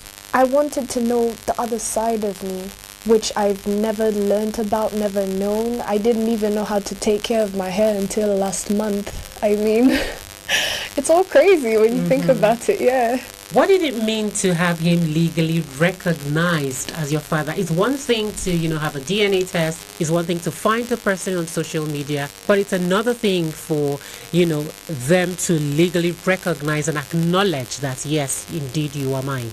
I'm just going to say excitement, because I was like, finally, this is it. This is the breakthrough to every little problem that I have. Do you still want that relationship with him now? I would do anything to have that relationship, because it's what I have been wanting, what I really needed as a girl. Many thanks to Kathy. Now for more, I spoke with my colleague Ivana Davidovich, who has been working on this story. How big is the case? It's a fantastic question, isn't it? How many offspring of British soldiers there are in Kenya? It's a very tricky one to answer. The team of lawyers have come up with a figure of documented cases, which is just under 100 at the moment. So those are the ones we know 100% in their opinion. But there are many, many doubts in their minds. There could be many more cases as well that they simply do not know about, because there's only a couple of them. James Netto, a lawyer here in the UK, and Kelvin Kubai, who is the lawyer in Kenya. So there are only two men. So there could be many more for sure. We will try as hard as we can. We will use every tool we can. We will go to court as much as we can. I can't promise you we'll find them. I can promise you we will work very, very hard for this. You said, why is it groundbreaking? This is the first time that the evidence from commercially available DNA databases is used in a UK court to prove somebody's paternity. Occasionally, they use some other evidence, the judge requests, of course, but this is a definite starting point. So these come for people who might not be familiar with them because they're very popular in the West, maybe a bit less so on the African continent. These are commercially available DNA databases like Ancestry, for example. They are the biggest one in the world that this team has used, but there are others. You see this little stick? It's got a little swab on the end. I'm going to put it inside your mouth. That's right. Okay. And people put their DNA samples on it in order to find their relatives and build their family trees. So what happens is, in order for somebody to find their match, if there is one, and for that match to be known to them, they also need to make their own DNA available to be searched. So that creates a huge sort of content of data that you can tap into. And this is exactly what the team did when they were trying to locate some of the fathers. They basically created accounts for each of their clients with their permission. They uploaded their DNA onto this huge database of tens of millions of people, and they started to find matches. Only in one case there was a bullseye, like they actually found the father who had himself uploaded his DNA onto this database. In other cases there were family members they had to then talk to, and then a bit more old-fashioned detective work takes place after that, right? Who could it be from this family that could be the father? This involves two countries, right? Lawyers are working with families both in Kenya and in the UK. How did that cross-border legal process work? What the team had to be careful of course, that the James Netto, the lawyer representing the Kenyans, he could only represent those people where he had enough evidence that the fathers were actually in England or Wales. So he wasn't able to, for example, represent anyone we found out that the father was, for example, in Scotland or some other country. So that was really important. And I know there were some cases where, sadly, if the father was resident elsewhere, then James Netto could not represent them, sadly. Yeah. Is there something that struck you the most about the families when you met them? The women I met, for example, the mothers, sometimes of grown-up children, like Kathy's mother, I found them absolutely incredible, like so incredibly resilient, how they've managed to raise these children single-handedly in circumstances which are incredibly difficult. You know, some of them have tried all sorts of businesses and trying to survive, so many different jobs, working all the hours on their own. It is incredible. Sometimes it's grandmothers. You know, we have a girl who is an orphan, or thought she was an orphan. We have found her father, but her mother passed away when she was very little. You know, all these resilient mothers who have managed to single-handedly raise incredible children, I think that is just wonderful. What also struck me, I suppose, is how important it is to know the other side of you. Right. That sense of identity is so important. How have the UK and Kenyan governments responded? Have they said anything at all? I have spoken with a representative of the Ministry of Defence, Brigadier Simon Ridgway from the British Army, and he has talked a lot about the Defence and Cooperation Agreement that's in place between the UK and the Kenyan governments at the moment. And he says that that particular agreement governs what sort of relationship people have with the British Army. So, for example, local people have said to us they have tried to approach Batuk authorities and they have never got any answers if they were looking for their fathers. The Brigadier was often saying that the mechanisms that are in place now are very convoluted, and these people have to go to the Kenyan Ministry of Defence first, and in order for the Kenyan Ministry of Defence to contact Batuk authorities. So it all feels like there is like a wall, and that all of that should be renegotiated. I know that the Defence and Cooperation Agreement is being renegotiated at the moment, and I know that Kelvin Kubai, the lawyer from Kenya, would be very keen that a part of that renegotiation includes the welfare of these children as well, is something that he would like. Yeah. Whether that happens remains to be seen, right? Many thanks to the BBC's Ivana Davidovich. The Ministry of Defence told the BBC, while paternity claims are a private life issue, the UK government cooperates with Kenyan authorities on these matters. All soldiers are trained on the behaviour expected of them on and off duty in Kenya. For the full version of this story, listen to the BBC World of Secrets podcast on BBC Sounds and watch the Africa Eye documentary on BBC News Africa YouTube page. This is Focus on Africa from the BBC World Service.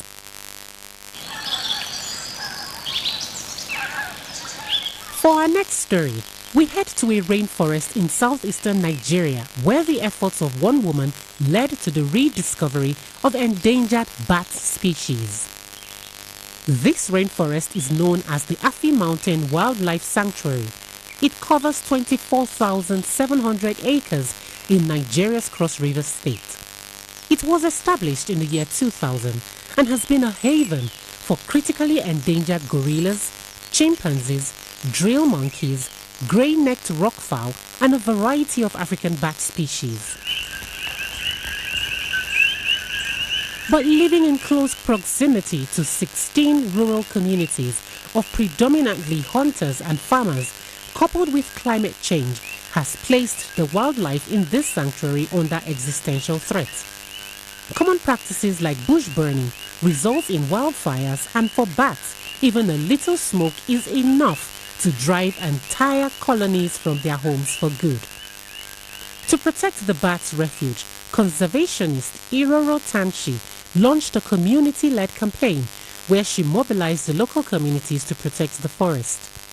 Her work has now earned her global recognition as a 2026 Goldman Environmental Prize winner. I have been speaking with Iroro Tanshi to understand the motivation behind her quest to protect these endangered species.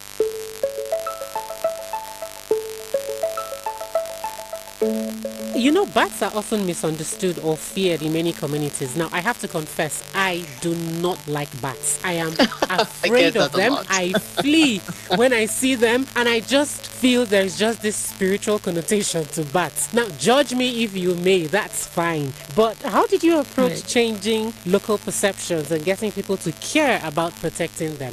Is really the question of how did we convince people to protect bat habitat. And so in our case, because the wildfire problem was also a community problem, that was the hook. So we basically worked with communities to say, hey, we have a problem. We have a fire problem for bat habitat, critical bat habitat. Well, you also have a problem of wildfires destroying your farms. Because remember, these fires originate on farms. Almost every farmer had another neighbor, another farmer whose farm is also a risk of fires as soon as their own farm has a fire start.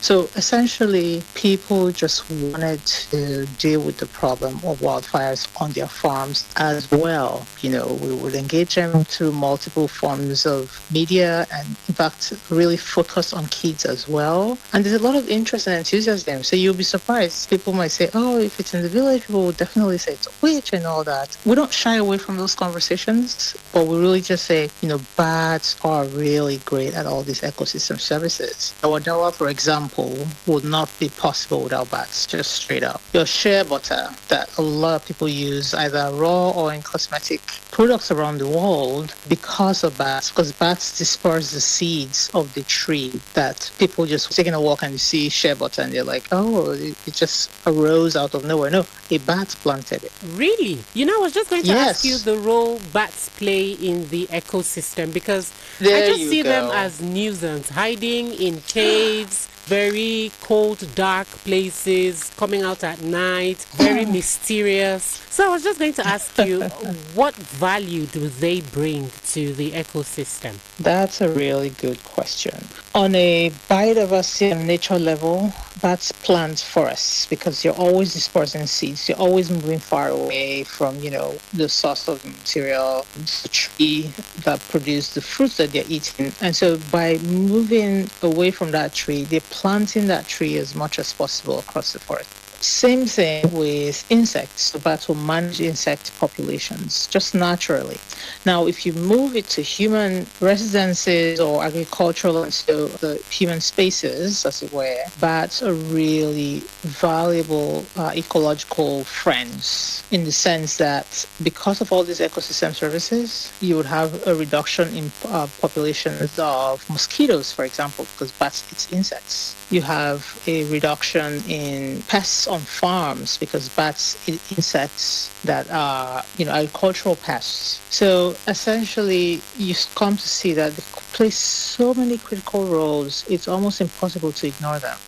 Yeah, but you see, I need to speak about the fact that bats are also vectors of different diseases. They have a very amazing immune system that prevents them from contracting these diseases and spread some of these diseases when they come in contact with humans. Now, when you say they play a huge role in the biodiversity and the ecosystem and all of that, I'm worried about the interaction with humans. That's a really good way to phrase that. And let me just say from the get-go that the problem of bats potentially carrying diseases that are harmful to humans, it's not a bat problem, it's a human problem. And let me make my case. Bats are on their own. If you don't disturb them, if you don't come in close contact with them, they're living their best lives. So they're not even vectors. I should also correct that, if you don't mind me correcting the terminology. Where bats potentially might spill some of their viruses might be, if they're disturbed at their roosting site, so where they sleep, so in caves, for example.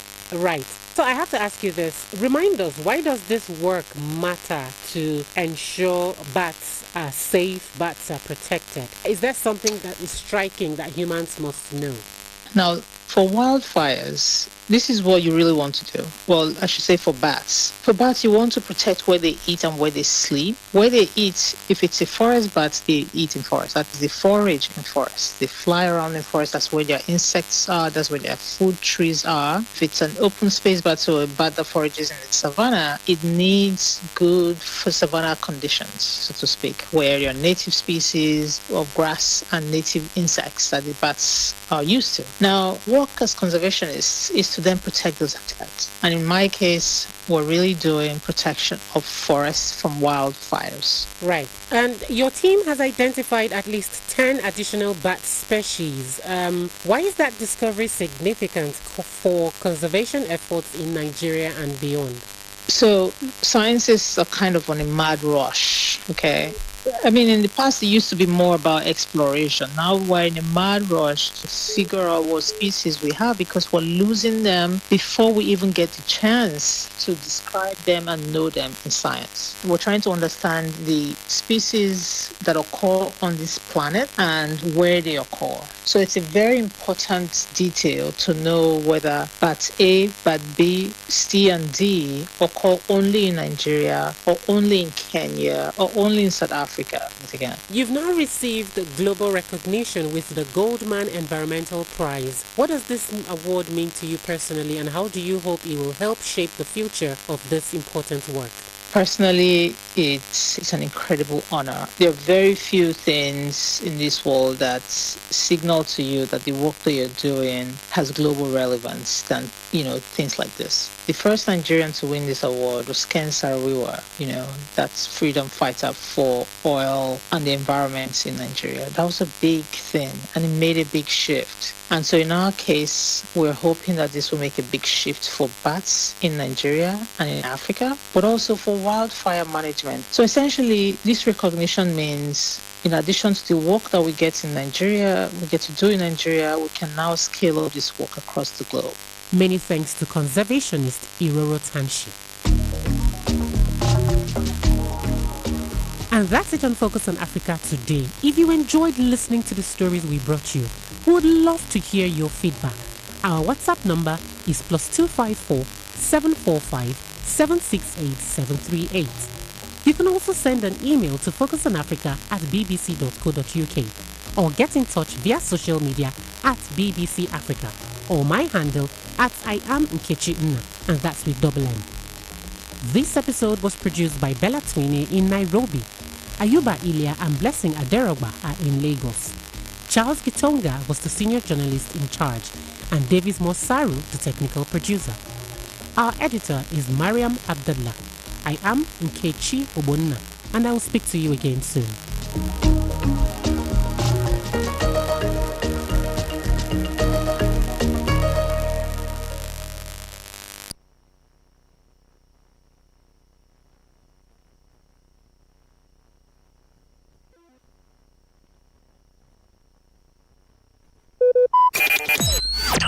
Talk radio. I listen to a lot of talk radio. 95.1 FM.